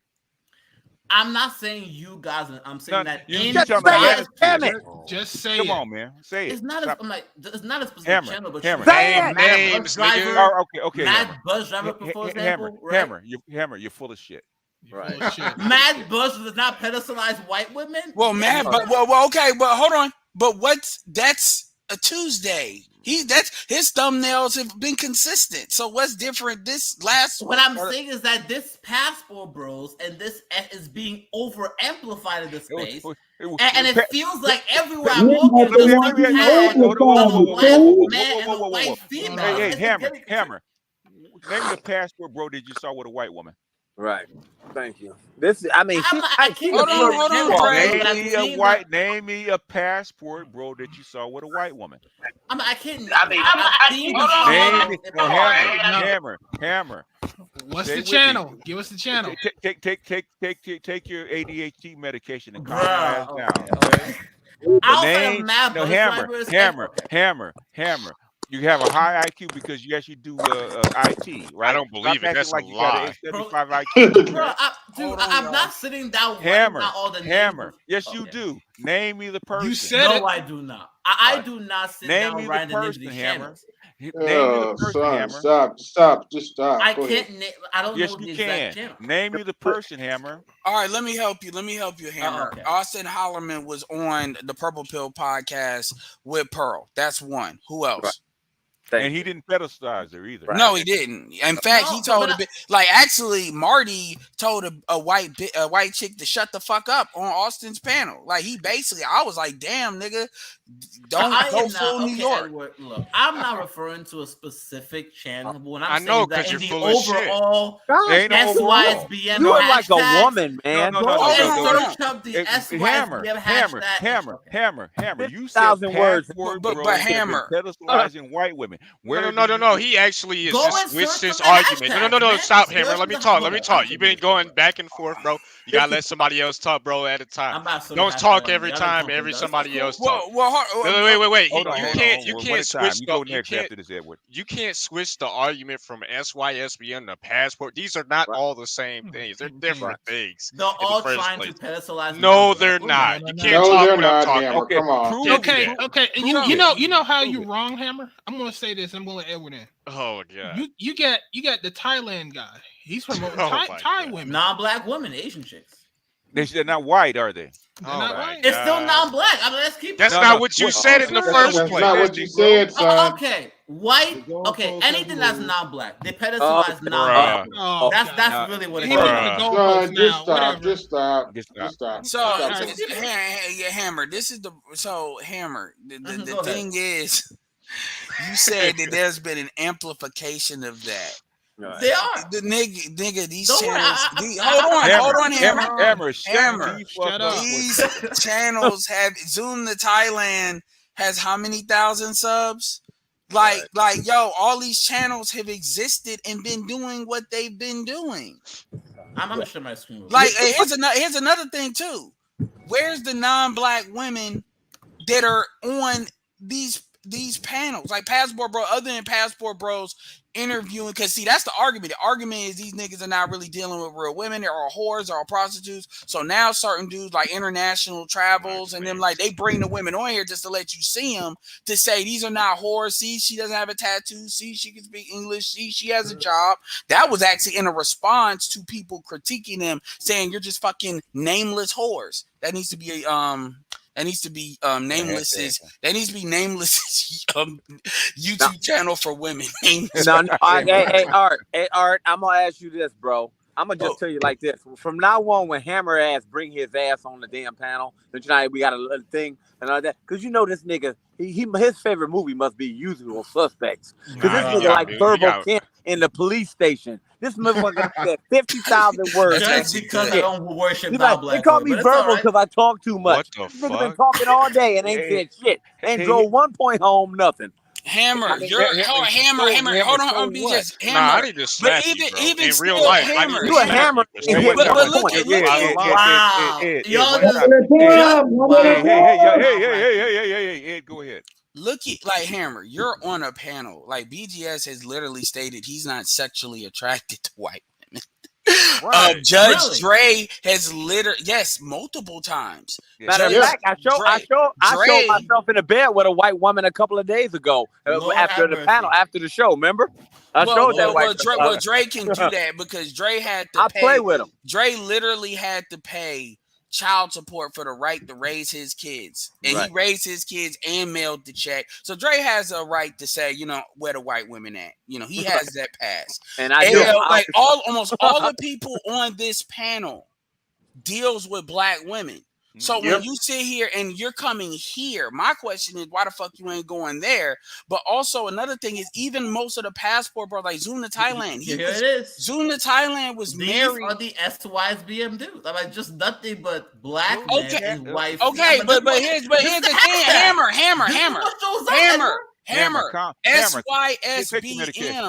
SYSBM is their own faction with their own president, aka Mad. Hold on, PK.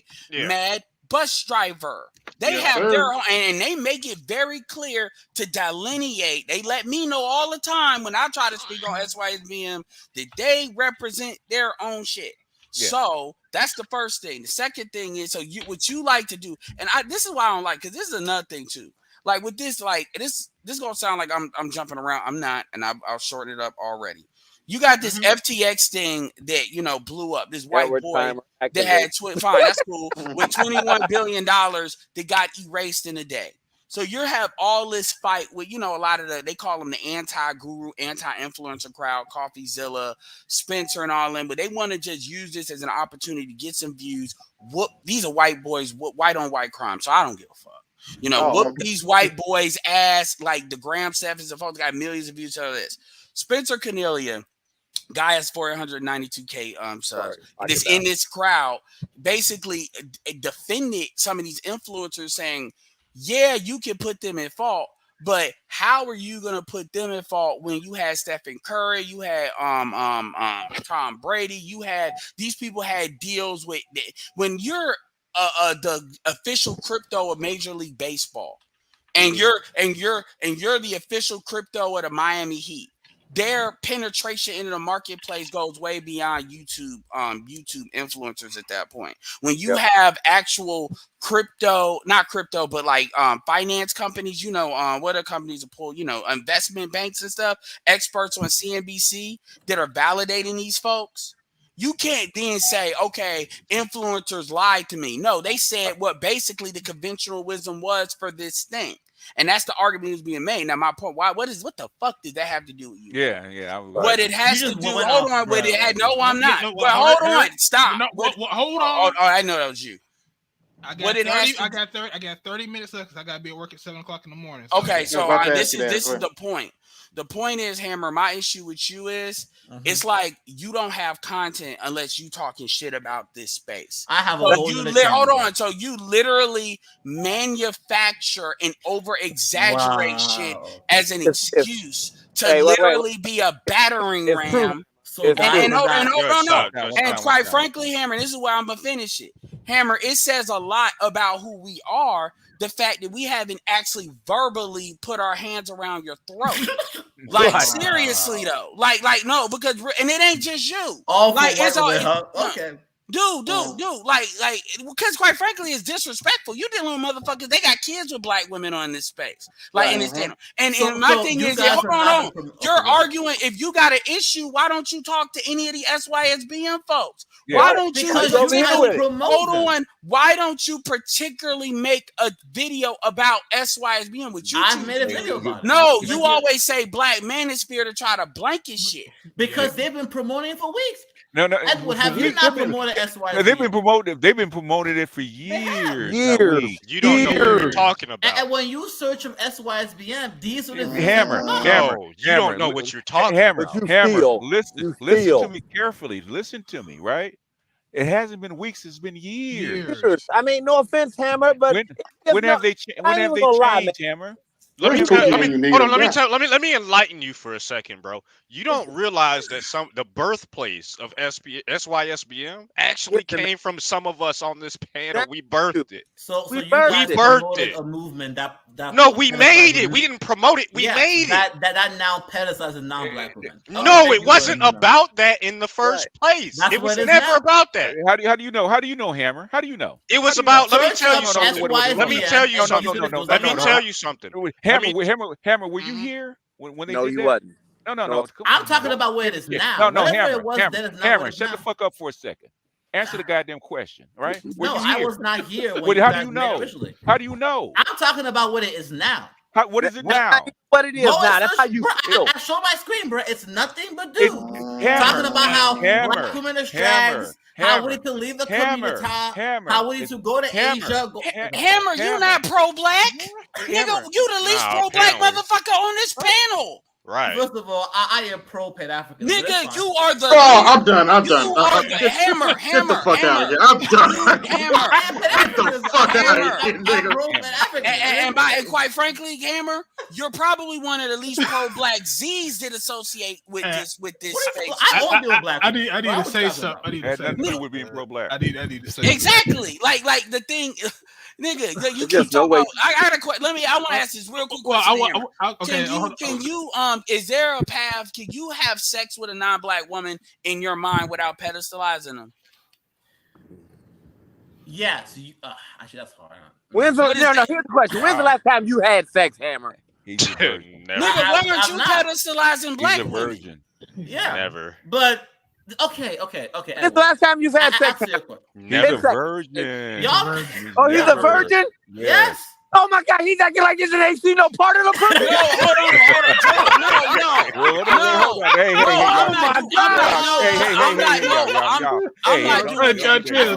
And I stand firm on that. That's cool, but Hammer. Okay, that's cool. Hammer, my question. Hold on, Hammer. My question to you, with that being said, and I'm for real, have you only tried to interact with, when I say interact, like date black women? You mean have you ever tried to date any other race of woman? Not in any serious way. Not really. Yeah, not in a casual way. Not even really. Why not? Why not? Because for me, I don't want to deal. Because look, I've had non-black friends, right, as my family, and I know how when you're in these situations, right, as you feel so uncomfortable, the person speaking special. Look, I don't want to deal with that. I just don't. I don't want to deal with that other culture. It's fine. Well, what I want to know, what's your IQ, Hammer? I know you took the test. What's your IQ? I did not take no IQ test. Yes, you did. Did you take an SAT? Yes. What's your SAT score? 1,200. Huh? Wait, BGS. Hey, Art, listen. Art, I will pay you $10 right now to drop this nigga off the panel. Let BGS finish, though. I'll give you $10 right now. Hold on. I will end this stream right now. Y'all, we get 30 minutes. BGS finish, then I need to say what's your SAT score? I already said 1,200. 1,200. In other words, dude, you have like 130 IQ, man. You're not this stupid, okay? Right. When I use words, you can actually understand me, right? You say weeks, right? of the past, what they are now. We've been BJ, telling you you, hey, promoted Hammer, shut up for a second, right? SYSBM has been the same way since I met them, right? This 8 years ago. They haven't changed. Okay, this is not something that you just now noticing them. They haven't changed, and they don't reflect the whole space, sir. Okay, so stop trying to throw the white women like past couple with Pearl and everybody else, right? I'm not throwing bringing white up women Pearl. around our necks. That's where it's coming from. I'm not, and Arkin should share my screen. Would you too chicken shit to actually say that? All right. So I need to say this.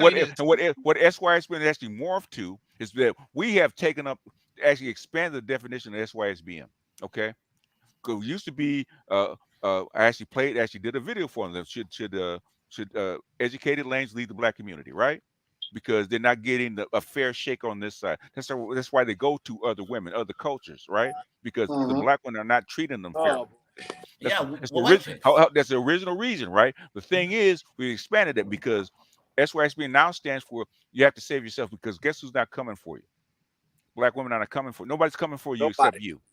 Now black women not coming for you too. So SYSBM it has nothing to do with dating anymore. Okay, or it's pedestalizing anybody. It's about saving yourself and make the best deal for yourself, no matter what. That's what all I would tell the audience is go and type SYSBM hashtag and look at the video. This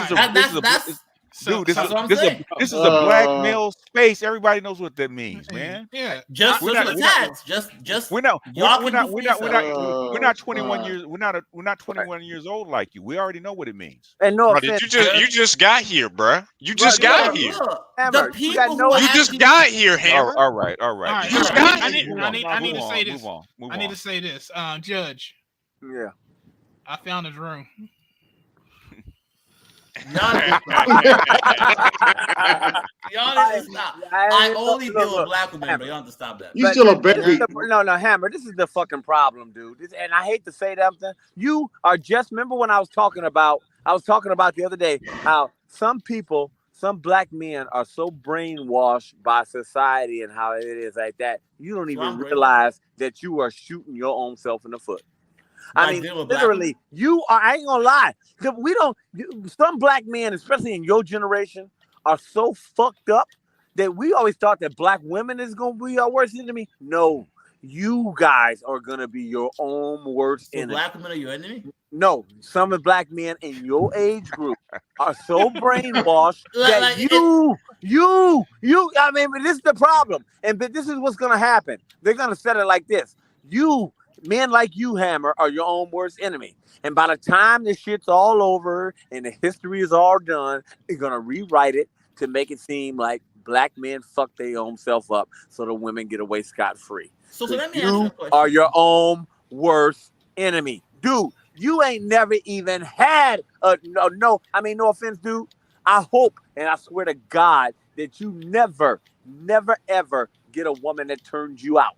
Because you are acting like this now and you have never had any. And I've been turned out by a female before. So I'm not downing you, dude. I mean, think about it. I've admitted that. I've been turned out. The reason why my son's mother did that, all that shit. So you got turned out? No, stop it. But I mean, like, listen, dude, like you brand new. You brand new here. You should rub behind the ears. You brand. Right. No, you ain't even got wet yet.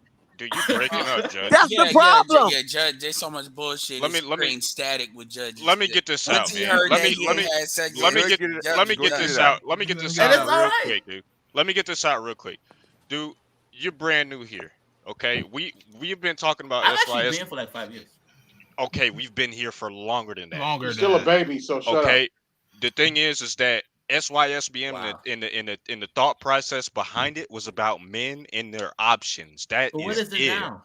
That is all. It's still that. Okay, my thing is this, right? I don't doubt you guys. That's probably what I'm saying. When you search up this tag, the people that are now using this tag we know. are pedestalizing non-black. Dude, stop. We know. What do you think what do you think saving yourself from the community is? Being a virgin. Here you go, Hammer. It means you have it means you have another option.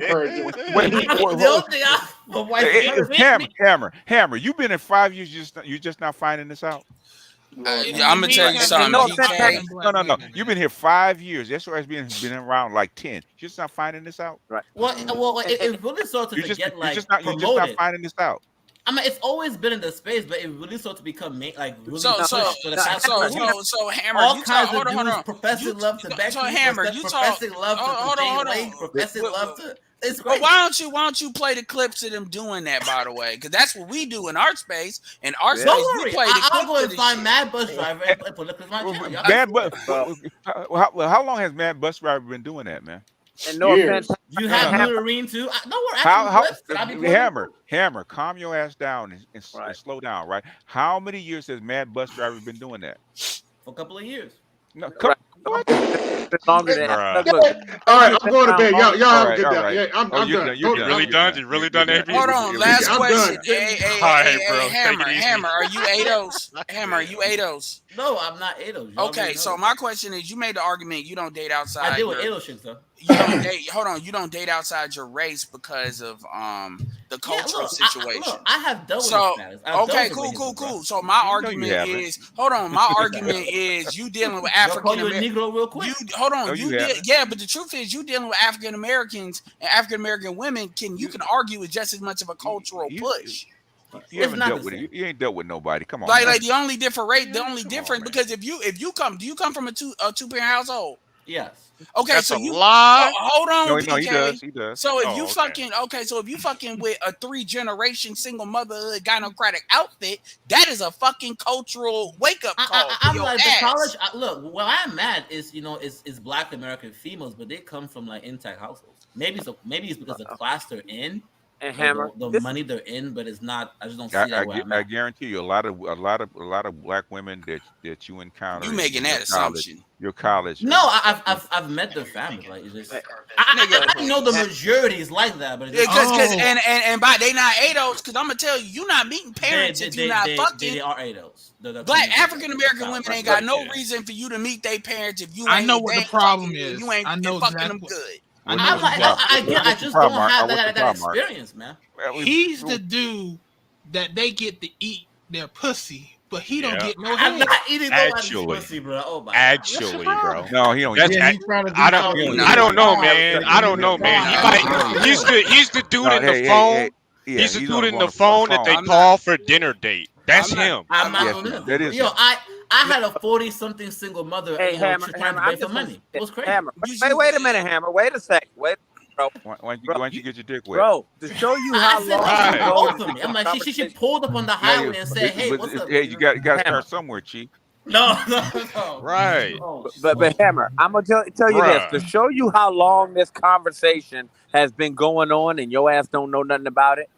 Back in the day, I was one of the first content creators that every day focused on Black man and female relationship.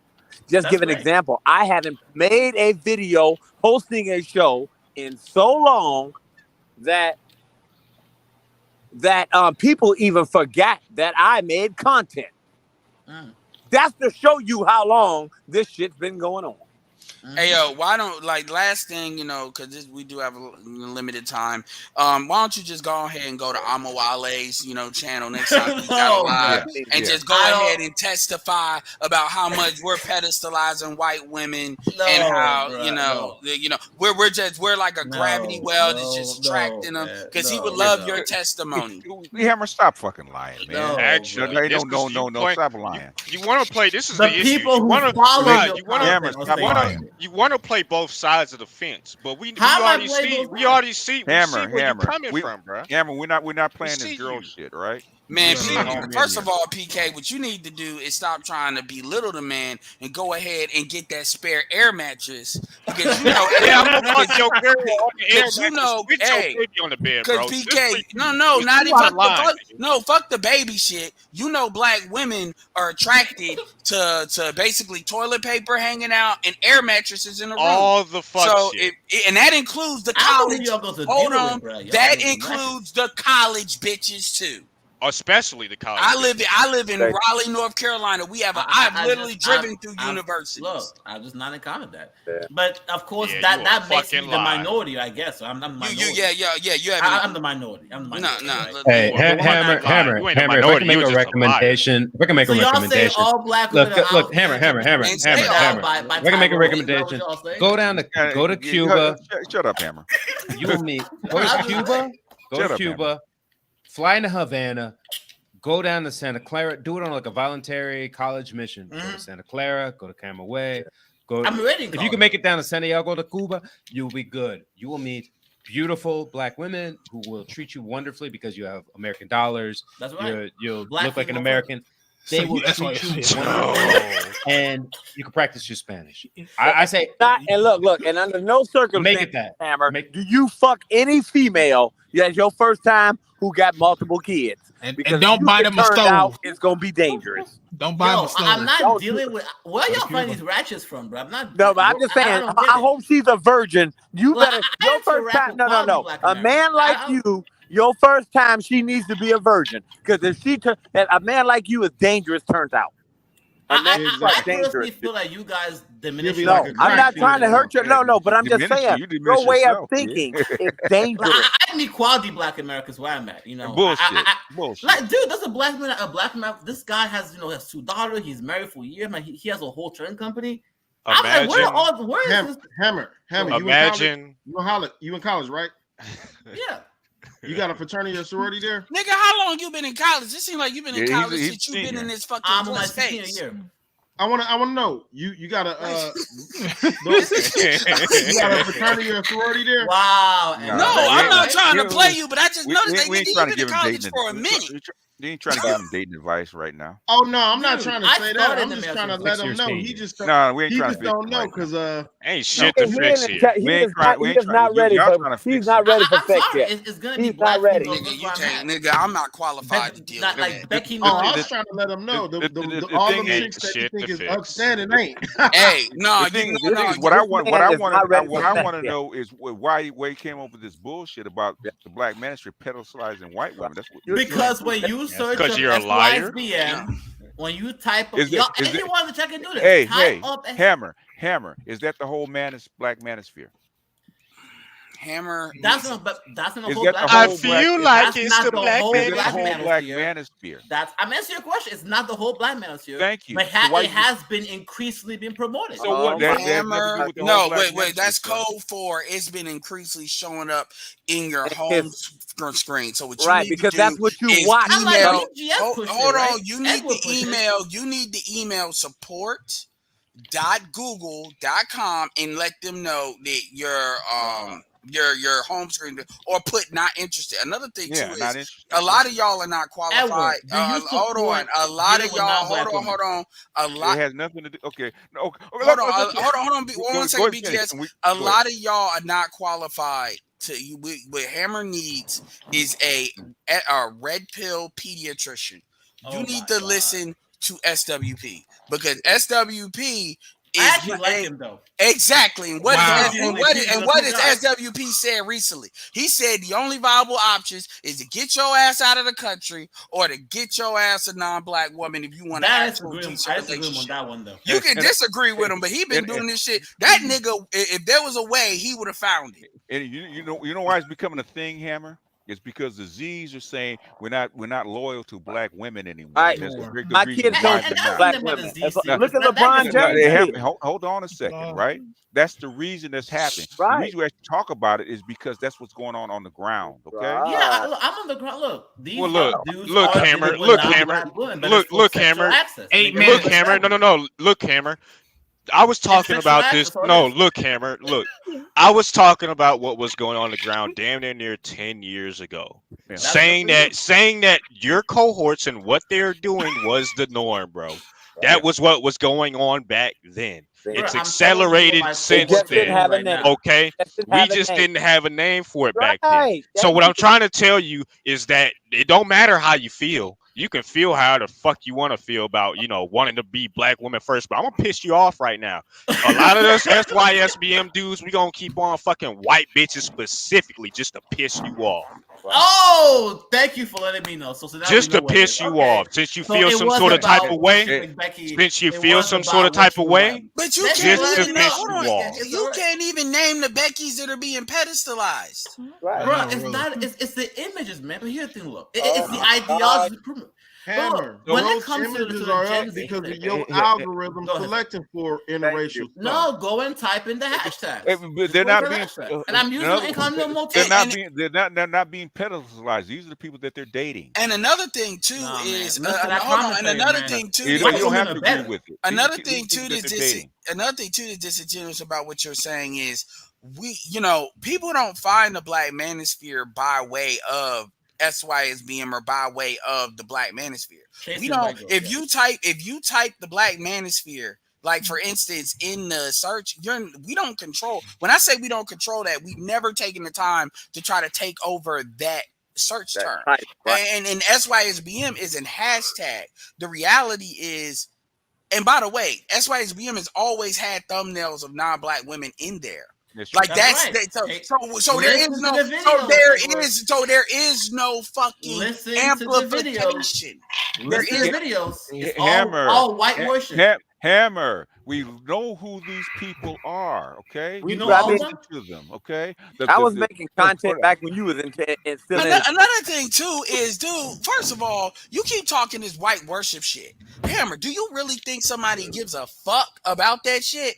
Like seriously. It's a horrible look because what it does a horrible look to who? A horrible look. What it does, right? Again, no, answer the question. Horrible look to who? It's a horrible look to other black men, to other black How women. is that? And when you get with a white woman, the child come out black. So you destroying their race before it depends, man. I have seen biracial Go ahead and say it. I'm mad. I'm mad because you didn't choose a black woman first. Just go ahead and say it. Go ahead and say it. But like, honestly, you a can't lot even of save us, yourself, a Hammer. lot of us get blamed. First of all, some of the motherfuckers is fucking white women, and most B980s motherfuckers, and we get blamed for that shit. The Caribbeans and the fucking Africans, the Nigerians and Africans, y'all be the main one, and then they say I'm black, like Joel and B. We get Ime Adoka. Marriage, man. We get blamed for all that shit. No. Shut up, Cameron. Like y'all be the main ones coming over here. Shut up, Hammer. Also, white women are notorious for being sneak freaks. They have the best reputation despite being the hugest freaks in the world. Black women get the reputation of being like the biggest sluts, but white women are sluts at the highest level. Where do you think but they have the marketing department. You know why black women actually get the reputation for it? Because they promote it. Yeah, because they don't shy away from it. No, they promote it. They promote it. Yeah. It ain't like black men to put them out there. Look, the fucking rappers now are black women that are pretty much Glorilla, Nut Quick, and that bullshit. I know white women who have doctor's practices, dentist practices, professorships, They don't want to lose their white privilege credit card. Ivy League universities. Who were they have a white privilege credit card. Yeah. They go back to white men, don't they? They know how to just scale it back and not put it out on Front Street. Do they promote whole culture though? No, they do not. But only No, they do not. They separate by class. They separate it by class. Do they even the low class white one? Do they promote whole culture? No, they don't. Nah, they call it like a college phase or some shit like that. A college phase, right? That's about it. I'll put it this way. Do they promote it the same way black women promote it? Hell no. Thank you. I have friends who. Latin women don't promote it the same way black women promote it. I have a friend who's a tenure professor at an Ivy League university. Oh, she bragged about sucking a very famous rapper's dick and getting an abortion from a guy who was almost a famous rapper. Did she put it out on Front Street so everybody to see? Hell no. So there's difference. They know their image means something. Exactly. Like I said, every black man knows you want easy pussy, you get it from a what? White woman. Yeah. And they don't. but we got away from Yo, black I'm not men. touching white girls. Yo, black men. Yeah, We fine. don't. No, first of all, let's get on. Hey, Hammer, Nigga, when you ain't pushing no woman. What are wait, you pushing? hey, Hammer, when you get your first piece, come back and tell us. Nigga, you who not pushing fucking. robots. Wow. No, I'm serious. Y'all got so trigger over No, that. no. Nobody got triggered. Hey, okay. So you can't bad. talk Somebody about revoke you his can't about who ticket. you're not fucking if you're not fucking, sir. It's all right. Nigga, that's why. Why don't you want to go to Amawale? Because he's let me give a ask fuck about this. I gotta ask the question, bro. Why you so mad about where? Gotta wrap up. Why you gotta go to bed? I got you. Why you so mad about where men, black men specifically, where they putting their dick at, bro? Why you upset? First of all, he's trying. Dice is not He ain't put his hiring. dick nowhere. That's why. No. It's a problem. I feel why like you mad about the a lot of relationships guys that we are build just with women? Why are you mad about that? It makes me feel uncomfortable seeing this Hammer, of non-black women, especially when I know I've interacted in real life. It's not all that. It's just not. Hammer. No. I need to hone in on that. I need to hone in on that, BGS. In this discussion, okay? You really don't, but I want to hone in on something he just said. You got 2 man. minutes because Art's got to go.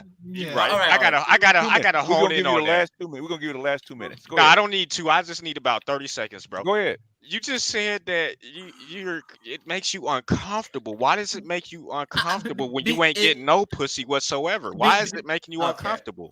Because I feel like it's a bad look for black men when they're out here promoting all this propaganda about pedestalizing non-black females, especially when I've interacted with these folks in real life. And now that. All right, but let's keep it real. All right. Okay. All because y'all. All right, no. We're done. Nah, nigga, we done. Okay.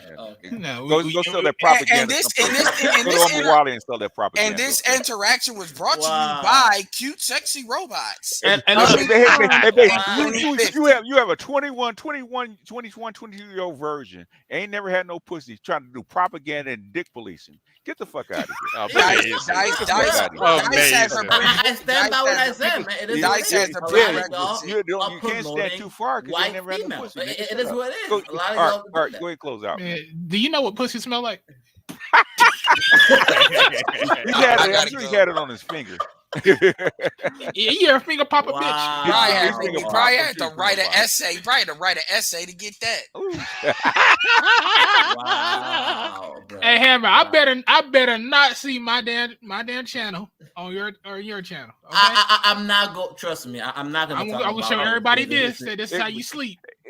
Oh yeah. We're gonna put that. Everybody's gonna have that do a video on you with that thumbnail if you do that shit. Yep. I'm not. Everybody. I'm not going to. I know I'm tempted, but I'm not going to make a video about this. All right. I'm probably going to talk about pedestalizing white women, but it's all right. Close out, Art. All right. It's very cozy, huh, Hammer? This little setup. I'm sorry. She's way too white. She's way too white for me, bro. That's all right. Even his pillows got to be black. Ooh. Hey, Art. I've never seen anybody dick police a pillow. Hey, he probably fucks his pillow. Bro, I'm not worshiping whiteness. It is what it is. He's a dice agent. You know, the girls gotta be black. It is what it is, man. You niggas are pedestalizing white women. Yes, you are. That's the reality. Fuck out of here. That's why SPM. They like white women. They do. You know what this really is? This is just him like trying to get up the black female sympathy card, so that way he can like, get us some sympathy pussy. You want 90% of my viewers are actually males, but see these guys understand the value of blackness, but it's all right. So have you done this pedestalizing white women on your channel? Look, I have actually done a recent stream about SYSBM before I became on this panel, so I'm happy it came up. And we had a conversation. I said, look, at the end of the day, these conversations, look, dudes will hop on these panels online and talk about how much white women are better, Asian women are better, but behind closed doors, just to deal with black women. Let's see. Stop this. Hey, Hammer, why? In other words, if you've never had have a relationship with a black woman, how do you know that they're not better? When's the last time you went on a date? No. I want to answer. If you've never had sex or been in a relationship with a black woman, how do you know? He doesn't. Because okay. How do you know? Because I have interacted with both black. No. No. Have you been in a relationship with a black woman? Like actual a girlfriend, sexual relationship? Probably not. But one thing I do know is so in other words, how do you know? Because I know that I know whatever. No, you don't. In other words, you don't know. Oh my God, you don't know. I know that whatever it is, I'm not gonna deal with the race issues on the other side. You don't know. You don't know, do you? Okay. I never seen a hammer that don't hit a nail. In other words, you don't know what the guys are talking about because you've never been there. You've never been there. How do you know that they're not been? Have you ever been in a relationship with the hammer? Listen to me carefully, right? If you've never been in a relationship with a black woman, a white woman, and an Asian woman, how do you know the difference? Dude, okay. How do you know the difference? Okay. I have interacted. Okay, I have interacted casually, right? No, that doesn't mean anything. You gotta date them. You gotta be in a relationship with them for at least 6 months. In other words, do you have children? Do you have children with black women? You don't know what the fuck you're talking about. I don't have children with black women, but you don't know what the fuck you're talking about. First of all, I'm not going to have kids in this country. With them. You have children with them. No, I'm not going to have kids in this country. You have children with them. Okay. You know what the answer be? Yes or no. In other words, you basically, dude, I got fucking grandkids, man. And that's great. But I'm not gonna have kids in this I got country, grandkids that are Z's, all right? Okay. That's great. And I've dealt with black women. I know the fucking difference, right? You don't. And you don't have an opinion on this because you don't know. Okay. Okay. In other words, nobody you program, right? If somebody never programmed, how can they have an opinion on what you do if they've never done it? I'm like, if this was the research on the language, they could have a conversation about. In other words, if they've never sat down and hacked for 3 months on a program, they can't tell you about it because they've never done it. They may not be able to go as in depth as I can, but they can have a conversation. In other words, would you take their opinion on the language if they've never programmed? If it was factual, but here's the would thing, you take their opinion on a program on how to a program language if they've never programmed? If it's factual, I should be honest. If it's no, you true, wouldn't because they've never done it. If I do, it was true out to the night. You know what? I know what the problem is now. Look, here's the look. He doesn't like SYSBM because he's promoting a new hashtag. Oh, is he? It's SYSDBM. Save your sex doll, black men. Have you ever been put on child support by a black woman? No. Have you ever had a hard-headed ass black woman you had to come home every day and deal with that you had kids by? How the fuck do you know? Well, you have to look. How the fuck do you know? I got black daughters that basically my family's gynocratic, right? I have to do. Okay, so non-black women don't put you on child support? Goddamn minute, right? Because you don't fucking know. You don't know.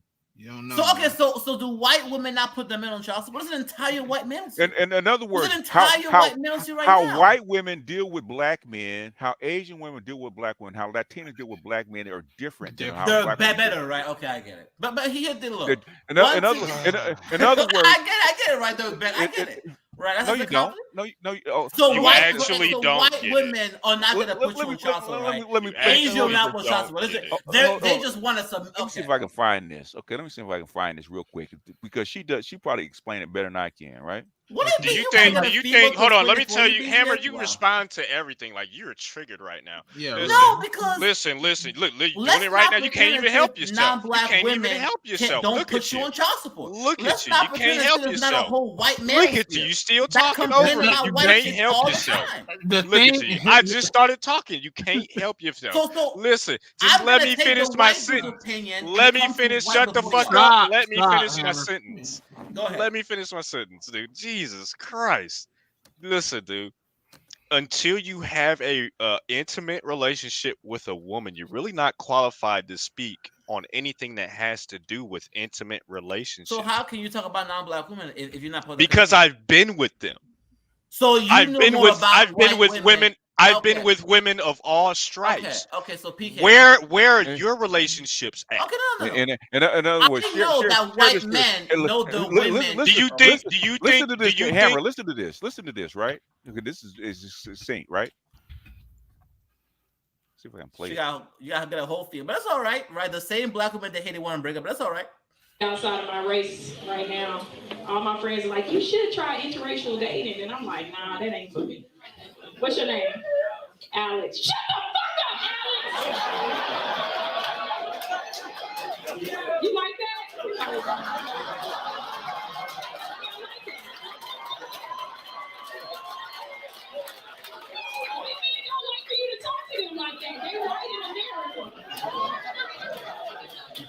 Okay. Basically, that's black a comedy skit, bro. That's black. No, that's she's telling the truth. That's black. So the same black women that tell you to get away from, they want to bring them in. But that's all right. Look, as far as I'm concerned, is this. Hammer, you don't know. When the conversation is about white women, Asian women, I'm gonna take the word from their men. White men have to interact with white women. White men have to interact with white. Okay, so you saying basically you're saying the same shit over and over again, and you don't know. So BGS, Hammer. So you know more about white women compared to white men? Yes. So you, as a black man, know more about white women than their own men. Is that what you're saying? I want y'all to record this. BGS is saying he knows more about Becky than her own white men. Listen to what he's saying right now. Okay. I know.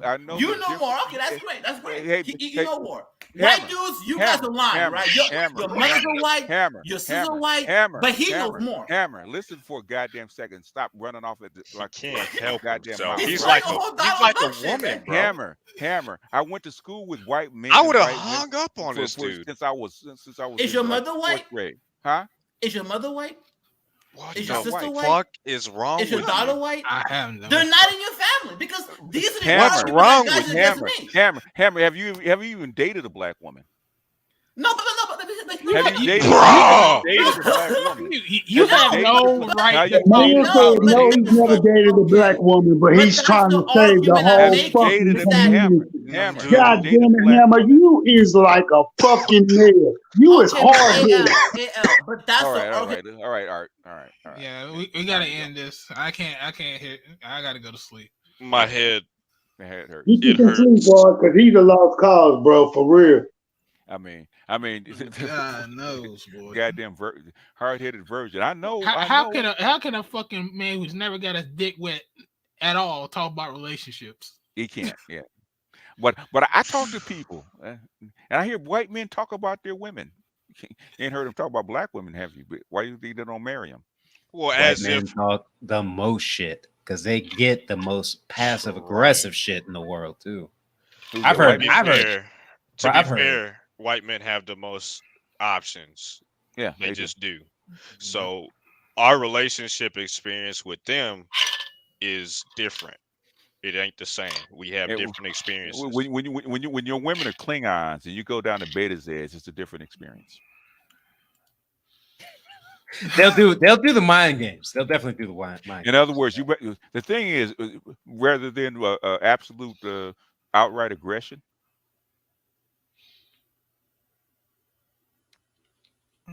Which one you want? You want the outright aggression? Shut the fuck up, Alex. Yeah, right. Depends on the time and place. No, I don't. I don't want that. You like that? I don't want it. No. If it's in front of a police officer, I prefer her to be outright aggressive. If it's at home, be passive aggressive. Y'all going to jail? You fucking no, because if it's in front of a police officer, she's getting carted off. Here we go. We going way off. We going way off the rails. No. No, we're not doing this. I'm going to sleep, guys. All right. Good night, man. Good night, bro. Dude, don't drink the bleach. Don't drink the bleach. Not the bleach. Man, I'm drinking all kinds of bleach, man. Shit. I might do another stream tomorrow. I have no idea, but damn, y'all niggas. Hammer, get some pussy, man. It's free. For a little bit anyway. Damn. Jesus. All right. Peace.